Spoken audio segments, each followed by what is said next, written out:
For the 24th, I hereby call the meeting of special.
Short, but she don't have to. You see what happened at the last council meeting? She almost lost her cool, but she had to do it because it was going to break up the forum. But and like, look over there in the school teacher chair.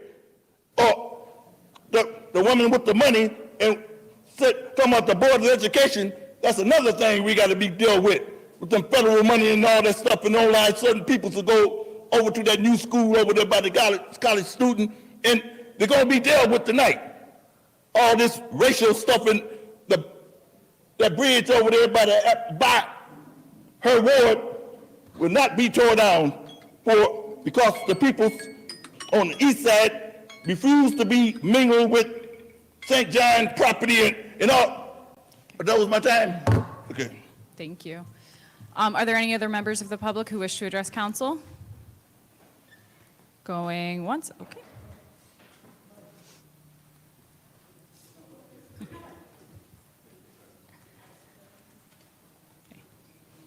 Don't forget to state your name for the record, please.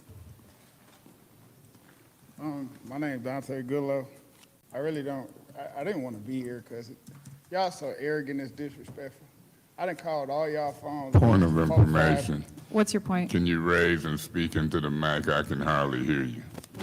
Okay, basically I'm here to discuss a plan that I had since last year, and it builds economic empowerment. It also creates jobs. Like I said, I know you guys love creating workers, but everybody's not a worker.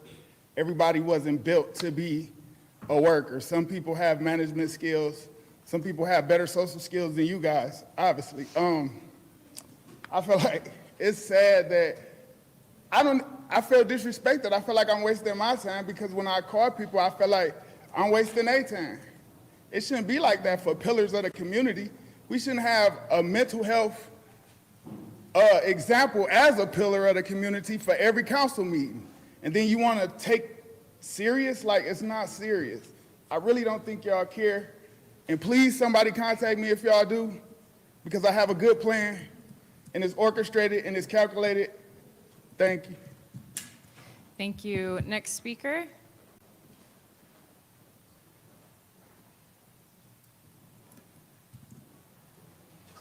Please state your name for the record.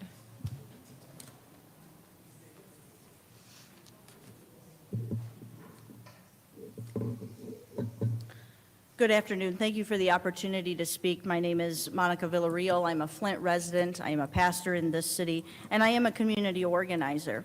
Council has had 18 months to put some thought into how the ARPA plan would be distributed to the community.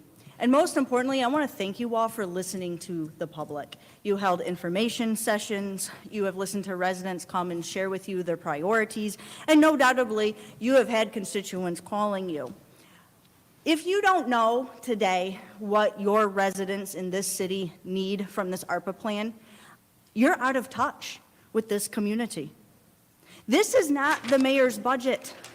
This is not the mayor's budget, and I am not here on behalf of any political candidate, and neither is Michigan United. I've engaged with a lot of residents over what they want to see in ARPA, and I have heard the same thing you all have heard. We want our roofs fixed, our porches changed and fixed. We want plumbing.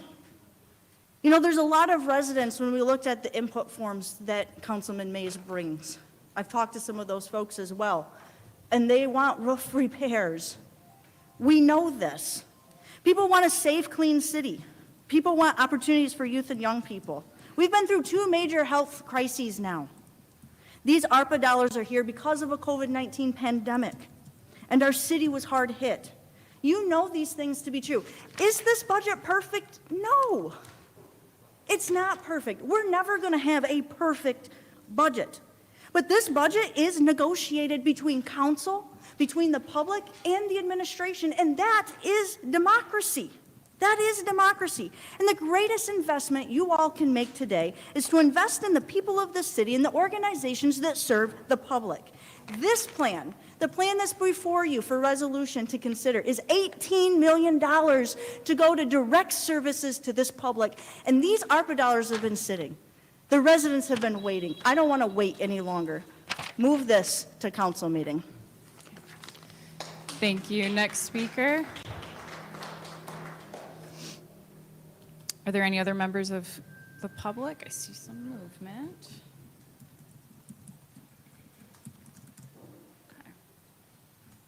My name is A.C. Dumas, and I am a resident of the city of Flint, lifelong resident for the city of Flint, before many of you were even born or migrated here from somewhere else.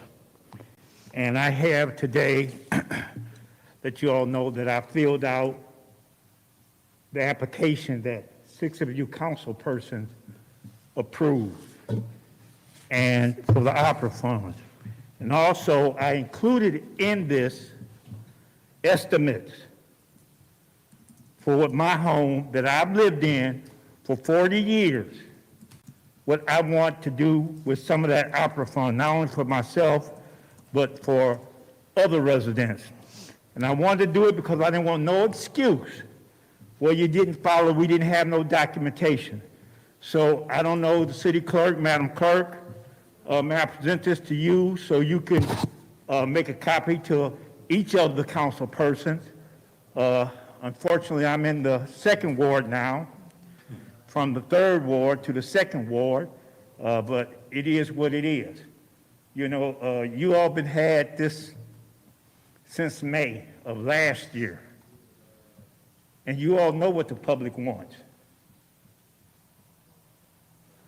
You all know public wants. I see they're doing wonderful things downtown. But what about our neighborhoods? I had a cup of coffee, Mr. Pfeiffer, driving down ML King, and I hit a pothole, and the coffee just wasted. Our neighborhoods, Mr. Pfeiffer, like when I called you and asked you about Miller Road, you said, well, you need to see your council person. And I agree with you. You taking care of Miller Road. And a bunch of folk up here voted for Miller Road, but they won't vote for their own wards. Was that the timer? Okay. So who do I present this to? Janelle will get it from you. It's detailed. Thank you, madam. Yeah, no, I made my own copies. Thank you. Are there any other members of the public who wish to address council? I see some movement.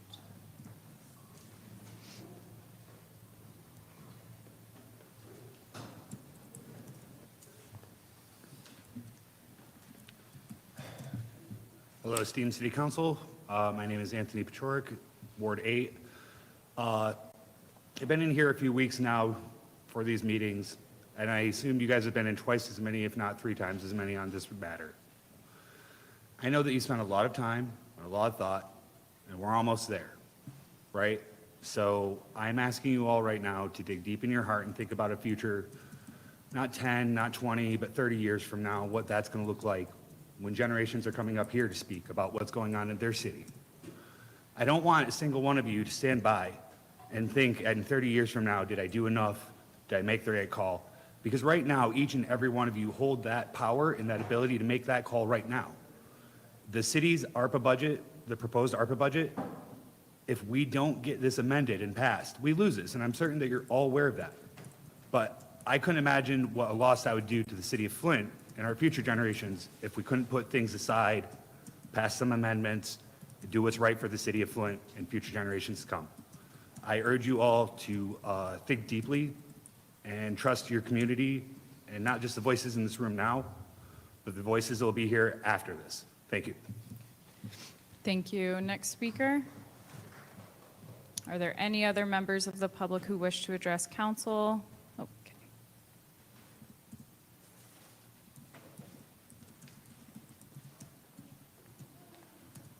Hi, I'm Denise Diller from Crossover Outreach. I just wanted to echo what a number of people has said and urge you to please pass this tonight so that we can start moving forward with these dollars. It is so critical to this community, and you guys have worked so hard, and we're looking forward to seeing the benefits that will come into community because of this. I know that we would like to apply for some of that funding, and there are a lot of agencies and individuals who would like to apply for it. We just need the opportunity to spend those dollars to uplift our community, and we thank you for your time and your hard work. Thank you. Next speaker. Are there any other members of the public who wish to address council? Going one, oh, I see some movement.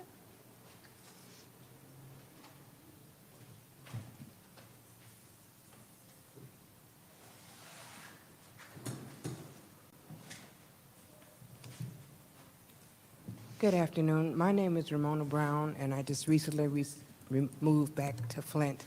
But I would like to have the council to please stop all this playing the politics and pass the funds that need to be done, because the money is for the people, not to sit on city seats. Thank you. Thank you. Are there any other members of the public who wish to address council?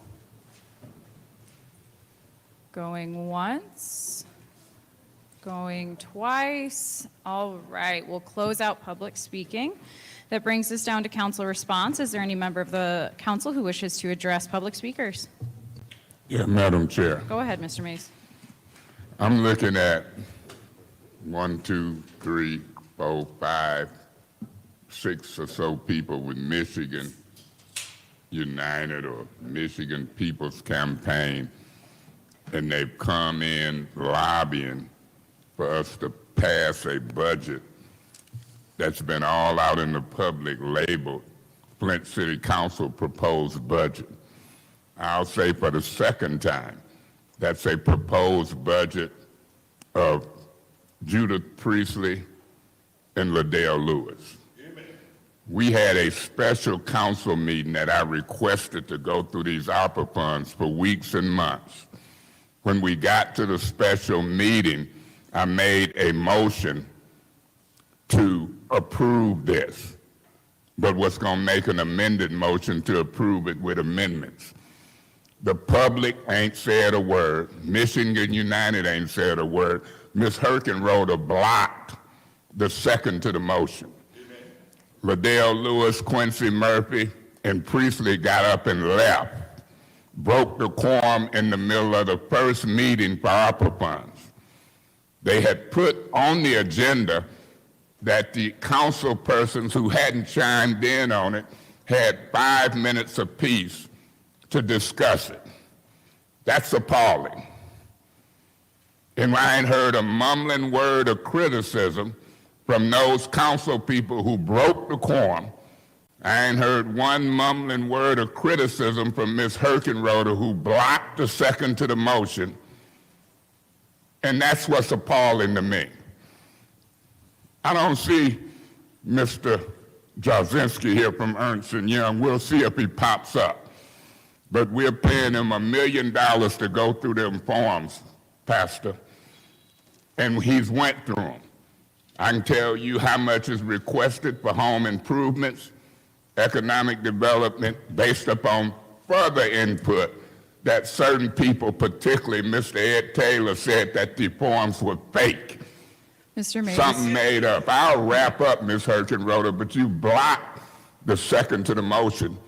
You derailed a meeting we waited on for months, and Ms. Liddell Lewis, Quincy Murphy, and Priestley, in my opinion, broke the quorum. Okay. We'll talk more about it, Thank you, Mr. Mays. Is but there I any- hope that the lobbyists and activists really catch on to who's who and what's what. Okay. Thank you, Mr. Mays. Is there any other member of council who wishes to address the public speakers? Is there? Madam Chair, Go ahead, Dr. Lewis. thank you. Thank you so much.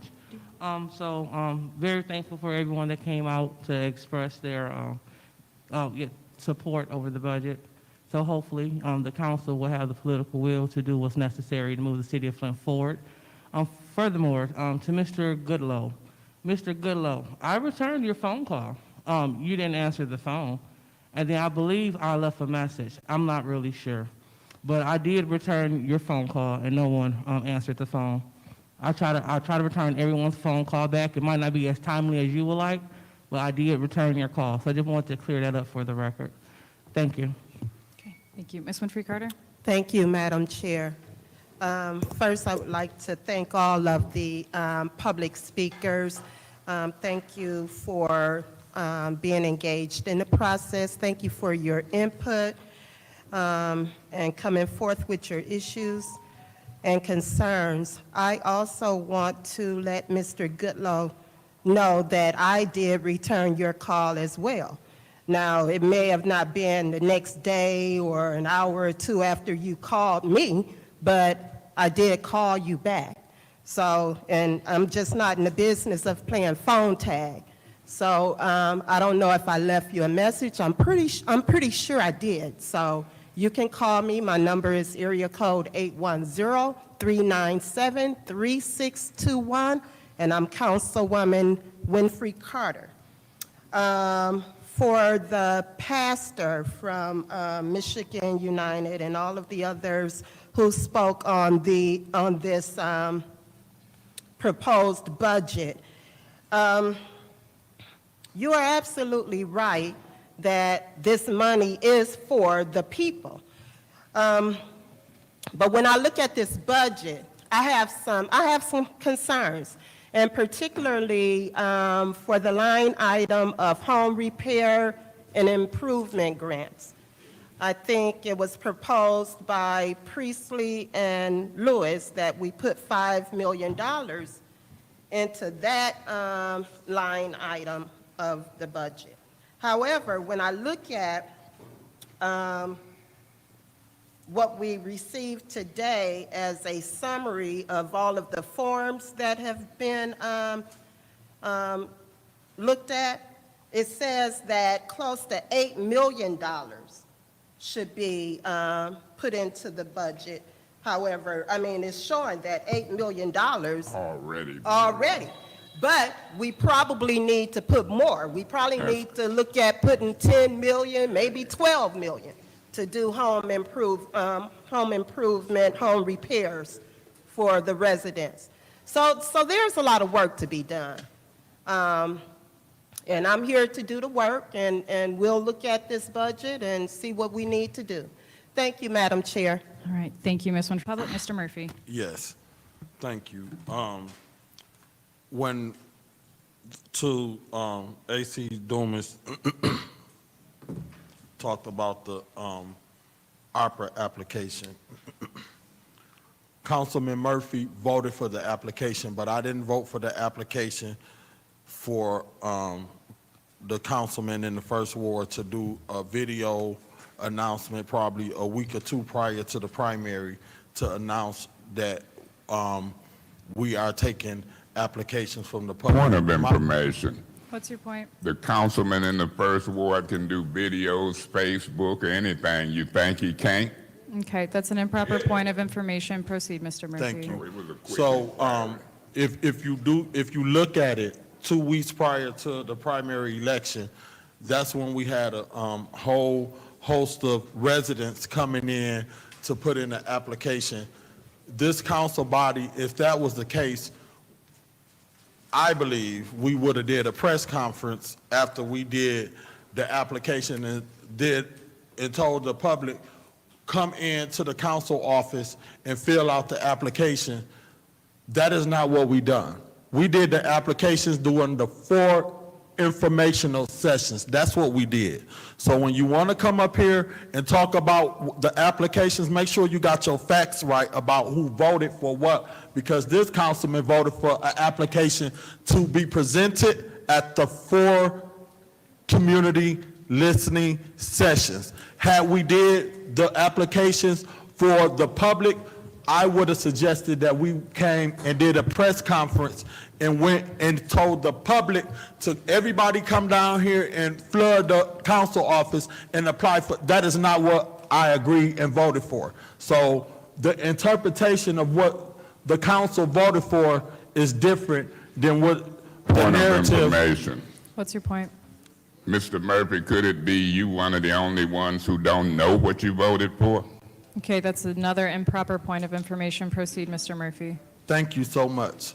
So, our interpretation of what the application is not the same, and I stand on my vote for the application for the 4 informational sessions. Thank you. Is there any other member of council who wishes to address the public? Madam Chair, Go ahead, Ms. Burns. thank you. I want to say thank you to all the speakers who took the time out to come to voice your opinion. That is what that podium is for. I think we had 8 speakers that came, and one of the biggest issues, which it seems like we're dealing with, is the ARPA budget. Even with me having some conversation just now with Councilwoman Priestley, there are some adjustments that need to be made. And I personally feel that the adjustments need to be made before we say we're just going to do it. We have not had the opportunity to have this for a year and a half. 6 of us was elected to this council this November of last year. So we did not have that amount of time. We did not. And it would behoove us to make sure we are careful. What we don't have, and we just got today actually, is the input from Ernst & Young, which categorized everything. This is what the people wanted. People came and submitted those forms, and if we don't take into consideration the people who came to those forms, there were 8 forums. There were 4 by the council, 4 by the mayor. I attended 6 of them because I wanted to know the difference between them.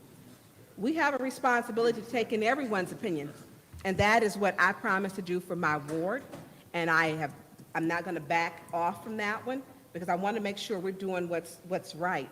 And we did not finish our last meeting when there was a meeting held and the quorum was broke. There's work we do need to do. And this one right here, I asked where was the PAL program, and I was just speaking with Councilwoman Priestley, It's not on this one, but it's rolled into something else. So these two are different, and we're just getting this. Yeah. So if I make a decision to vote on something I have not read, that's not doing my due diligence. And so we have to do, for me, to be responsible to, and I understand what she was saying, but we need to talk, because there are things we just are missing. They're missing. And we didn't complete, I'll wrap up, Madam Chair, we didn't complete our last meeting. So I want to say thank you to all of the residents who came and spoke, but I want to make sure we're including also those people who came to those forums and took their time to speak and submit an application. Thank you, Madam Chair. Thank you. Is there any other member of council who wishes to address the public? Going once, going twice. Okay. I will just also echo the sentiments of my colleagues and state that I hear you. I understand that there has been a lot of confusion about this form. Is this an application form? Is this an interest form? What is this? I can only speak for myself, and I can only clarify that similar to Mr. Murphy, I was under the impression that that form was intended for the listening sessions only. Having worked in the grants space for a while, I know that you can't have any kind of grant application without a detailed budget or even any kind of certifications, especially when we're dealing with federal money. We will definitely make sure that we help clear up any confusion that we possibly can on that, and I apologize that there has been confusion. I will also say to Mr. Goodloe, I have not received a phone call from you. I do apologize. My phone has been MIA for a minute, but we are working on it very diligently. So email is the best way to reach me. Again, my email for anybody, because I know my last name's a little long, is herkenroder@cityoflint.com, HERKENRO, nope, I'm sorry, it is A Herkenroder, not Herkenroder A. AHERKENRODER @cityofflint.com. With that, we will close out council response, and that brings us down to our resolutions. The chair will entertain a motion for yeah. a master resolution I would with like- any separations. Yeah, Mr. Murphy? thank you. I would like to move Resolution 220460, recognizing November Homeless Awareness Month, and also Resolution 220464, adoption of the American Rescue Plan Act opera allocation plan to council. You just want the two? You don't Oh, want? no, let me move on. Okay. Resolution 220451, 220452, 220453, 220454, 220455 to council with any separation. All right. Is there a second on the motion to send a master resolution to council with any separations? Madam Support. Chair. Hearing multiple supports, I heard Dr. Lewis first. Madam Chair. Yes, Mr. Mays. Yeah, Madam Chair, I'm gonna ask that 220464 be separated, and I'm gonna also ask that 220451 be separated, That was 464. And- Oh, 220455. okay, so 464, 451, and 455. Is that correct, Mr. Mays? 220464, 220451, and 220455. Okay, awesome. Are there any other separations? All right, the floor is open for discussion. Yes. Go ahead, Mr. Murphy. Did you follow me? Yep. Okay. Yeah, for, do you know who put together the recognition of November for Homeless Awareness Month? That would be me. That will be you? Okay. Thank you for putting that together. And the reason why I wanted to talk about that, in my own Pasadena Street, we got a homeless man that's, I've been trying to work with, Dr. Lewis been trying to work with. He's an amputee. He don't have a place to stay, and I think he being rebellious as far as getting assistance. So when I get off of work sometimes, see him, and he'll be out there with a comforter over his head. And I'm concerned that it's gonna be getting, well, it ain't getting, it's done got cold outside. And when I talk to the residents and the people that's done tried to talk to him, we called the ambulance on him. He went to the hospital, but after he got out, I asked the ambulance driver, could they get him a caseworker when they get to the hospital to try to connect him to some resources to help him find some housing or put him into a shelter. And it's just not working, and he's back out there again. His residents worried and been praying for him. But that's a situation, one of many situations out there of people that's on the streets that don't have nowhere to go. And I believe the shelter, you got to be in by a certain amount of time, 6 or 7 or whatever, or you can't get in. So that means they got to sleep outside. And he in a wheelchair. If I can't help nobody, I would love to be able to help this young man find somewhere to stay for this winter time. So if you or anybody know any kind of resources out there that we can help this man, get him off the streets, because it's getting cold and don't look like he got, even on the sidewalk, he got clothes and stuff. It's just a sad situation. So I support this, and if there's anybody that know some resources or some housing, and I think one of the things that we need to think about, a lot of people say they call the shelter and they can't get in because it's packed. We need to make sure when we talk about spending ARPA dollars that we're not missing out funding the shelters because they at capacity where they can't take a lot of people in, because that's the calls I'm getting. We can't get in. Keep calling back the next morning. Keep calling back the next morning. And they overpacked or whatever. I'm not sure how many is like that, but we need to deal with it. And we got an opportunity with $94 million that came in. I would hate to see us approve the ARPA dollars, and hopefully Michigan United and whoever that want us to approve while they was in discussion. I don't know if they met with the ARPA. I'm gonna be interested in knowing that. Did they talk about funding shelters and making sure that we got housing for homeless people? I mean, you got a lot of land bank on houses that we might could put a couple of $1,000s in. I don't know. Well, we need to do something.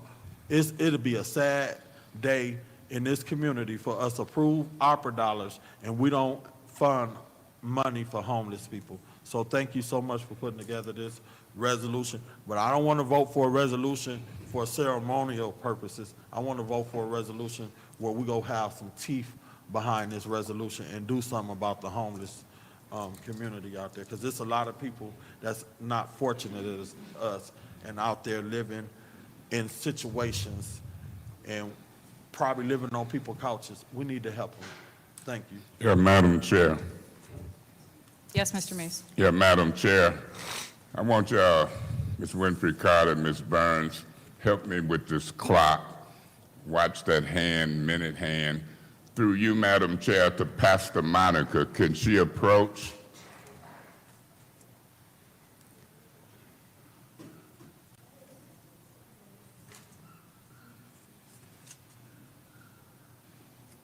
As you walk up, Pastor Monica, let me say this. In regular council meetings, without 5-minute rules, I would invite you, Michigan United, and anybody else to the table to discuss these matters. Mother Jones, you as well. And so that's what I'm gonna try to do in these goofy 5-minute rules. Pastor Monica, have you seen the spreadsheet from Ernst & Young? I have not. You wanna look at it? You Yeah. can approach. Pastor Monica, I met you back during the water crisis. I met you when you came to Shiloh. I don't know if Daddy was the pastor or not, but I met you. And y'all came with signs last meeting saying, pass this budget. I've said 2 or 3 times, this is not a council budget, it was 2 people. I've been requesting that Ernst & Young do their job, $1 million compliance firm, and go through every category of money. We got that today. That helps tell us how much money to put in each category. Right now to date, you got about $7 million in home improvements, and Ms. Winfrey Carter, you're right, because when they find out that Ed Taylor was wrong, when they find out Quincy Murphy was wrong, and that these are real forms and people putting in their requests, it's going to be more in that category. It's going to go from 7 million to about 12 or 15 million. Pastor Monica, you got more time than an elected official in these goofy rules. Speak your piece, say what you want. That 2 minutes ain't what's happening. We used to sit at the table and talk till the cows come home. This budget is bigger than the general fund budget. I'm going to invite a couple more. Watch that clock. You got the floor. Thank you, Councilman Mays. I think that the Ernst & Young report and the input from the residents, particularly the ones that we've been waiting on for a very long time, the stacks of papers, and I've been here in council, and Mr. Mays, you're absolutely right. This is incredibly crucial. And what I want to share with you is really out of my professional experience as an executive director of multiple nonprofits, both large nonprofits and smaller nonprofits, and as an executive of a church as well. And I'll add one more thing, that I do serve as a faculty member at Michigan State University School of Social Work. I teach in a few areas. One of those is research methods. We teach all of our students basics of research, and that includes survey methodology. And I would consider a lot of what Mr. Mays is presenting and what this report shows is kind of a survey, right? You have some general questions, you're asking the public in general, what would you like to see? Speaking now as more of from an executive director type of perspective, and as one who does a lot of work with philanthropy in community grants, those types of things, even though we may have, a large number like $7 million, what I want council to consider is, does the community have the capacity and through neighborhood grants to get $7 million out the door? My greatest concern, frankly, actually is home repair. Because I don't know about any of you, but if I needed a roof, I don't want like my neighbor, friend, to be like, hey, there's some money available in ARPA, I'll build your roof for you. We have to have licensed, bonded insurance, contractors, because the city of Flint residents who need roofs and porches and maybe plumbing and other things, they deserve to have professionals working on their home. I also will have to encourage you, because, there's a whole nother process, as you know, which is the community side. Without a budget, we can't move to the community side and get these dollars out for home repair, such as, and we all know the agencies, so Mr. Mays, I won't say anything new, right?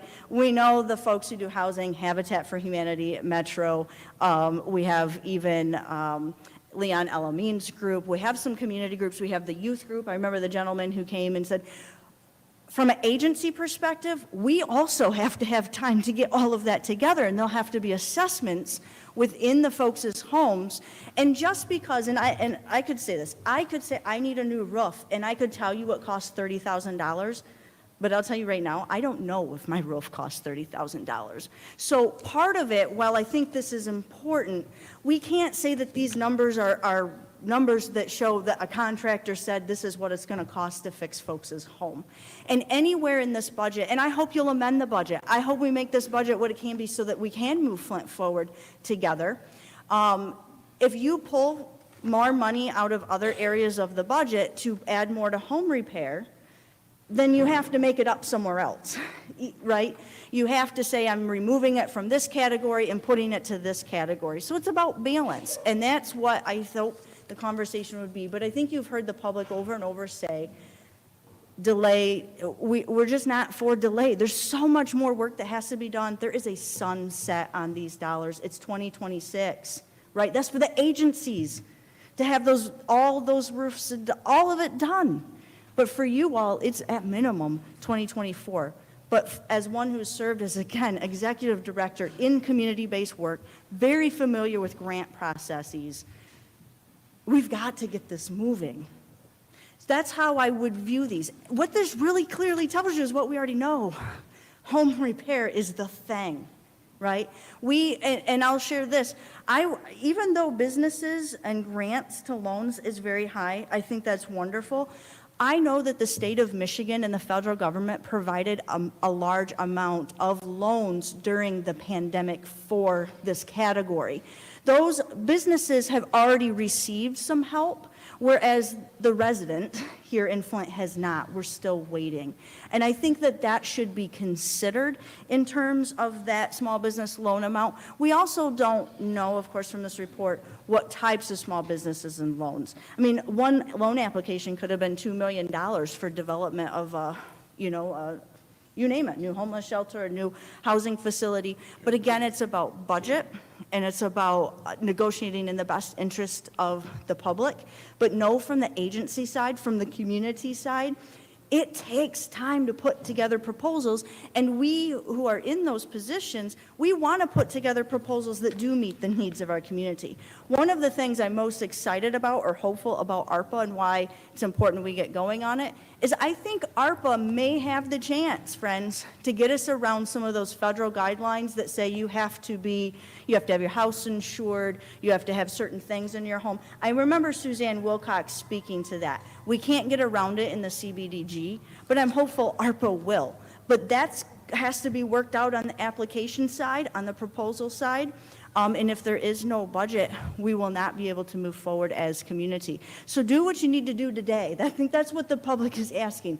Do what you need to do today. If you want to amendment, know that you're pulling it from somewhere else. And know that the public's very passionate, friends, about keeping $18 million for direct services to the public.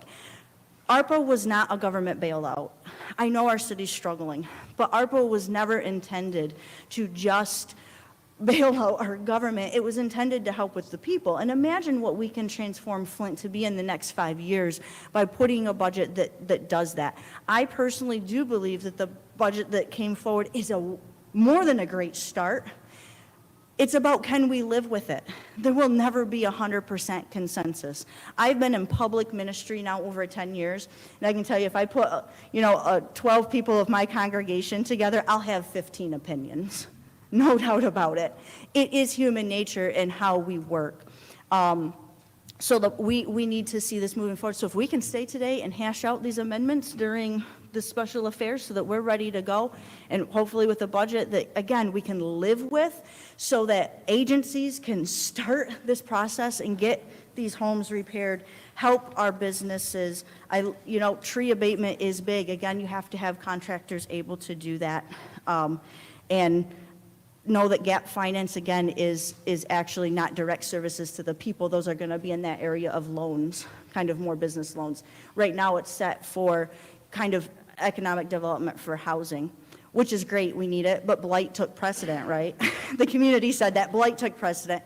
We just want to see us move forward, and I know we can do it together. So let's get an amended budget. Let's put the priorities forward so that we can move to the next step together.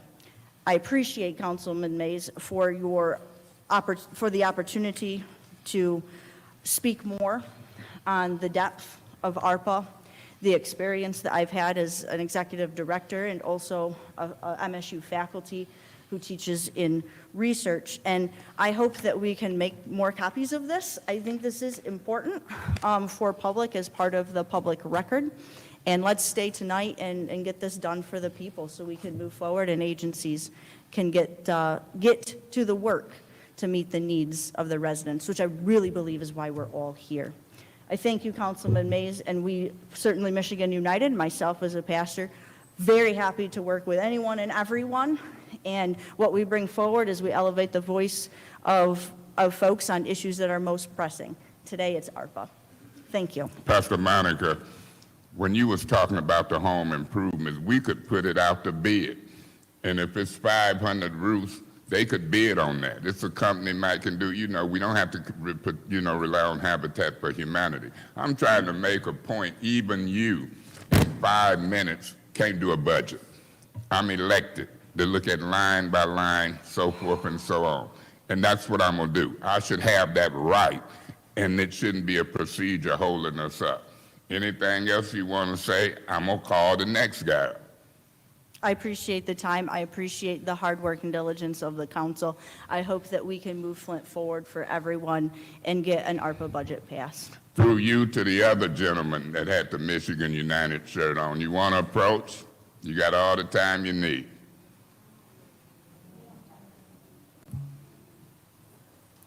If you would like to approach, you may, but you do not have to. If you don't choose to approach Mother Jones, you want to approach anything you want to say. If he want to just sit there and look, that's what he can do. But I'm trying to make a point when it comes to council and others with input. Under these goofy rules, the public got more than me, an elected official, to do a $90-some million budget. I'm gonna prove something. You got the floor, speak to the cows come home. Mother Sandra Jones, I attended the county commissioners' meeting last Wednesday. They dealt with, I just happened to look at this budget, and I just saw this myself when I walked in. They approved in 30 minutes a $3.5 million for the city of Flint, for Buick City.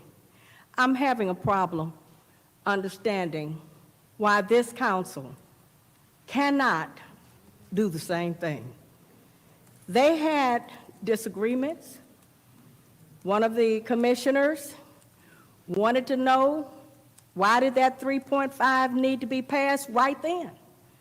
Why couldn't they delay it for 3 or 4 weeks?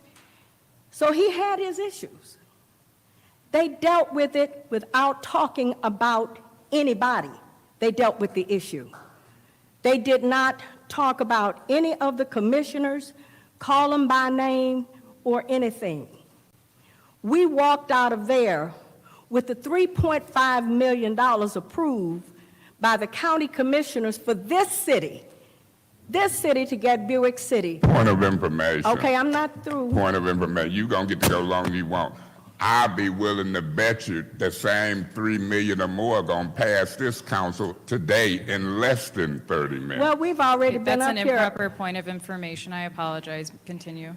I'm up here, it's already, you spoke 5 minutes, Pastor Monica spoke 5, that's 10.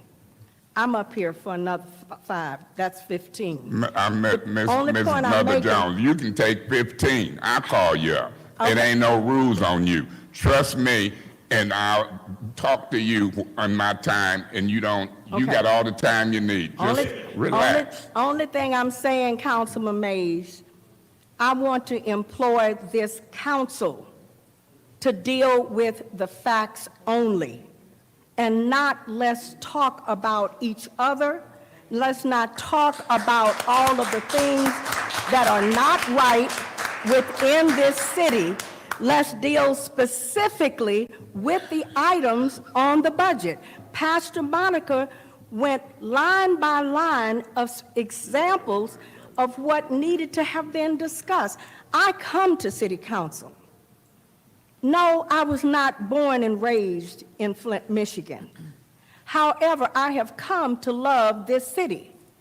The water crisis brought that to me. Prior to that, I was a pastor's wife, and I love the people in my church. But I've come to know the people in this city, and they deserve better. They deserve us to work together as one. The Bible says, with love and kindness have I drawn thee. And as long as we are spitting and fighting and hitting each other, we're not going to get nothing passed in a timely manner. This city is hurting, y'all. Today, I had an agency to come. Where are our millennials? How many in here? Okay. But look up here, all right? All right, our chairman is a millennial. Oh, no, Dennis, that's not going to work today. Not today. But the point I'm making is this budget needs to be moved forward. We need to work together on one accord. He says, when 2 or more gather together, praying on one accord, he promised. He didn't say I might. He said, I will be in the midst.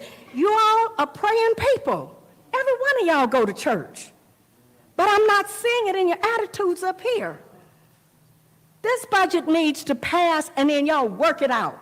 This ARPA plan is for the people, not for y'all. You don't speak for everybody. You speak for this city, not just your district, not just the district you represent, but you represent me. You represent you, Councilman Burns. Represent you, Councilman Pfeiffer. Represent you, Councilman Carter.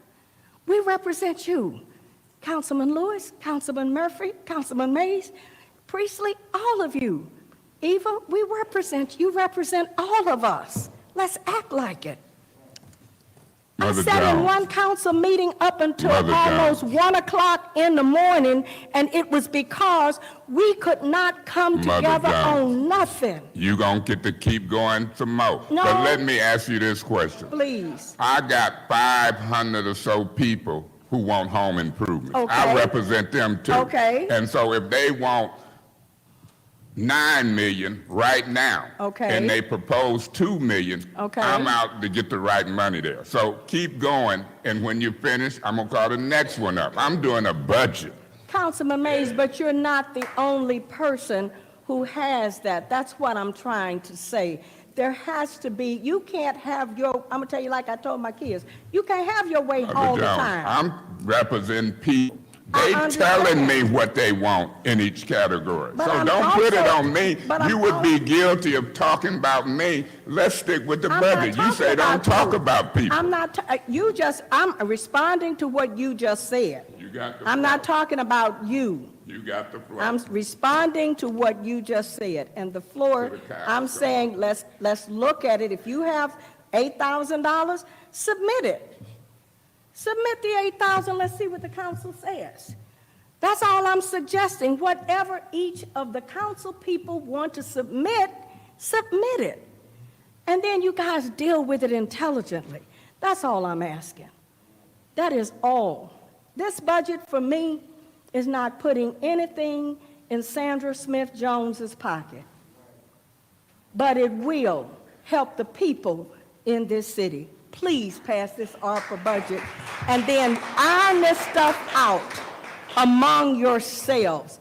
I'm okay with whatever amount you put in there, Councilman Mays. That's fine. Councilman Liddell and Councilman Priestley, y'all work together. That's all I'm asking. You all are on the committees, right? But can you work with Councilman Mays? Can y'all get it done? Can you work with Councilman Priestley, Councilman Carter, and Councilman Burns? That's all I'm asking. And I don't think that's a lot to ask of anybody.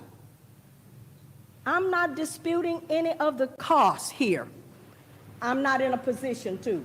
Do you understand what I'm saying?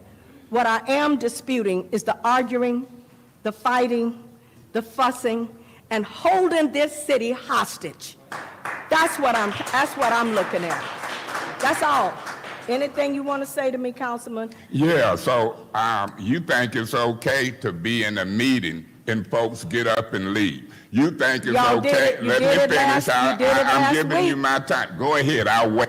You did it last week. Last week, I sat in here in this same council, and you got up, Councilman Mays, you walked all around the whole place. You never sat down. Hey, You never sat I'm gonna down, call- Council, and you know I love you. Oh, So you this is now not talking personal. about us, and you said that wasn't You the thing. made a I'm working on a statement. budget. No. I'm working on You a made a budget. What statement. money go in each category? But you made- So do your thing. You He's still got not the baiting. flow. He's not Continue. baiting. He's not, listen to me. I'm 75 next month. I know when I'm being baited and when I'm not. And maybe I'm baiting him. I'm going to say through you, Madam Chair, to Mr. Dumas, you want to speak on this budget, Mr. Dumas? Then I'm going to call Papa. And that's going to just be the first round. You got anything you want to say, Mr. Dumas? Mr. Jarrett, anything you want to say? You got the flow.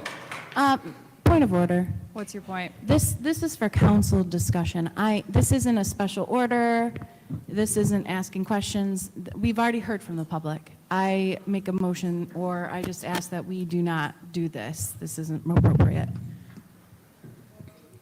Understanding the concerns from my colleague in the Ninth Ward, and also understanding the fact that the rules do allow for any council member to request somebody to come up. One thing that I think that we often forget is that rule also says that the chair is the one who says whether or not they actually can come up. Given the fact that we have had 2 members of the public come and speak on this, I will, Janelle, how much time does Mr. Mace have left as well? There's 34 seconds left. Sir, I will say that you will be the last person to Point of speak order. for Mr. Mace's Point of time. order. Yes. In order to change rules, we have to go through 1-801, the rule-making process. Mr. You can't just make them up as you go. Ms. Mr. Mays. Worthing, let me finish my point of order. The order is, if you got 2 5-minute rounds, you can call on people. Y'all done let it go, and I don't want to get into the demographics of people approaching. He might look different than some. But the point is this: don't start. If you don't start, it won't be no mess. Okay, again, Now, Mr. I'm Mays. asking on my time, and it's more than 30 seconds. Again, and Mr. it's Mays. another round. I asked for him to come up. You can decide whether you do it, and I can appeal you. Again, Mr. Mays, as I stated, the rule It that might be another one. the rule that you mentioned, that provision that is in there states that only the presiding officer has the ability to allow somebody from the public to come up and speak. As I have stated again, I will allow this gentleman to speak, and that will be the last one for your time, and we will move on. Well, we'll see. Okay. My name is Wilbert Papa Jared, Effie's baby boy. The Republican Party then took over this city of Flint City Council. I heard Mr. Quincy Murphy say earlier in this meeting that this forum was only designated for the 8 meetings. Okay. Is it designated on the forum? No. So therefore, if what he says is true and you people are buying into it, then it's a violation that the city clerk continue to pass out these applications for people to put on the application what they want. The bottom line is that you cannot approve a budget without even having a finance hearing on $74 million. You only can talk about it 5 minutes in 2-round sessions. And I hear all these people talking about pass the budget. They don't even know what's in the budget. They ain't got a clue what's in the budget. So, well, then what needs to happen is, if it was illegal to pass out that form and people to fill it out, what y'all need to do, fire the city clerk, like Quincy Murphy and Herkenroder and all them other Republicans done, and just go along, get along. That's my 34 seconds. Okay. Thank you, Mr. Mays. Madam Chair, I said at the beginning, Ms. Winfrey Carter, watch the time. The rules is it apply 5 minutes for me. It didn't apply 5 minutes for Pastor Monica. It didn't apply 5 minutes for Mother Jones, and it didn't apply 5 minutes from this man who looked different from them. Ms. Herkenroder, those are not the rules. You and Ms. Worthing can't make them up as you go. And it's appalling that you would sit in this public arena and try to do it. Now, we can appeal when you try to do it again, but I got a second round, and I'm gonna call some more public up for input. Okay, thank you, Mr. Mays. Your time is up. Is there any other member of council who Madam- wishes to speak? Go Madam ahead, Chair. Ms. Worthing. Can you hear me? Yeah. Okay. kind of. I make a motion that we limit debate to just the council members and administration if we have questions, and no other public at this time. Point of information, what did she just say? So there is a motion on the floor to limit debate to council members and administration only with no other public at this time. Is there a second? Support. It has been moved and properly supported. As a reminder, there is no discussion on a motion to limit or extend debate. That brings us, there's no discussion on a motion to limit or extend debate. That brings Point of order. us to the vote. Yes, sir. You say motion to extend or limit, which one is it? So the way that Robert's rules is categorized, they're all within the same level. What is her So, motion, to as I extend or limit debate? Her motion is to limit debate. Okay, so again, the motion is to limit debate to council members and administration only with no other public at this time. That brings us to the vote. Roll call, please, Madam Clerk. Mr. Mays? You say Mays? Yes. No. Ms. Lewis is not in. Mr. Murphy? I abstain because I wasn't able to speak on it. Ms. Priestley? Yes. Ms. Winfrey Carter? No. Ms. Burns? No. Ms. Herkenrode? Yes. Mr. Pfeiffer? Yes. Ms. Worthing? Yes. The vote is 4 yes, 3 no, 1 abstention. Okay, 4 yes, 3 no, 1 abstention. That motion fails. Ms. Worthing, you still have the floor. I don't have any questions or comments on this current agenda. I just hope that we would move along with the city business. I really enjoyed what Ms. Jones had to say. I think that was spot on. Thank you. Thank you. Is there any other discussion in the first round on the motion to send a master resolution to council? Is there any other discussion? Go ahead, Dr. Lewis. Thank you, Madam President.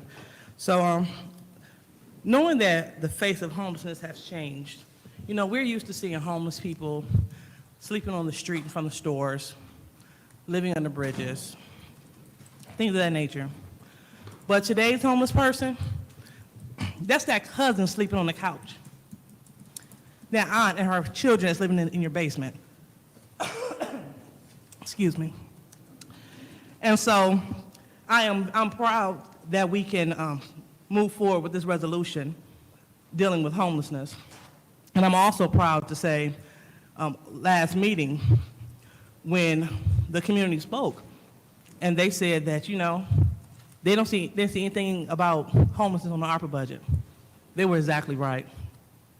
So being responsive and not combative, we initially and quickly, expeditiously went and we reallocated funding for homelessness. That could be leveraged through MISHDA and other organizations that are invested in eradication of homelessness. And so that's just showing that the ARPA committee, as well as a lot of members of the council, we are responsive to the community.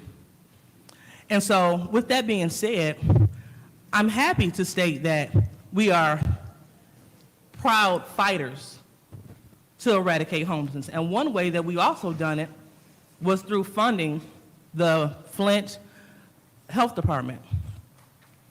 A lot of us, we question, what is the health department? What do they do? What is their point? Why have a Flint Health Department when you have a Genesee Health Department? Well, I found out firsthand why. The gentleman that Mr. Murphy was speaking of is in my ward, and residents reached out to me, and they said, you know, what can we do? And I said, I'm going to activate our Flint Department of Health to see what they do. And I'm so happy to report that the Flint Department of Health served as the front line people that went out to assess the situation, to get the community partners together that can help out, that can help the gentleman out. They gave him food, and they began to form like wraparound support around the gentleman until he expressed that he was too busy to follow through with the rest of the service. So I say what I'm saying to say that I'm happy about us eradicating homelessness and recognizing it and working, continually to work towards it. I'm happy that we have allocated money for ARPA to do the work. Thirdly, I'm happy that we allocated money to our Flint Health Department because we found out that they are a part of the work, an essential part of the work. So it's almost $1 million going towards homelessness that can be leveraged from different other partners. So I'm definitely proud of that. So Councilwoman Herkenrode, thank you for bringing forth this resolution. It's important as we move to change the trajectory of our city. And then next, I also just want to talk about this ARPA allocation plan. We are very responsive, and we have been very responsive to our colleagues, to the public, as well as to the administration plan. Last week, we attempted to have a meeting to produce an ARPA allocation plan, but it was sidelined by a colleague that wanted to take the Florida campaign instead of doing the work. Everyone had the same opportunity to contribute, and those that wanted to did. Councilmember Mays was asked, okay, well, if you have so many line items, give it to us right now. Because the goal wasn't to come here and do the extra work. See, you do that work offline. That's probably why the commissioners get done so quick, because they do the work before the meeting, and then when you get to the meeting, you know what needs to be done, so you can just go and name the work, and we can just add the work into the budget. Point of information. What's your point? Ms. Lewis, ain't it a fact that so far you the only council person in a campaign ad? Okay, that's your third improper point of information. Proceed, Dr. Lewis. Thank you so much. At the end of the day, regardless who anyone is going for, it should not be reflected by the seat that you sit in. And when Mr. Mays had the file of symbolic papers right in front of him, he made it a point to say Hillman Weaver is going to get it done. So when we talk about campaigning, that's what we're talking about, and it goes against Michigan law. So when we do that, we're actually breaking the law. But back to my point, my overall point was, everyone, after the Monday's meeting, when we saw they was going nowhere, no need to sit around and hold you hostage. We went on to Wednesday. That's when Councilperson Burns had the special order. And what did she do? She gave us her suggestions and her concerns. And what did we do with this budget? We amended those based off of her concerns, and we gave her the answers to her questions about PAL. We gave her her answers to, as far as PAL competing for the money as well. And we didn't just allocate it, it was a pilot program through PAL. We also talked about the Oak Business Center, which we went back to the table to fund. We also added money for water affordability, things that this community said that's important to them. That's what we did. Point of information. What's your point? Who is the we that you're referring to? Proceed. Thank you. I'll be more than happy to ask. The we is the ad hoc committee that you appointed when you were president. 2 people. Okay, Mr. Mays, please remember that Dr. Lewis has the floor. Proceed. Thank you. So due to the fact only 2 people can meet, because 3 will be in a legal meeting, the ARPA ad hoc committee took all of the information, updated it, and that's what we have right now in this new proposal. The rest of the colleagues that did not chime in, they had more than enough time and ample opportunity to give their suggestions. Now, if they chose not to do so, that has nothing to do with the community and moving this budget forward so we can get the money into the people's hands. One thing, too, that Pastor Monica alluded to was she is a data scientist. As I wrap up, I'll just finish in my second time. Thank you. Okay, thank you. Is there any other discussion in the first round? In the first, I see movement. Ms. Priestley? I'll wait until the discussion on the. Okay. Is there any other discussion on the master resolution? Ms. Madam Burns? Chair. Go ahead, Ms. Burns. I do want to ask through you to Councilwoman Priestley, because I want to be transparent, and you and I had like a sidebar, because one of my concerns was the PAL program, and where was the money, and looking at this was a different budget. Where are we allocating that at now for the ad hoc committee? It is in youth programs, and it is available for community grants, so that they would be applying for grants along with everybody else. So they would have to compete with everyone else? Correct. Okay. And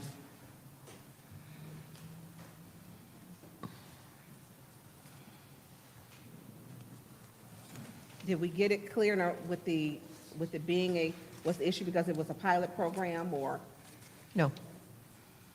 No. It was, we felt that the money would be, because there's so many other programs out there, that having a competitive process rather than designating a specific organization for money, that we aren't designating any specific organization for money for community grants, that kind of foundation, except for Buick City. And the stuff, the money that's going to the city, basically. Everything else will be a competitive process.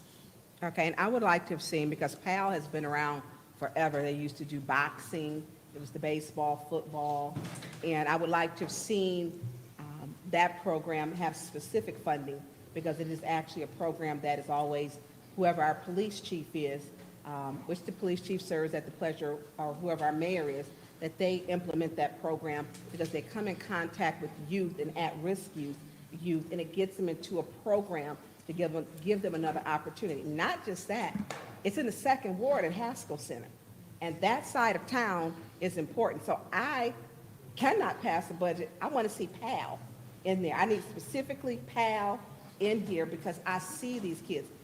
Talked to a 14-year-old young boy this weekend.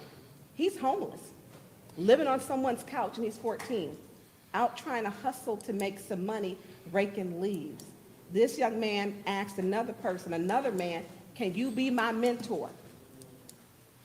We need to do something. These kids, we look at the shootings. If we don't get to them, the streets get to them. And once the streets get to them, the streets don't let loose. And this side of town, we need it. This side of town, we have shootings. We talk about the homicides and the kids, 14 years old, 12 years old, 15. I stopped counting how many 16-year-olds were killed by shooting. They need mentors. We have a high rate of single-family households in the city of Flint, and this is important to have PAL. I don't like not having something specifically, because it's centrally located, and in that area in the 2nd Ward, they need it. And it's on a bus line. I always like to have transportation to get there for young people, and they know how to ride the bus. So I would like to see that back in there. Oak Business Center, I want to go back to that one, because when we found out that it was open. So that initially you stated that you had removed it, but you put it back in. Yes. Okay. And it was put back in, because I didn't get this, Councilman Mays printed it off to me. So we are actually working, we had just gotten this, so this is not the same budget, so if the audience, so that one with Oak Business Center is at $875,000 after discussion with the administration. Okay, and that's a good for, and it could probably use almost double, because $300,000 is going to go to, they have a fire suppression system that does not work.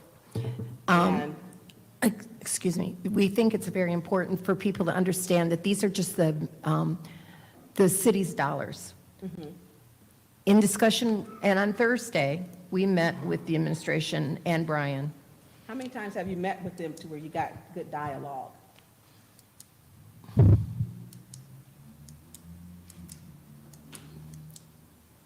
Three, four? 3 or 4 times. Okay. Since April. And see, a lot of this, I know we want to do some great things, and we talk about public schools and for kids. They don't have the opportunity like we had. We had great programs, and they don't have this. And these kids are going to charter schools, and if they, the charter schools put them out, they put them back in Flint public schools, and we're losing our youth. So you met 3 or 4 times with the administration since April, and we are getting new adjustments here today. And I think you gave some advice to not, you hadn't been getting good communication before on the budget. And you gave advice to not spend any more money until the administration had, I guess, spoken with you. We met on Thursday. We discussed our proposal. And the administration had indicated, matter of fact, this is your time, not my time. Yeah, I was going to say. Oh, did the buzzer go off? No, but I just want to make sure that we I aren't want to doing. make sure, this is your time. Yeah. If I have a suggestion, you may want to call up Lottie. I get that, and I get it. I get what you're saying. And I most certainly will.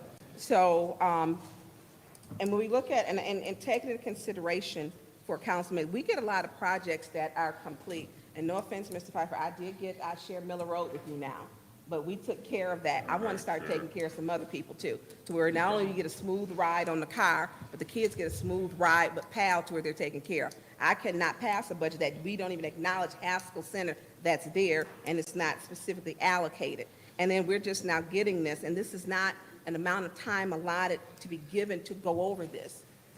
This is, and it's not the same from the last meeting. It's not the same. They've moved some money. And so I wish we could have finished our working session, because I did have questions, and it was 2 hours into when I got questions, and then we kind of had to wrap it up real quick. It just disappoints me because we got a great opportunity, and I'm gonna wrap up, Madam Chair, for the first round, to do something great, and we need to consider every side of town, because we always take care of downtown. And we need to make sure we're taking care of the north side of town with these young folks. Thank you, Madam Chair. All right. Thank you, Ms. Burns. Is there any other member of council who wishes to speak in the first round? In the first round? Yes, Madam Chair, thank you. Go ahead. And you know what, I agree with Councilwoman Burns as far as the PAL program. We got to keep funding for our youth development programs. It's very important. That's our future. But also, as far as this budget, I would like to see, and since we're talking about it, and I'm sure we're going to discuss this, I think Councilman Mays, he wanted to hold this one off from the master resolution. So I know we're going to discuss it again, but I would like to see more money go into the home repair and improvement grants. And also, I noticed here too, that we do not have anything that we've talked about our women and our pregnant mothers. We do not have anything in this budget that can help pregnant mothers. So I would like to see something in the budget, money set aside for that.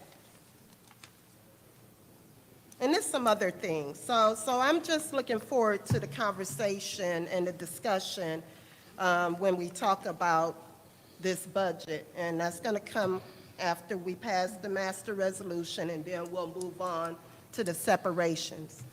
Thank you, Madam Chair. Okay, thank you. Is there anyone else who wishes to speak in the first round? That was almost everyone. All righty. In the second round, is there any Madam discussion? Chair. Go ahead, Mr. Mays. Yeah, Madam Chair, and to the public, hopefully I've tried to demonstrate what it takes to do a budget. If you look at the dialogue that went on between Ms. Burns and Ms. Priestley, that's part of doing the budget. When you look at public safety, that's one of our greatest responsibilities, public safety, health, and welfare. Everybody with common sense know, or should know, that the police department need help. Clarissa Shields posted something I'm hearing where her kinfolk was laying on the ground for an hour or two waiting on an ambulance. $1 million. You can buy 5 ambulances, city-owned, put them inside the 5 fire stations, and we wouldn't probably have that problem with no ambulance service in the city. Anybody who's set up here or in an elected position, whether it's the mayor or council, and don't know public health and safety come first, is fooling themselves. The 5 ambulances would cost $1 million. I can't agree with that million in public safety. I can't agree that I can amend the budget, Mother Jones, in 5 minutes under the goofy rules. Ms. Worthing made a motion to end debate. They got up and left the last meeting, but yet you don't want me to say a mumbling word about the blocking on this debate. I respectfully disagree. 2 people can bring me a proposed budget with $1 million for public safety. I might want $8 million in public safety. Ambulance, police, homeowners. If the data showing already we got $7 million and the mayor then proposed $2 million, it might take $12 million. The mechanics of how we do it, Mother Jones, and don't be mad for me saying your name. I like talking to you. We talk offline. So my position is, Mother Jones, we might have to put it out for bid. Just like we did pipes, it might be some roofing contractors say I can do 100 for this price versus what it would cost for one. We had a serious budget time. This $94 million is more than our general fund budget. You alluded to what the county commissioners did with Buick City. There go Ashley Capital sitting right there. How y'all doing? I got your memo on the commitment for construction and for jobs. I appreciate it. Now I'm ready to support it because I done helped look out for Flint folk. But I'm not going to give money to all the big shots and leave the residents with no pot of money. I'm not going to let people come and lobby and say pass a budget as it is. Pastor Monica said the amendments. But Pastor Monica, we trying to get to the amendments. Mother Jones, you said stick with the issues. But soon as you turn your back, somebody referred to me. It's the same person that's on commercials, the only one on commercials, Liddell Lewis. On the commercials, sitting in a political arena, trying to shove something down my throat so they can have a press conference tomorrow and say they did something. It ain't about a press conference tomorrow before an election. It's about doing it right in every category. It ain't about getting up, walking out when we make a motion to approve or amend, and then people say, don't say their name. I'm going to say their name, rank, and serial number because they blocking the progress of this city. This money been sitting here for months. We finally get to a special meeting, folks walking out. I got the maneuver on discussion on the master resolution. I done separated the ARPA funds, but I had to bait them in to talk about it, because if I talk about ARPA funds, point of order, he ain't germane. Well, we got past that hurdle because they done talked about it. If it's germane when they talk about it, it's germane when I'm talking about it. Okay. Thank you, If we Mr. want to Mays. put money for homeless, that bell sure do go off quick on me. Y'all hear it? Okay. I'm going to start bringing my own stopwatch. All right, thank Can you. the community help me get some stopwatches? Thank you, Mr. Mays. Ms. Burns, you have the floor. Ms. Burns. Thank you, Madam Chair. I do want to go into this for my colleagues. When we talk about having an available ambulance for transport, it is really important. And this past weekend, we had, again, no ambulances available. One of our resources that we do have is the firefighters. They're first responders and they're EMTs, and they're all certified. What I would like to see is put into this budget some money for ambulances. That is important to me because we're looking at an average of 73 calls per day go to the 911 center where someone will need a certified first responder or EMT. If we're going half of a day without having one, then that means we're getting, 36, 37 people who will not get transport. So, and these aren't my numbers, this is from the Genesee County 911 Consortium. These are actual and factual numbers. I spent the day out there, and I've had dialogue and correspondence with them because it's a problem. What the fire department, Fire Chief Barton has stated, if they do not have one, what they have done is to send a fire engine, a rig there, because they're licensed. When they send that rig there, they can't transport them if there's no available ambulance. So what he has done, they have stated, the fire department, is because they can go, get you there quickly, is have the residents transport. That's not what we should be doing. We have the opportunity to get ambulance like we did before emergency management so that we have a better response time. Not only that, it's a revenue stream. It creates a revenue for the city of Flint. You charge every time you get in that ambulance, they're charging you. That's a service that the city of Flint could be receiving those funds. Also, having an exclusive contract. There was an exclusive contract that was given, and I disagree with it. And I disagree with the exclusive contract which was given with Stat EMS, because one of the reasons and issues with that is when you give an exclusive contract, if we don't have one available, what happens is they can't go ask Schwartz or any other one if their ambulances aren't available. I don't want to be in a predicament of if I may need one or someone else may need one, that they don't have the right to call to ask someone. And this comes from the 911 center. So giving someone exclusive rights to that, to me, is problematic. Also, when we're talking about they don't have a rig in service. Not having a rig in service where you don't have any other way to, if you're calling 911 to send an ambulance, you need an ambulance. You expect to get someone there. I would like to see in this ARPA budget for us to take $1 million. I would like for us to get some ambulance for the city of Flint. We've had it done before, and they were very good. People can still now go to the firehouse to get some services, but if you can't get to it, you need to be, to the hospital. Time is of the essence. I would like to see us change and add that in the budget, because that is important, because that saves lives. We give keys to everything else. I like to see some keys given to 5 new ambulances so we can have them in our fire stations so that we can actually save some lives. I would be devastated to say, put your person in the car and drive and they're having a heart attack. How do you do that? You don't have the drugs that they administer to save you from the time that you call, that the EMTs are working on you, those life-saving drugs in that time to get to the hospital. I think we would be doing the city a disservice if we did not at least say, hey, we can clear this up.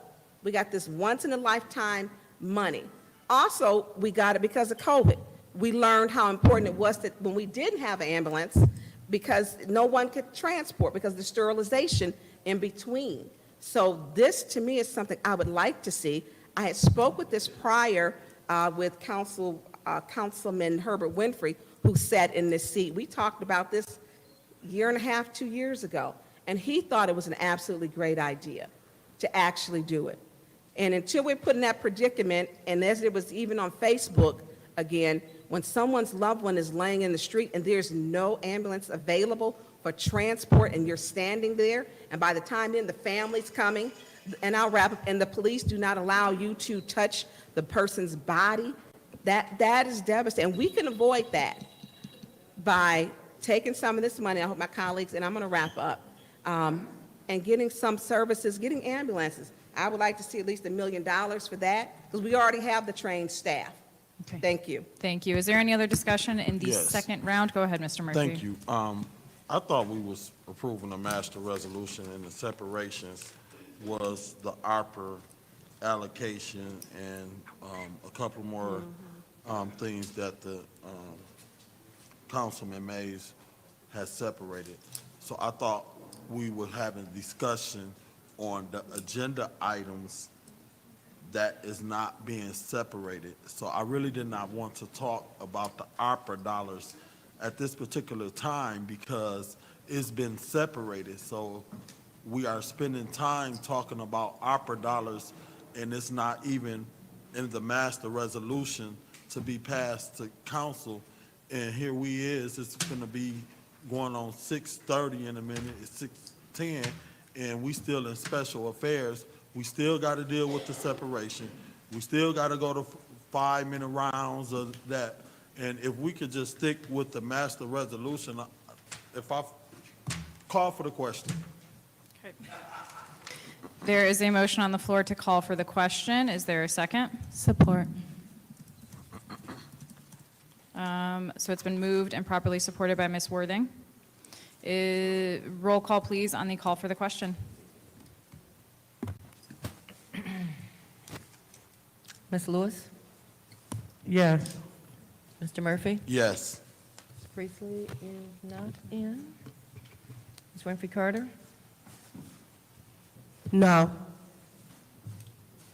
Ms. Burns? No. Ms. Herkenruder? Yes. Mr. Pfeiffer? Yes. Ms. Worthing? Yes.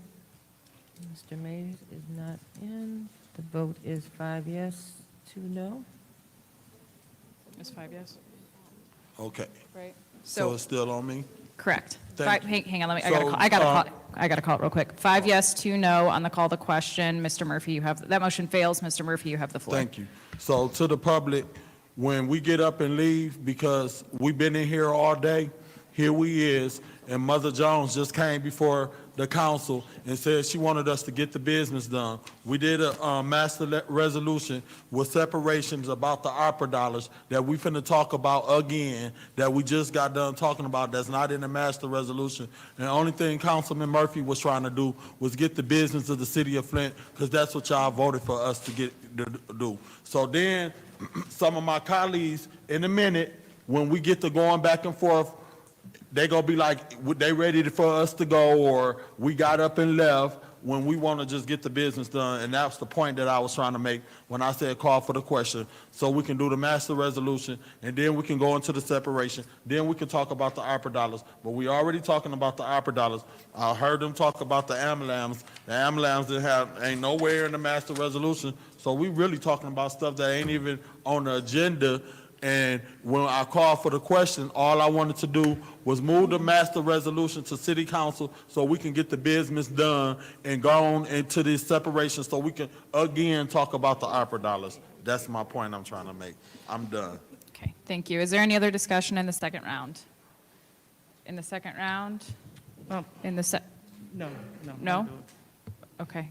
All right, well then I will close out the second round by highlighting what we started off this conversation with regarding November as Homelessness Month, Homeless Awareness Month. One of the things that has been very, very passionate for me has been making sure that we house all of the hundreds of Genesee County residents who sleep on the streets every single night. That is incredibly unacceptable. And Mr. Murphy, you mentioned how it's getting colder, and the gentleman with the comforter, and that's unfortunately a reality for at least 250 people every single night in this community. And we have the power to change that, and we have the power to be able to help build new housing, to be able to help support rehab of housing, and to be able to help teach people the skills that we need to be able to obtain mortgages if that's the best way for them to obtain a house. But also realizing that housing is a difficult industry, and there are not nearly enough resources to go around from the feds. There's not nearly enough resources to go around for anyone to live in public housing. HUD continuously slashes those budgets year after year after year. Section 8 budgets keep getting, or HCV, which stands for Housing Choice Vouchers, keeps getting slashed year after year after year.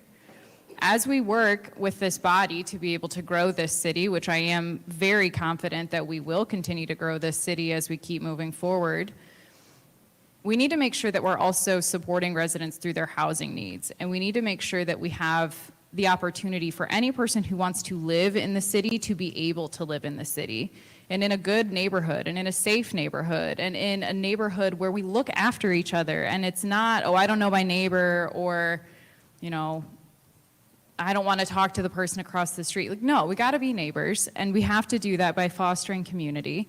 And I'm very, very confident that we will.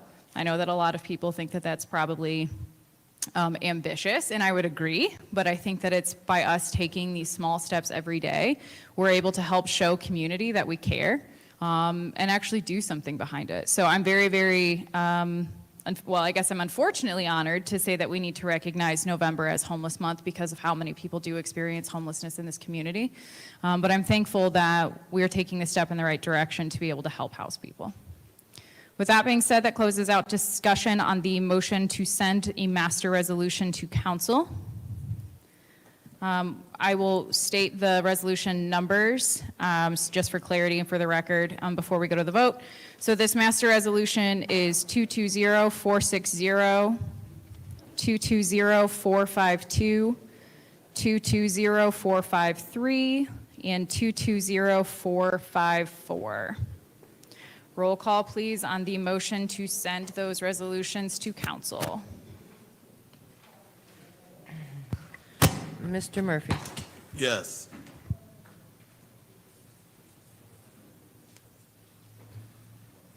Ms. Priestley? Yes. Ms. Winfrey Carter? Yes. Ms. Burns? Yes. Ms. Herkenroder? Yes. Mr. Pfeiffer? Yes. Ms. Worthing? Yes. Mr. Mays? Yes. Ms. Lewis? Yes. Vote is 9 yes, 0 no. Vote is 9 yes, 0 no. That motion passes. That brings us down to our first separation of the evening, Resolution 220464. Mr. Mays, this was separated by you. I will entertain a motion to send to council. Madam Chair, Ms. Priestley. I make a Madam motion to Chair. send Resolution 220464 to council. Okay, it's been moved. Is there a second to send 220464 to council? Madam Chair? Is that Ms. Worthing? Yes. Okay, it has been moved and properly seconded. Is Yeah, there any Madam Chair. discussion? Go ahead, Mr. Mays. I ain't in no race. Now, you had just said out your mouth it was separated by me. I'm finna speak, and then you gave it to Worthing. That's okay, because as long as I'm elected, I'm gonna have a voice. And my intent is to do amendments either here or in council. The first amendment and a priority is public safety. When I look at the recommended proposed budget, even the one that I just got today, public safety, $1 million out of 70-some million. People steady calling for police, waiting for 2-3 hours Point of in some information. case. What's your point? Did you realize that that $1 million is for community grants, not for the budget allocation? Proceed. Let me say this, Ms. Priestley.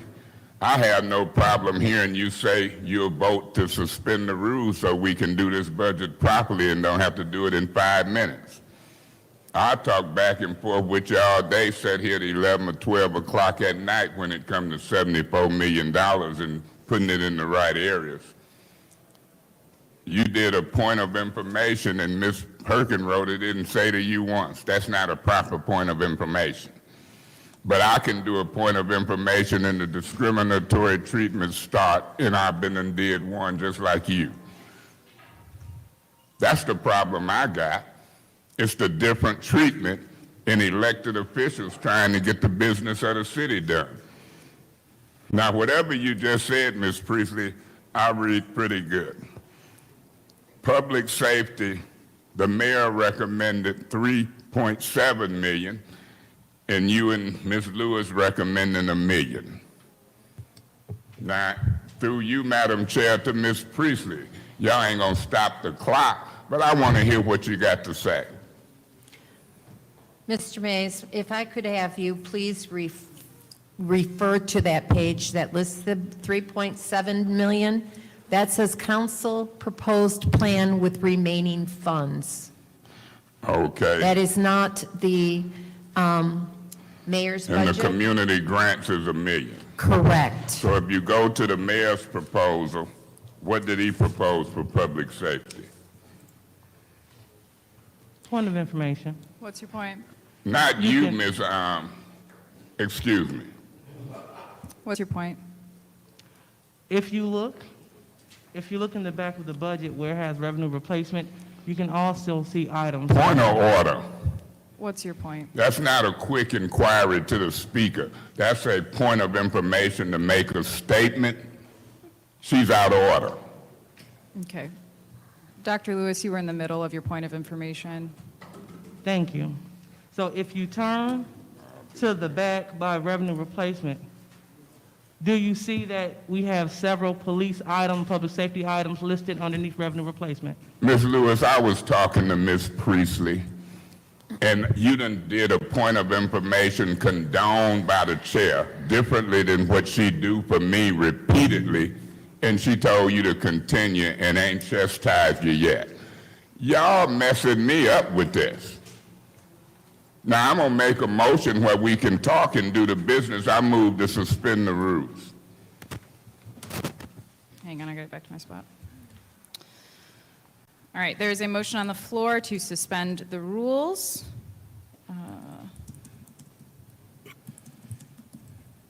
Is there a second? Madam Chair, Ms. Winfrey Carter? I'll second that motion. Okay, as a reminder, per Robert's rules, as we've covered this before, there is no discussion on a motion to suspend the rules, and we do require a two-thirds vote, not a three-thirds vote, sorry, a two-thirds vote for that to happen. Roll call, please, Madam Clerk. Ms. Priestley? No. Ms. Winfrey Carter? Yes.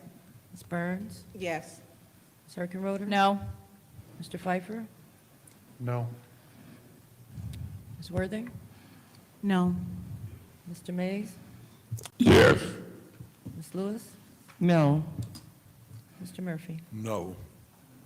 Vote is 3 yes, 6 no. Vote is 3 yes, 6 no. That motion fails. Mr. Mays, you still have the floor. Now, I'm gonna try to continue. But when you hear this group talk about phony points of information and phony points of order, and you hear Ms. Hurkenroder repeatedly tell this black First Ward councilman he out of order and don't say nothing to them, it's discriminatory. Now, they can get mad if they want, but I've been dealing with discrimination and different treatment for years. I didn't expect they would suspend the rules so they could talk back and forth like folks with sense. I'm gonna say it again. This ain't enough for public safety, Ms. Priestley. And since y'all don't want to talk back and forth, I'm looking at it. You can get $1 million if an ambulance costs $150,000, $200,000, 5 ambulances for each fire station, because the firemen asked me to try to get them an ambulance. Whether it's Clarissa Shields or your folks laying in the street, would you rather have a key to the city, Mr. Pfeiffer, or a key to 5 ambulances? You standing with a mayor giving out keys to the cities, and you're missing in the meeting to get 5 keys to ambulances. And then y'all gonna criticize me for trying to do a specific budget and want to give me 5 minutes. That ain't enough for public safety. Now tell me I'm wrong, Ms. Priestley. 20 cameras to cover the whole city for $200,000. 20 cameras don't even cover the First Ward. 20 cameras don't even cover the First Ward. Through you, Madam Chair, to Mr. Edwards, City Administrator, can you approach? Mr. Edwards. See, folks want to do a press conference tomorrow, and they talk about politics and send 12 people down here to lobby so you can see a press conference tomorrow. It was a press conference in front of City Hall today about this money. I'm interested in keys for ambulances versus keys to the city in press conferences. I'm interested in 200 to 500 cameras versus 20 cameras. Mr. Edwards, where is Mr. Jarzynski today from Ernst & Young? We paying him $1 million to help vet this. Where they at? At this point, all I know is he was not requested for attendance here. Not only was they requested and should be here for this meeting for ARPA funds, we paying them $1 million. They should be in Finance Committee meetings right along with Mr. Whittigan. You know Whittigan was requested. This mayor and y'all is playing a game, keeping folks out of pertinent money meetings, and I hope the public see it. This is appalling. trying to chop up 70-some million and folk ain't here and y'all prancing up like it's cool. It ain't cool for the residents. I could ask Ms. Priestley and Ms. Lewis, how did you come up with a figure for home improvement before we got the report from Ernst & Young? You can't do it, but you want to listen to residents. And then they hire Mr. Taylor for 2 weeks, and he come up here talking about the request form that residents is filling out is fake. It was something created on Facebook. He misguided. He should go back out to Montrose and study their board of trustees. He done brought somebody in here from Montrose that used to be a councilman and left the city to tell me what's fake and what's real. He fake. Let me go a step further. Mr. Murphy gonna say he voted for the request form, but didn't know what he was voting for. That's not true. Now, ain't that crazy? I used to know another councilman set up and Point of vote for order. stuff. What's your point? He calling our chief of staff, Ed Taylor, fake. That's a attack. Yeah, Mr. Mays, can you please stay germane to the topic? Y'all didn't say nothing when he stood in this public meeting calling the request form that residents done filled out faithfully fake. If he can call the request form and talk about the residents, I'm gonna say he fake. Mr. Murphy, I'm gonna say you fake if you say you voted for the form. Mr. And now- Mays, what's your point? Mr. Mays is out of order. He's calling me out my name. My name is Councilman Murphy of the 3rd Ward. My mother named me Quincy Murphy, not all this other, and I think he should be warned. Okay, Mr. Mays, this is your I'm gonna second. call him Mr. Murphy. Excuse me, If Mr. it's Mays, I have to Senator- rule on your point, on the raised Oh, point. you of order. ruling, go ahead. I can't say Mr., go ahead. Yep, so Rule this on. is the second time that I'm asking you to stay germane. Please Jermaine, proceed. you asked me to be Jermaine. I can call Senator Warnock Mr. Warnock. It'd be on their little thing. I can call Congressman Kildee Mr. Kildee. That's some foolishness. Talking about what his mama named him. I said Mr. Murphy. And you foolish for buying into it. Warn that. Now let me continue if I may. Because y'all ain't the only ones can do point informations and point of order. I can kill you with them. And then I'm gonna see if I get different treatment. Y'all so distracted. You see what I'm saying, Mother Jones? Here I'm talking about the home improvement category, the public safety category, dollars and cents, and here they go. You got to talk about them. This man gonna tell the public, Mr. Murphy, that he didn't know what he voted for when we approved the request form. Okay, thank you, Mr. Mays. Your time is up. Is there any other discussion on Kiss the? my wrist. Can you believe it? Okay, Point of order. what's your point? Mr. Mays is out of order. He needs a warning. Mr. Mays, your time is up. We'll refrain from any secondary comment. Is there any other Point of order, discussion? Madam Chair. What is your point? I done seen many council persons get a chance to wrap up. If kiss my wrist is wrapping up, I wasn't really out of order. I'll say it Alrighty. again. Let me wrap up. Kiss Okay. my wrist. Thank you, Mr. Y'all Mays. so Okay, so is there any other discussion in the first round on the Point of motion order. to send Yeah. resolution Point of order. 464 hearing? Point of order. Thank you. Our colleague in the 1st Ward just called all of us stupid. Please give him a warning.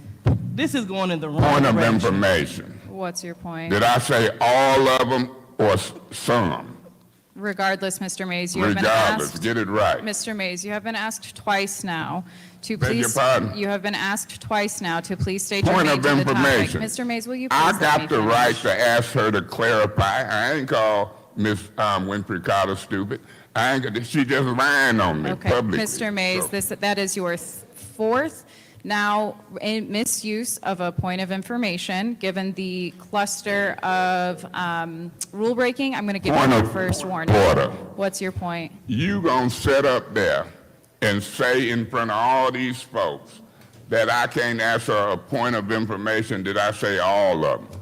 Okay. That's a quick inquiry. All right. It's so legitimate. It thank ain't you, out of Mr. order. Mays. Thank you, Mr. Mays. Is there any other discussion in your first round? Yes. Go ahead. Before I move forward, Our colleague in the first ward just called us stupid. And maybe my colleagues on the other side may not have heard him, but I heard him. And I think it's wrong for him to be allowed to call us stupid and don't get a warning. I gave him a warning, Mr. Murphy. I gave him his warning, yeah. Here's where I'm at with the ARPA dollars, and I submitted my recommendations to the ARPA committee on where I would like to see some funding.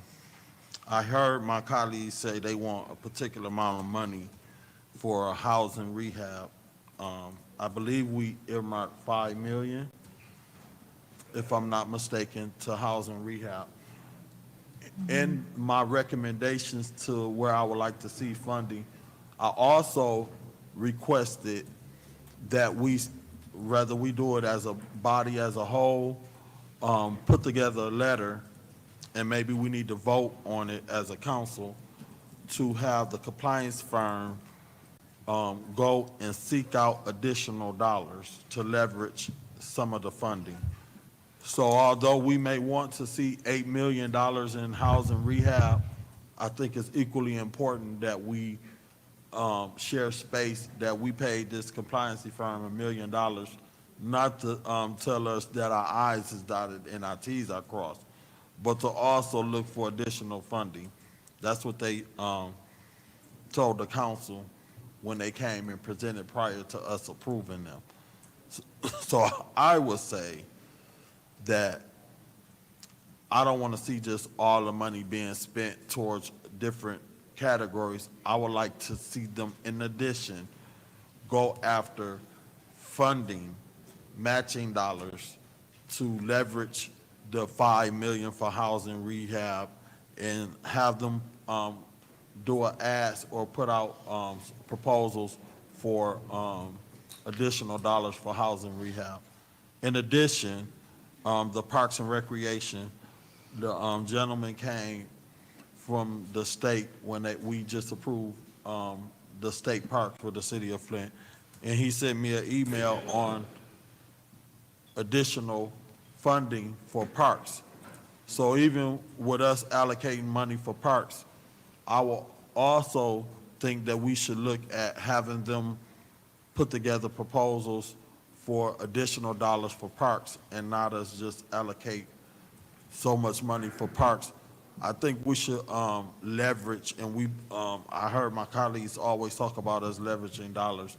So I'm not comfortable with adding additional dollars into the housing, because a simple fact, we're trying to spread out the money to do certain things. What's important to me is I think about the Sylvester Broom Empowerment Center. I know when we did the informational meetings, Linnell Jones and Marion them reached out to us because they getting ready to build a sports complex, and they needed some funding to fill in gaps. I didn't really see anything in the budget that talked about helping them. Brian Nolden over there at Burston Fieldhouse got a magnificent project going on. I will employ my colleagues to reach out to him and have a one-on-one meeting with him so that y'all can see what the plan is for Burston Fieldhouse. He has asked for the group Friends of Burston Fieldhouse has asked for $1.5 million for that project. I did talk to my colleague, Judy. She assured me that the $1.5 million was allocated in this ARPA. That was something that was important to me. I also brought up the fact that the North Food Market on Clio and Pearson Road, and I'm wrapping up. I know they came advocating to council. Point of order. What's your point? Why you ain't riding his butt about wrapping up and saying his time is up? Okay. What a different treatment. Mr. Murphy, wrap up. Thank you so much. But my colleague Judy assured me that they had got additional federal dollars for their project. Thank you. Thank you. Is there any other discussion in the first round? Madam Chair. Go ahead. Hearing multiple, we'll do Ms. Priestley and then Ms. Burns. Yeah, because I had asked you before, that's where Davina had poked you for. Oh, I'm sorry. I thought it was to Okay. excuse Mr. Pfeiffer. Ms. Priestley, are you okay with Ms. Burns going first? Thank you. No, I just have to go after. Thank you, Madam Chair. Real quick, I want to start with the $750,000, because we're in a transfer. I do not and will not, I don't agree with paying $750,000 to renovate our council chambers. I just don't, not at this time, and we're not giving Powell. Point of information. What's your point? What category, what line you looking at? Why are you waving your hand at me? Point of information. What's your point? I you got know a it was point of above information to the flying around, speaker. so I Point was of moving order. forward. Okay, Can you stop there the were, time? Point of order. there were multiple points. I heard a point of order raised by Councilman Yeah, Mays. that then a- takes precedent. Then, hang on, Mr. Mays, then a point of order raised by Councilwoman Lewis, and then a point of order by Mr. Mays, so we will address them in that order. Mr. Mays, Dr. Lewis, Mr. Mays, go ahead. Yeah, I'm trying to see where she talking about on this thing, and I'm gonna stick with that. My point of information was to the speaker, had nothing to do with Ms. Lewis. Okay, Dr. Lewis, you had a point? I had a point of information, just clarifying that I wasn't being disrespectful. It was a bug, and I was shooing it away. Okay, Thank you. thank you. Mr. Mays, you had another point. I know I can be a bug. My point of information is to Ms. Burns. Ms. Burns, where are you referring to the 750,000? It was on both of the budgets that were given, and it's on the back page 2 of 2, and it is halfway down. What category of money? It's on the back. It's revenue replacement. Okay, 'cause I want to keep my time. So, $750,000. I know those, I've sat out in those seats for 10 years. I'm just not willing to give that to be fixed, council chambers to be renovated, and that would include us up here. I would like to spend that money on the youth, save a life, or do something much more important. Also, I have a problem with giving, I know we have things that we do in our wards, but in this budget, we're giving each council person $30,000 to do in their wards to use. So I don't know how I feel about that, but I know definitely not the $750,000. Also, through you, Madam Chair, to Chief, I need the fire chief, please. I have a question, and Police Chief Green, please. Okay, Chief Green. And Fire Chief Barton, yes. And Fire Chief Barton. And Chief Barton, while you're up here, I just need to know the price of an ambulance. If you could, Come on down so we can get your answers in the microphone, please, for the record.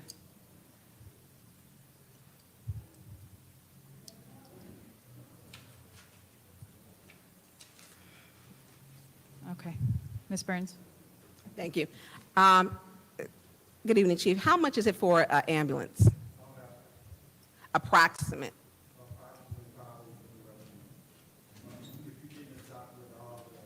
Was it, will you? Is your button up? There we go. If you get it stocked, it's going to run anywhere from 150 to 200,000. 150 to 200,000. Yes. And all of the firefighters are trained EMTs, correct? Yes. And have you ever had to use the fire truck to get someone to the hospital or to escort them? No, we've escorted before because, like I say, we find out a ambulance is 40 minutes out or whatever, 20 mileage, and if a person, they see a person deteriorating, I inform my guys to escort to, tell the people they can wait, but how long it's going to be, and if we feel it's a really matter of life and death, help the people, assist them, getting the person in their personal vehicle and transport and follow up.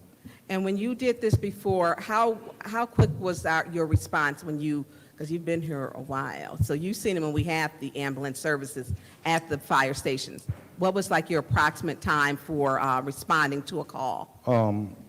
Under the 7 minutes that's required. We always met what was required from initial response and the time. So we usually anywhere from 7 minutes, 10 minutes at the most. You have occasions you get caught in traffic, or when we was responding to the east side of the city, you can get caught by a train or something like that. So. Okay, thank you, Chief Barton. Chief Green, real quick, I know you had, I had spoken to you going back to January and February about this witness protection program, and I thought it was great, and also Haskell Center. it is your program, and you stated you needed a PAL program, and you want to do some great things with the PAL program, and so did your officers. I support this program. Can you tell me why you want the PAL program? Well, it's basically for youth enrichment, youth outreach, and the community over there. As you see where the Haskell Center is located, there's not much over there. But this, the Haskell Center could be a location where the youth in that area can congregate. We can have programs, things of that nature. So it's basically a youth outreach, community outreach, just to expand what's already over there. Okay, and one thing I've seen, and I know I haven't spoken with you personally really lately, I know I had spoken to the Michigan State Troopers. They had arrested someone, and 3 of the young people were 15 who had guns. Is it often that you see minors with guns? Oh, it's quite often, yes. And so The youth in the city of Flint has a greater opportunity to obtain a firearm, an assault rifle, than a laptop or a iPad. And so with your PAL program, would you have, what type of programs would be there at Haskell Center? Basically, I would define it as a youth mentorship programs, things of that nature, things that have already been scientifically proven to be effective and working. Okay. And the other one is the Witness Protection Program. On here, it's got 300,000. You initially wanted 500,000 to close out some of these cases. One of the things we have heard is that these people, the criminals, bad actors, I don't even know what you call them nowadays, but I think we're tired of them. But they were in these files, but a lot of the things, the issues that they wanted was a little bit of money, and you had spoken in depth about it, will help them to move, to help you solve a case, help them to where they're comfortable to speak with the police so we can close these cases, get the criminals off the street. In this plan, I know you initially stated 500,000 when we had spoken, then I'm seeing 300,000, and then and I know it's a need because you and I spoke about the people who want to be in the Witness Protection Program, and they're waiting still because they're just out there and they witnessed a homicide, actually 2 homicides, and then 2 fatalities and 1 non-fatal who are waiting. And those individuals you have a list of people who could apply. So initially you stated 500,000. You were like, that's just the beginning. You're like, you could use more. How crucial is money and properly funding this? Is it important for public safety in the city of Flint? Well, it's very important. And just to add on to that, we also leveraged other funding from the Mott Foundation to add to that program also. Was that the 100,000? Yes. So there's you're up other to funding that's been 400. leveraged to support that program also. That's why the 300,000, if that's what we can get through this, through ARPA, you know. What would you like to see? Because this is the time, this is our working time. What would you like to see? We're doing it publicly. Yeah, the 300, if I can get approved the 300,000 plus the funds we've already leveraged, that should be sufficient. So the 400,000, you don't need the 500,000 anymore? If I can get 500,000, I'll take 500,000. Well, you got to ask for it. We got So I'm not table. Yeah, I'll take. Point of information. What's your point? Did you know we don't have an infinite pot of funds? Thank you. Proceed. So, I mean, what we initially asking, if it was 500,000, I'll accept that, yes.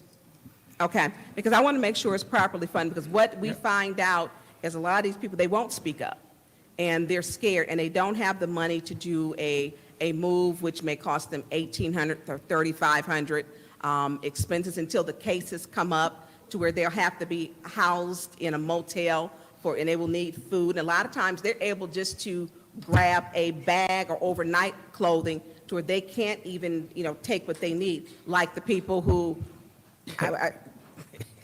I know, but, they don't have time to grab everything sufficient. So to properly fund this program, you talked about they may need a new cell phone, they may not have the funds to get a new cell phone, food, lodging, just until the case comes. So I would like to see at least the 500,000, the 100,000 that's leveraged, so this program can go forward. And for you and Chief Barton, public safety is important. We talk about making Flint a better place. This is a way to make Flint a better place. And the PAL program helps and it mentors the young children. Not only with that, I know that they mentor, they have the youth enrichment computer programs. They had before the football league, baseball. There are a lot of different things that, you know, for young people to get involved in other than drugs, the streets, and ultimately death. You know, and I would like to see PAL be funded, and if it means taking $750,000, and those are the most uncomfortable chairs in the world out there in the audience, they hurt, but I would like to see something done for our youth, because we read about them and we don't even get shocked anymore when we see a youth with a gun or a youth that has been shot. And the number of teenagers been shot, to me, is a lot. And I've had those conversations in private with you, and your concern was the same.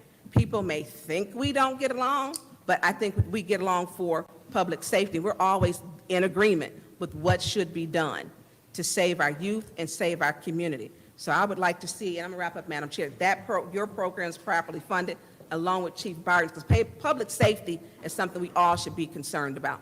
Thank you for the first round, Madam Chair. Thank you. Ms. Priestley? Yes. Through you to Miss Lottie Ferguson. Is she there, or did she step out? I don't She see stepped her. out, so Yeah, I I'll don't see save her. that for my second round.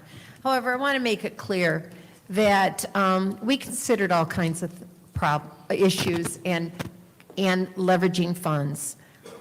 This plan is only the city dollars. There are already programs in place that have leveraged their dollars, that in our discussion with Brian, he has notated several funding sources where we can go after more money. But we have to have a plan first, and we have to allocate the money. That's why it's so important to get this passed, so that we can go forward. Right now, all we're doing is spending money here, spending money there, no plan. We have to set priorities. We have to have the priorities so that our community groups who will be evaluating grants and proposal requests have money to work with. Right now, why put something in place if we have no money for them to work with? Maybe there's other organizations out there who aren't going to charge us $7,000 a child to do a program, and they can get matching funds. Maybe the PALS program is the best, but let them apply for the funds and have proposals for which they are competitively awarded. Am I against PALS? Absolutely not. I'm for competitive process and have a community group decide where they feel that the money should be best spent. Matter of fact, some of these people might apply for $1 million, but the committee says, no, we can only fund you $250,000 because we have other priorities that we feel, or other programs that we feel need more money. And they can leverage dollars. So this is just the allocation of the city's ARPA dollars. We know that the 1.5 for Bernston? Is it that we need that grant money in there to do a match? We know that. There's several other programs where there are matches required that we made sure we left in the budget, or in the ARPA plan, excuse me. Let's call it what it really is. It's a plan. Is this going to be set in stone? No. Maybe we need to move some of the health funding from one grant to home education, depending on the applications that come through. But this gives us a starting point, and this is what we need to go forward. We have to have a starting point. So Lottie, through you, can we call up Lottie now? Miss Lottie Ferguson, can you come on down?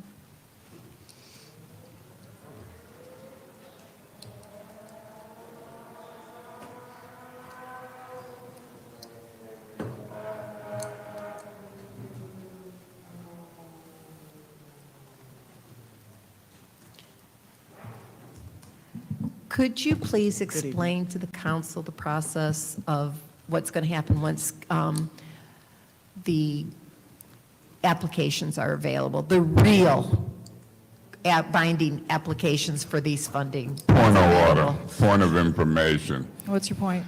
Through you to Ms. Priestley, you happened on the unreal paperwork that the voting residents then filled out. Is that your intent?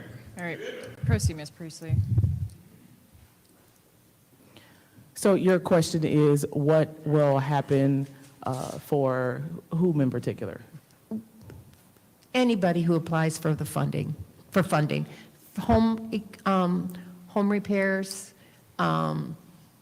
community foundations, PALs. So what will happen is that the application will be available both online and via paper for organizations to be able to fill out the application. There are a number of requirements that are included in that application. I believe everyone on council should have a draft copy of that so you understand what is being asked of those who fill those applications out. And then there will be a review committee. Point of information. What's your point? Through you to the speaker, do you plan to ignore the residents who've already filled out the initial form? Okay, proceed, Ms. Ferguson. So the review committee will have the opportunity to take a look at the applications that are complete, those that include budgets and other Point of pertinent information. that's What's your required by the point? federal government. Excuse me, Ms. Ferguson, what's your point? Are you ignoring the question that I'm asking? Are you going to ignore those residents who filled out the initial form? Okay, Point of order. what's your I point? think it's a proper point of information, and he's intimidating the speaker. I'd just like to hear what she has to say. Okay, proceed, Ms. Ferguson. To your question, Mr. Mays, and no, Ms. Worthing, I'm not intimidated. We No offense to you, have, sorry. We have received the rundown of those, the document that you also received that indicates the number of applications that ask for home improvement assistance or small business assistance, and we are taking a look at those to make sure that they are in line with the priorities that we've identified in the plan that we presented to you on June 14th, and they are. Okay, Ms. Priestley, you still have the floor. Yes, so there will be a committee that will be chosen semi-blindly from residents across the city, hopefully one per ward. That's correct. And they will be reviewing all of these applications. Is that correct? That is correct, yes. And Point of information. What's your point? Ms. Priestley, do you believe that that committee appointed by anybody other than council would be an illegal multi-member body? Have you researched that? I'll allow it. so this committee, that will be chosen by residents of this, within the residents of the city of Flint who apply to be on this committee, will have a chance to review those applications, correct? That is correct. And they will be making recommendations to council as to what to fund and what is to not. Point Is of that correct? information. What's your point? Through you to Ms. Priestley, who do you propose going to appoint this committee? I'll allow it. Ms. Priestley, if you'd like to answer. Ms. Ferguson knows more about that, how that would work than I did, because I was not at all of the committee meetings. So this is an area where we are relying on our friends in philanthropy who do this work on a daily basis. We have looked at the model that they've suggested to you, which you also have copies of, to create a selection committee One, hopefully that it's inclusive of at least one person from every ward. And then at that time, when they review the applications, the recommendations will then come to council. They cannot make any decisions. They cannot grant anyone any funds. They can only provide a Point of recommendation. information. What's your point? Are you, clear me up on who's going to appoint this committee? Do you know? Okay, I think she was getting there. Proceed, Ms. Ferguson. Point of order, Madam Chair. What's your point? You're doing a little too much. When I do a legitimate point of information to the speaker, it don't call for your editorial. Okay. She can answer or not answer. You be out of order repeatedly. Okay, go ahead, Ms. Ferguson. I apologize. As I stated at the top of my comments, we are working with our philanthropic partners who do this, grant dollars to community on a regular basis. And so they are assisting with the process of the selection committee and identifying those who would be available to serve on that committee. Again, they would be, also recommendations would be made, but there are no final decisions made yet. Point of information. Have you researched the multi-member body definition in the charter? I have not. However, I do believe that because the city per se is not convening that body, it would be convened by our philanthropic partners, that it does not meet the criteria of a multi-member body. Okay, thank you. Ms. Priestley, you still have the floor. I think that's it for now, Ms. Ferguson. I might have some additional questions. Was there anything that I missed that you can think of? Not at this time. Thank you. All I right. appreciate it. Thank you. Ms. Worthing, you requested the floor next. Thank you. This has been way too much talk and speculation and not enough work. It's 7 o'clock, and we haven't made it to council yet. I hear what my colleagues are saying, but I believe some are confusing county dollars with city dollars. They're not taking into account matching funds. PAL is under youth wellness, education, leadership, recreation. So the specifics aren't necessarily in here. It's a plan, but I wouldn't want to allocate all dollars for youth wellness to PAL. There's got to be matching. It's got to be fair. I like what Ms. Priestley said. It should be competitive, and it should be fair, and the community should decide, not just council. We can't just say, I want this, this, this, and this.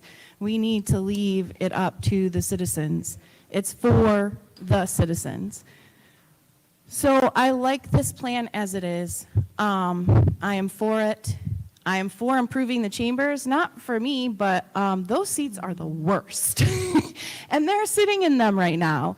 This is like an antiquated, it is horrible, horrible setup. And yes, I'd love to save a life instead, but at the same time, practicality, we've got duct tape on seats. We've got camera systems that need upgrading. There's just a lot going on that would be very helpful to get the business of the city done. Also, I myself, literally, it's titled allocation plan. I do that for my budget every single month. And sometimes things change, an emergency happens, and I can't do what I wanted to do, and it goes towards that. That's like what this is. Like, this is what we want, but as Ms. Priestley stated, if something happens that we decide might be better, we can change it. But it is super important to have this plan. We've said we need a plan. We need a plan. We need a plan. I don't know, it's been years now, for me, years that we've needed a plan.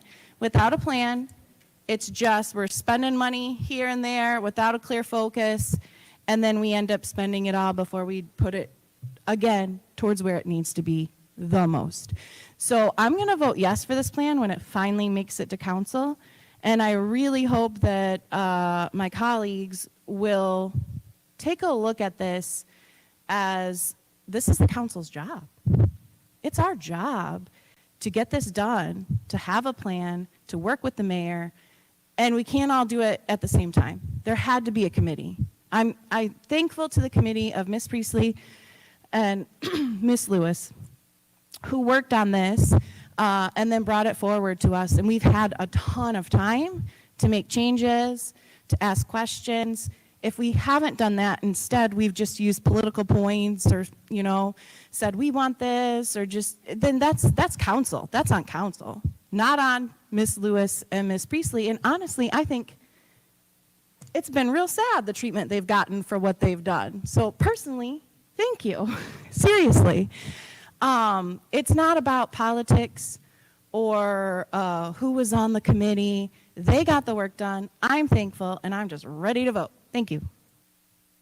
All right, thank you. Is there any other discussion in the first round? Madam Chair. I saw Mr. Pfeiffer first, but I heard you, so I'll go Ms. I'll yield if you want to go. Okay, so we'll do Ms. Winfrey Carter and then Mr. Pfeiffer. Thank you, Councilman Pfeiffer. Thank you, Madam Chair. Well, I'm going to say I'm not going to vote yes on this plan as it is. I think there need to be some amendments. And one, I would like to see money earmarked for our pregnant women. And I guess that should go under what, public health, the public health and youth development line. We got to think about our infant mortality rate here in our city. I don't know if you guys know, but that rate is doubled the rate of that in the United States. And I know of two organizations that do deal with pregnant women, House of Esther and Revive. So I would like to see us put money towards that, to earmark money towards our pregnant women, just as well as the money for PAL, for our youth, okay? The youth, they are the future. So we gotta make sure that we look out for the youth. Also, I was looking, I do have a question. This is to maybe Councilwoman Priestley, Councilwoman Lewis, through you, Madam Chair, to either one who can speak on this. I'm looking at the street lights. And you said add 500 street lights and replace 2,000 lights with LED. I think, what is it, close to $3 million for that? I don't think that's going to be enough if we're thinking about lighting up this entire city. How did you guys come up with the 500 streetlights? That's 500 additional streetlights? Councilwoman Jerry Winfrey Carter, that Yes. came from that is actually the administration's plan, and I would suggest that you address that question to either Mr. Whittigan or Ms. Ferguson.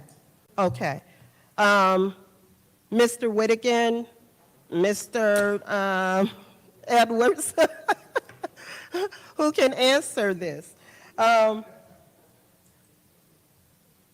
Is this 500 more street lights, additional street lights? Because, you know, we do have blocks throughout the city that have no street lights, particularly in the 3rd Ward, the 5th Ward, the 1st Ward, the 2nd Ward. I mean, whole blocks. Not Stockdale, Josephine, a whole block with no street lights. I mean, so are we adding more street lights, street poles for the lights?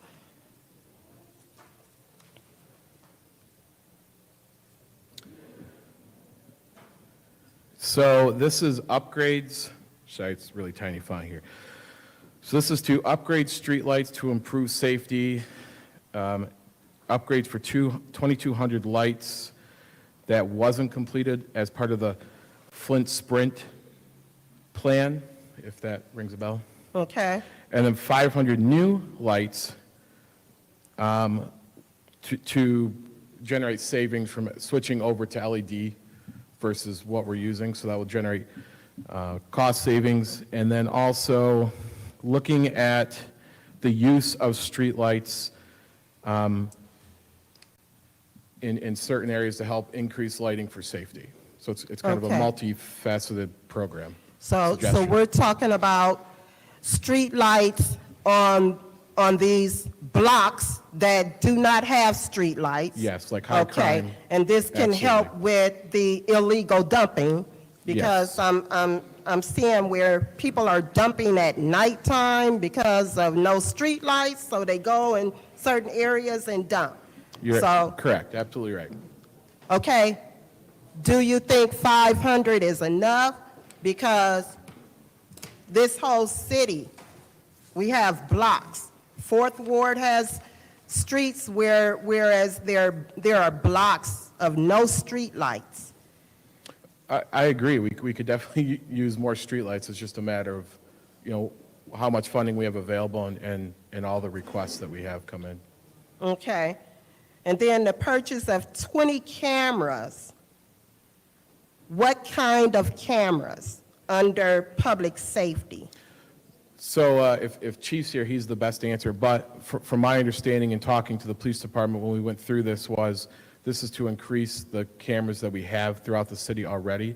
Crime detection cameras that we're already utilizing is to bring in more cameras for public safety, as you mentioned.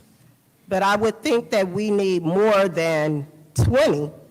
I would think I that agree. the There- whole total public safety line, we need to increase the funds for public safety, because we need more cameras. And not to mention, I think I heard Chief Green, if you're in the building, in the chambers, I don't know, I think I heard you say also that our police cruiser need the cams inside, the dash cams inside the cars, right?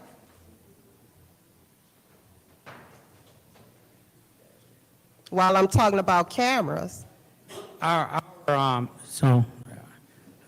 police cruisers have dash cams equipped. The issue with some of our police cruisers is having them equipped. We have to contract with the vendor to have them equipped. Okay. So. So all of the we have- cruisers do have they are equipped, but you need to, Equip them with, we have the equipment. We have to okay. install it. Oh, okay, that's good. And while I'm 20 cameras, you think that's enough to put throughout the city in addition to the ones that we have? Well, the 20 cameras are specific cameras, and I believe those 20 cameras would add to our flock camera system that you've already approved, so. Okay, because I know, if I'm not mistaken, we talked about cameras. I also proposed and made a motion for cameras to increase, enhance the police department. But I'm just saying, maybe more cameras, 40, 60? Thank you, Chief. Okay. Also, let me think. It was something else. Oh, I don't want us to forget about the neighborhood improvement under that category. The home repair and improvement grants. I still think that $5 million is really not enough. I hear what you guys are saying as far as leveraging, but we're gonna get more residents that's gonna want to apply for home improvements. So I think we need to go ahead and chop it up and put more money to that category. Thank you. Thank you. Mr. Pfeiffer, you have the floor. Thank you. Is this a perfect plan?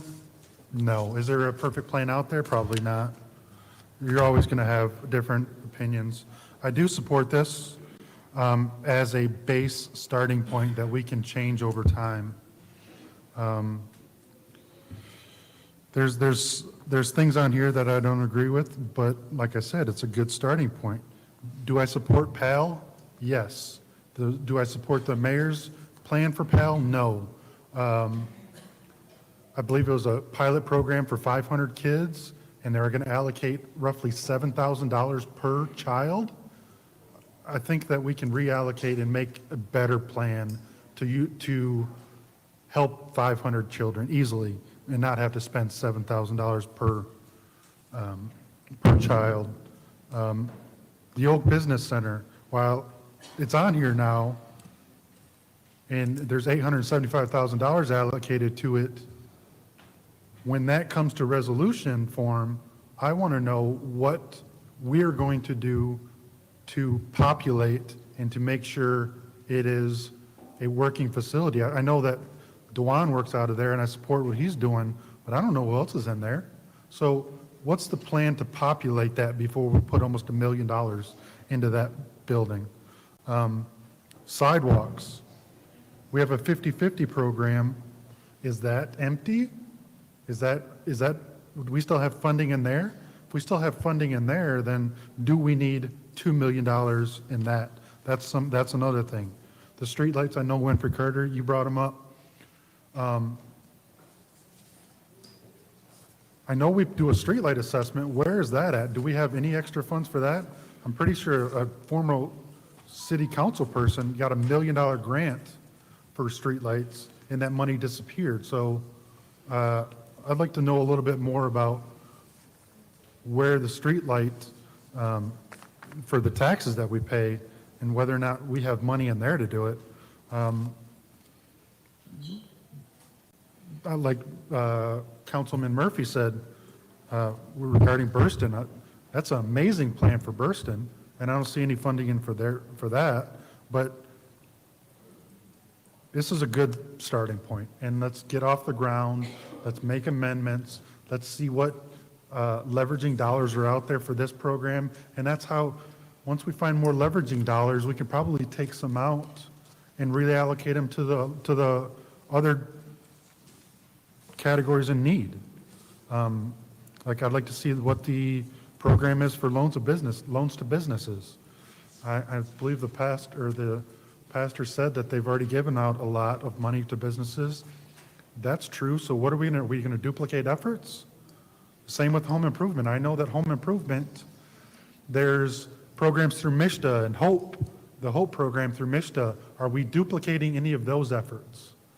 And to the point of the $7 million that Ernst & Young categorized, those are dollars that people wrote on a piece of paper.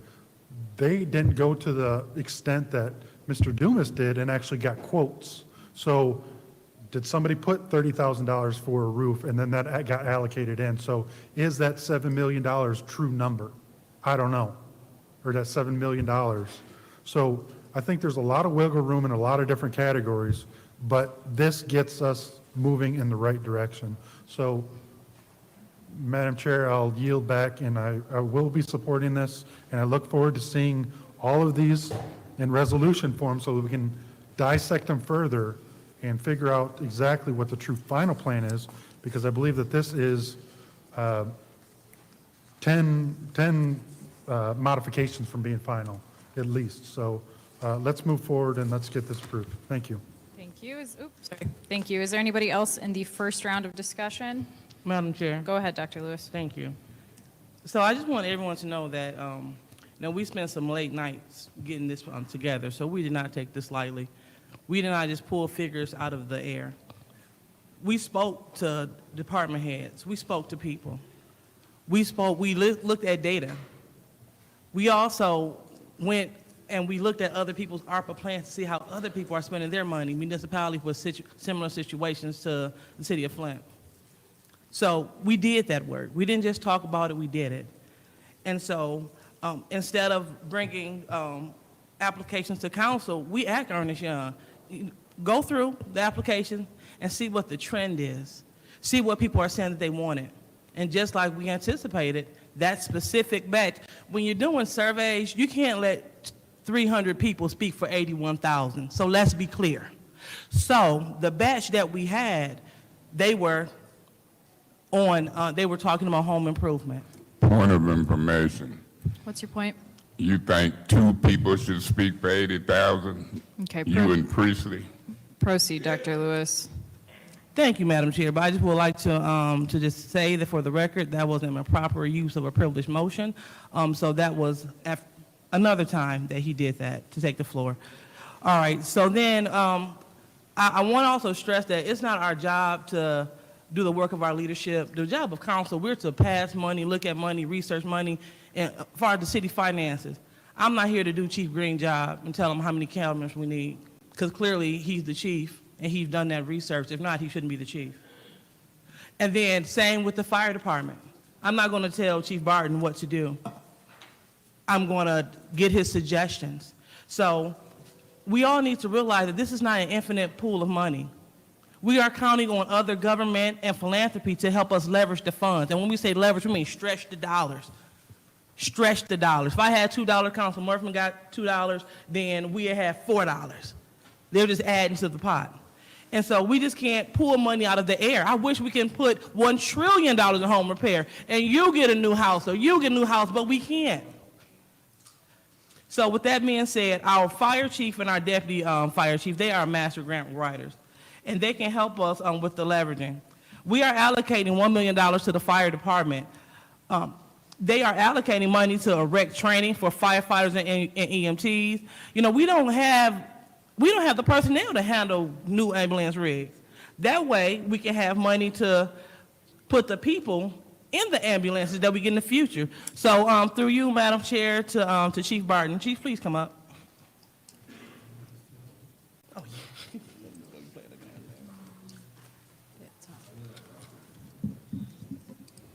All right, thank you, Chief. So, question, do we have staffing issues with our fire department? Yes. Okay. And did you request money especially for the ambulance rigs at this time? No. Okay. Okay.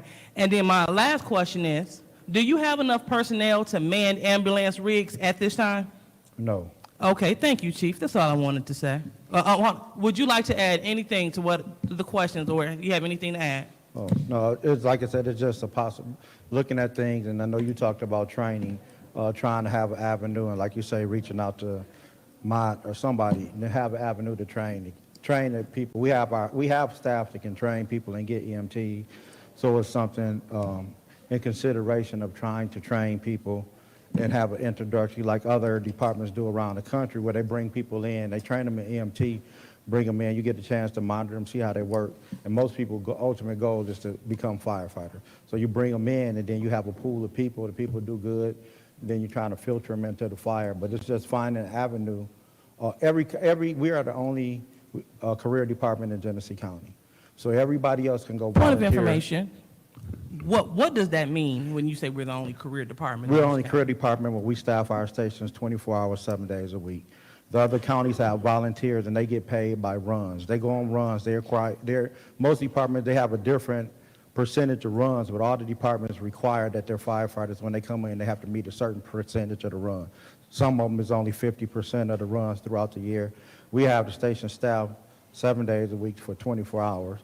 And so we're a career department, but the difference of us is all the other departments are volunteer. So the people can go out in their community. They have explore programs with the schools, with the something. We went to school directors, but they keep changing directors. So every time it's a possible partnership, we get a new director and starting from scratch. But they can go get trained for free. That's not available to the residents of the city of Flint. So we can do those partnerships or have some type of training facilities. We can start training our youth right here in the city of Flint, and have a pool. As when people leave, we would have a pool to draw from. They would be trained by Flint, and we'll know what we're getting. Just like when we bring the volunteers in, we can't just bring a volunteer in and throw him on the fire truck because we don't know exactly what he knows. So we still have to go over and do some training just to bring him up to scales on what we do, the equipment we use. You know, you have different equipment. When you come to your SCBAs, you have Dragers, NSA, Scotts. And so the equipment, they all do the same, but they're used a little differently, but they do the same thing. So if you have a pool where we're training people here, when we bring them out, like I said, if we can get a partnership to the school to get our own training facility, then we train them here, give them a chance to be viable, give them a job. Because with fire, you have the EMS portion, opened up doors for do security jobs, opened up doors to go in the hospital and work. And then if the ultimate goal is to get them to be firemen, and you can get them in at a decent starting wage. And this is a national certification when you get your EMT license. Okay, so correct me if I'm wrong. So what I'm hearing you say is that there's levels to this. Yes. Okay, and the level that we need to focus on, which is right here in our ARPA plan, is making sure that we create a pool, that we train people so we can have employees for the city of Flint, so we can have them, so we can consider other avenues like bringing our ambulance service back. That what I'm hearing? Exactly. Because just like I say, they start the Explorer program, so kids join Explorer programs like 10th, 11th grade, and then by the time they graduate as seniors, because you have to be 18 to maintain those licenses, but by the time they graduate as seniors, they can just, it's a matter of just going and taking the test. They have all the training, and they go take a test at 18, they pass the test, now they're certified EMT, and they can be certified in fire. Thank you for saying that, because I am a product of your program. Yes, you are. Graduate of class of 1997. So I just really want to just highlight that it's in the plan. We must train people to fill the spots. This isn't our free-for-all. This is not the JCPenney catalog. This is our time to hear from the leaders and the people to see what we need. Thank you so much, Chief Barton. And through you, Madam Chair, could you please bring up Mr. Eric Eggleston, excuse me? Mr. Eggleston? Good evening, Council. All right, so thank you so much for coming, Mr. Eggleston. Can you just state for your name the record, or can you state your name for the record, please? Yes, ma'am. My name is Eric Eggleston. Thank you. All right, thank you, Mr. Eggleston. So I know that you have a program that deals with youth wellness, outline how we had, in our budget. But let me just make this statement before you speak. PAL is a nationwide organization. And one thing that Councilman Mays said, he don't want the money going to these nationwide organizations. He wants the money going to the little guy. So not giving PAL the big lump sum, that was our way of giving money to the little guy. And Point of information. What's your point? Ms. Lewis, why do you feel it's so important to speak for me and mischaracterize what I say? Why is that important to you? Okay, that's an improper use of a point of information. Dr. Lewis, proceed. Okay, thank you. And so I'm not beholden to things or people. I'm beholden to the job at hand. And so I can't talk about PAL's success rate. I know PAL been around, but just because you're here does not mean that you're effective. So I'm not saying that they are or they are not, but I'm saying that there's many other programs out here that we need to consider. PAL, this pilot program is new, and they can compete for funds just like the rest of the organization because it's a competitive process. So you, Mr. Eggleston, could you please tell us about a youth program that you may have, that you may want to, apply a NOFO for? Well, again, thank you all. Actually, this is probably the most progress I've seen since I've been sitting here because we're getting to good points. One, I want to start with Chief. Exactly what he said. You get ambulances, you ain't got nobody in them. Also in those programs, our partnerships bring licensed, certified training programs called CTE, Career Technical Education, where we can start a fire training for Chief so he can pick those individuals once they graduate to be able to come and apply for him. That's number one. Number two, to Councilwoman, you're absolutely right. I think it should be, and it is in here, funding to address that teenage pregnancy and all those issues. And what we should do is we should tell them, hey, when the RFP come out, you apply under this line. and you put together your proposal. So study picking organizations, even with my own. I don't want you all talking about YDC. I just want to be able to apply. When can I compete against the other nonprofits in this county or in this city to do the work in this city using your youth? There is money in here for PAL, because Chief said he need $500,000. And I am good with competing with Chief over that $500,000 because there's 2 or 3 buckets. This is what I do all day, every day. This budget is a good budget to start, because what's going to happen is when you open up that RFP and everybody start applying for that RFP, you all going to see before you allocate $1, oh, wow, it's X amount of millions in this bucket, but in this bucket, not all the money was utilized, so we can reallocate money.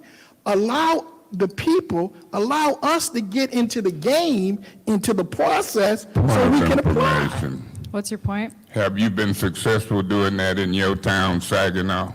Well, yes, sir. I'm federally funded for Saginaw Youth Build Program, $1.5 million. I'm federally funded for Flint at $1.5 million plus Point an of additional. information. What's your point? How many houses have you completed at this point? Man, I'm so glad you asked that, because today was the day that we were getting ready to post. Our pilot project is done, and our plans have been approved for the next 6. 1. Okay. And we do- did that one, Councilman Mays, starting in January 1st, 2020, with high school dropouts. So we know how to build, because we built one from the ground, but we renovated 4 gut jobs. So we know how to do renovations in new builds that pass all city codes. Okay, thank you. I don't know if you heard the buzzer. The buzzer did go off right as he started to speak. Did you hear that? Yeah, I just wanted just Okay. to wrap up like everyone Yep. else. Point of order, you wouldn't let me wrap up with Papa Jerry. Okay. You gonna treat her differently too? Proceed, Dr. Lewis. Thank you. So thank you, Mr. Eggleston, for approaching the Thank you. lectern. And just want to just remind my colleagues that we can't move.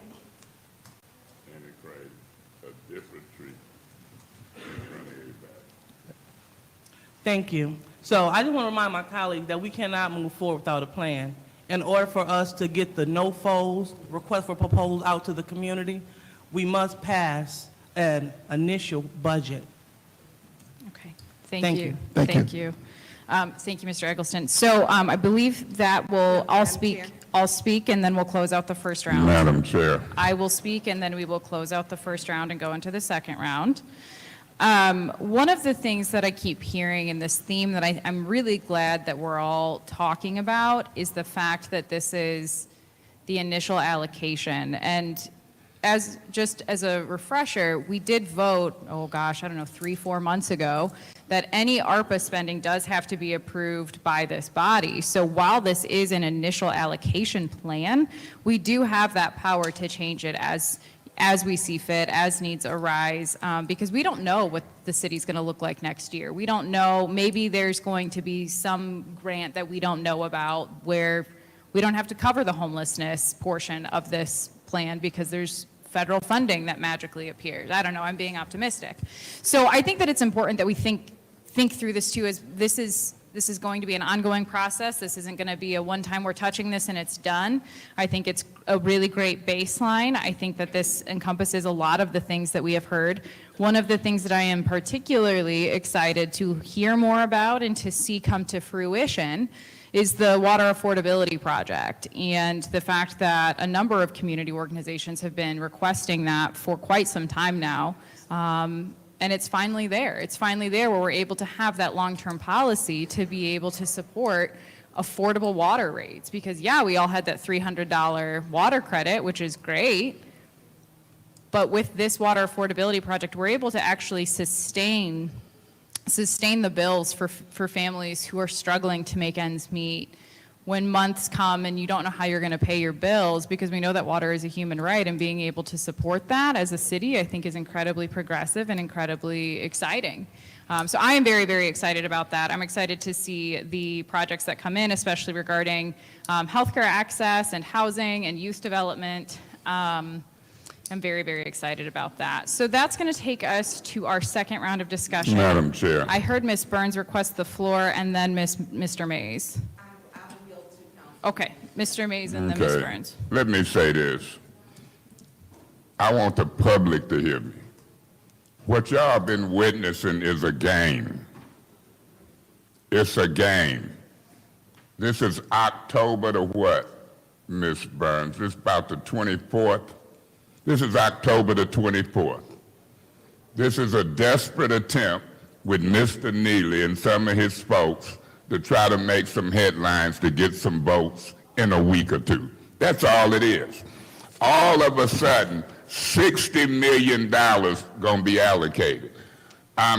You don't have to believe me, Mother Jones, but it's true in my mind, in my political opinion. I'm gonna make an amendment, and I'm gonna try to keep 30 to 40 million over here and put some money into public safety, home improvements, and economic development. I don't expect the motion will pass. We facing a $15 million projected deficit, and the emergency manager came in for $12 million. You ain't heard him say nothing about it. Now look, Mr. Taylor in Piper's ear, because Piper giving out keys to the city with Neely when he should have been giving out keys for ambulances. Oh, you believe he should give out keys to the city versus keys for ambulance? Ask Clarissa Shields. Ask Clarissa Shields. She the one posted somebody laying there on the ground for a couple hours. If it didn't happen, then she wrong. Wherever it's at, Mr. Taylor, you was out of order. You was out of order when you pranced your butt up here, and you're out of order now. Well, members of the You've been here audience, 2 weeks and you're out of order. Any okay. council person can call a foolish person out of order. Mr. Mitchell, Mr. Mitchell. Will all members Now of the warn audience, him. will all Or members, ask them to leave. Mr. Mays, will all members of the audience please No, that ain't remember- an audience. That's a city employee. He lied and told you he was a member of the public. Okay. He's hired. Mr. Mays. Get it right. All right, I heard a point. Okay, so as I was stating, will all members of the public please remember, we are not to engage in argumentative discourse. Let's keep going with this meeting. Mr. Mays, you still have the floor. Ms. Herkenroder, know this town. That's a paid staff member out there hollering, acting the fool. You might wasn't here, but Mr. Smith come up say he's been hired for 2 weeks. What's your point? Our colleague. Getting my time right, Davina. I ain't finna play these games on my Excuse me, time. Mr. Mays, there's a point of order. What's your point? Our colleague is engaging and argumental with the public. So just as you giving the public warning, you should also do the same with our colleague. Maybe if he don't be antagonizing people, he won't be having to worry about going through this with the public. Okay. It's okay for him to do it, but when somebody else do it, it's a problem. That's not a member of the public. Point of information through you to the speaker, that's a paid staff person. Point of information. What's your point? According to our rules, that you must show respect to all employees and fellow council people, as well as members of... Point of order. Rule on his point of order, and then I can just hop in just like her. If you ain't gonna rule on it, that's a member of staff, not the public. You said it was a member of the public. Now, if she can hop in, I can do 2 more before you rule on his. Okay, I don't even know so- what she said. All right, well, Ms. Priestley did raise a valid point. Mr. Murphy also did raise a valid point. Mr. Mays, you have already received your first warning this evening. If you continue to argue, I will have you escorted from this meeting. I'm gonna raise a valid point when it comes to white folks discriminating against black folks, and that's not a member of the public. That's a paid hired hand for Mr. Neely, been here 2 weeks. Now, that's a fact. All right. You might not like it, but he's a paid staff person. Now, what I was going to do, and I'm going to do it, I'm going to make a motion to amend this budget. And I want to amend it in the area of public safety to 5.8 million. I want to amend it in revenue replacement. We're facing a deficit for 15 million. I want to amend it in home improvement for 7.6 million. I want to amend it in small business for 6.4 million. And then I'm going to amend it and stick with the Buick plan. That's a total of 38.5 million. And we can discuss. What's your point? Where's the money going to come from? We ain't in discussion. She's out of order. Will you warn her too? Okay, Mr. Mays, for clarity on your motion, can you state those numbers Why don't again? you warn these folks? Mr. Mays, for I clarity. was making a motion. She trying to get in discussion, and your job is going to ask, is it a second? Okay, Unlike you did the other day. All righty, Mr. Mays, can you give us those numbers Well, again? I'll do the proposed amendment again.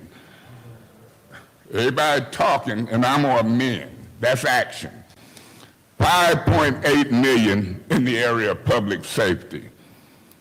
15 million in the area of revenue replacement. Look, here they come, because it's real. 7.6 million in the area of home improvements. And it's going to be a total of 9.6 $1,050,000 in the area of economic development. That includes the Buick project. So if you want me to say it again, I will.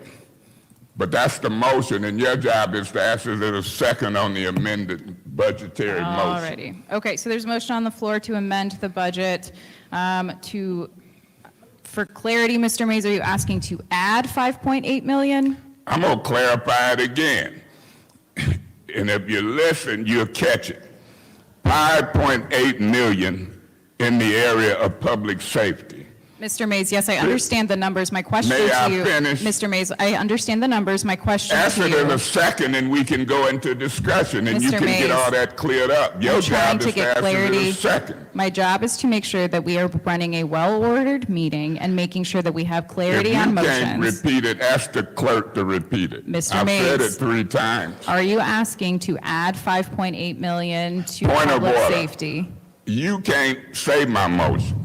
I said 5.8 million in the area of public safety. I didn't say add or subtract. I said 5.8 million. You clear on that? Mr. Mays, that's, no, I I'm said not clear. 15 Mr. Mays. million in revenue replacement. That go to keep of the records. Mr. Mays, again, for clarity, are you proposing to amend the budget to add 5.8 million? Because when we're That ain't voting what I on this, said. that's why I'm trying to get some clarity.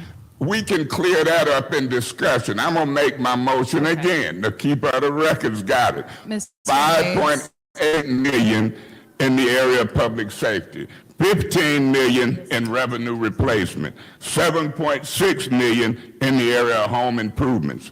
9.6 million 50,000 in the area of economic development for a total of 38.550. That's what I originally said, and the rest will still sit over there. Okay, so again, for clarity, because we have to vote on this, are you asking to add all of these? Point of order. I made the motion 3-4 times. Your job is to ask it in a second. If you got some clarification after 3 times, ask the keeper of the records what the motion is. Okay. I got to get in discussion with you. All right, so there is an unclear motion on the floor to amend the budget to public safety to 5.8 million, revenue replacement to 15 million, home improvement to 7.6 million, and economic development for 9.6 million. Is there a second? Madam Chair, I'll support that motion. All right, is there? Madam Chair. I heard Ms. Worthing first. Madam Chair. Call the question. I heard Ms. Worthing first. I heard a motion to call the question. Is there a second to call the question? Madam Chair. Point of order. Support. What's your point? Point of order. What's your I point? made the motion. Here you playing a game on calling her first, call for the question on a motion I made. That's a different treatment. Okay, I respectfully, ain't Mr. racing with Mays. y'all for no mess like that. Respectfully, Mr. Mays, I call on who I hear first. I've called on you many a times first when you are not the maker of the Point of order. motion. What's your You point? do realize this is special affairs. I'm Y'all very gonna play aware. that game in special affairs? All right, so we are on a call the question. I did hear a second by Dr. Lewis. That brings us to the vote on calling the question. Roll call, please, Motion Madam just Clerk. been made. Now, ain't they- What they said. Okay, Ms. Winfrey Carter?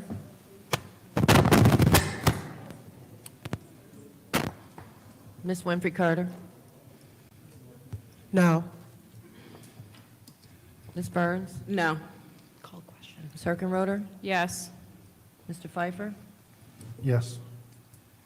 Ms. Worthing? Yes.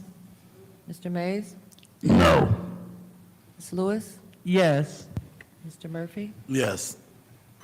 Ms. Priestley? Yes.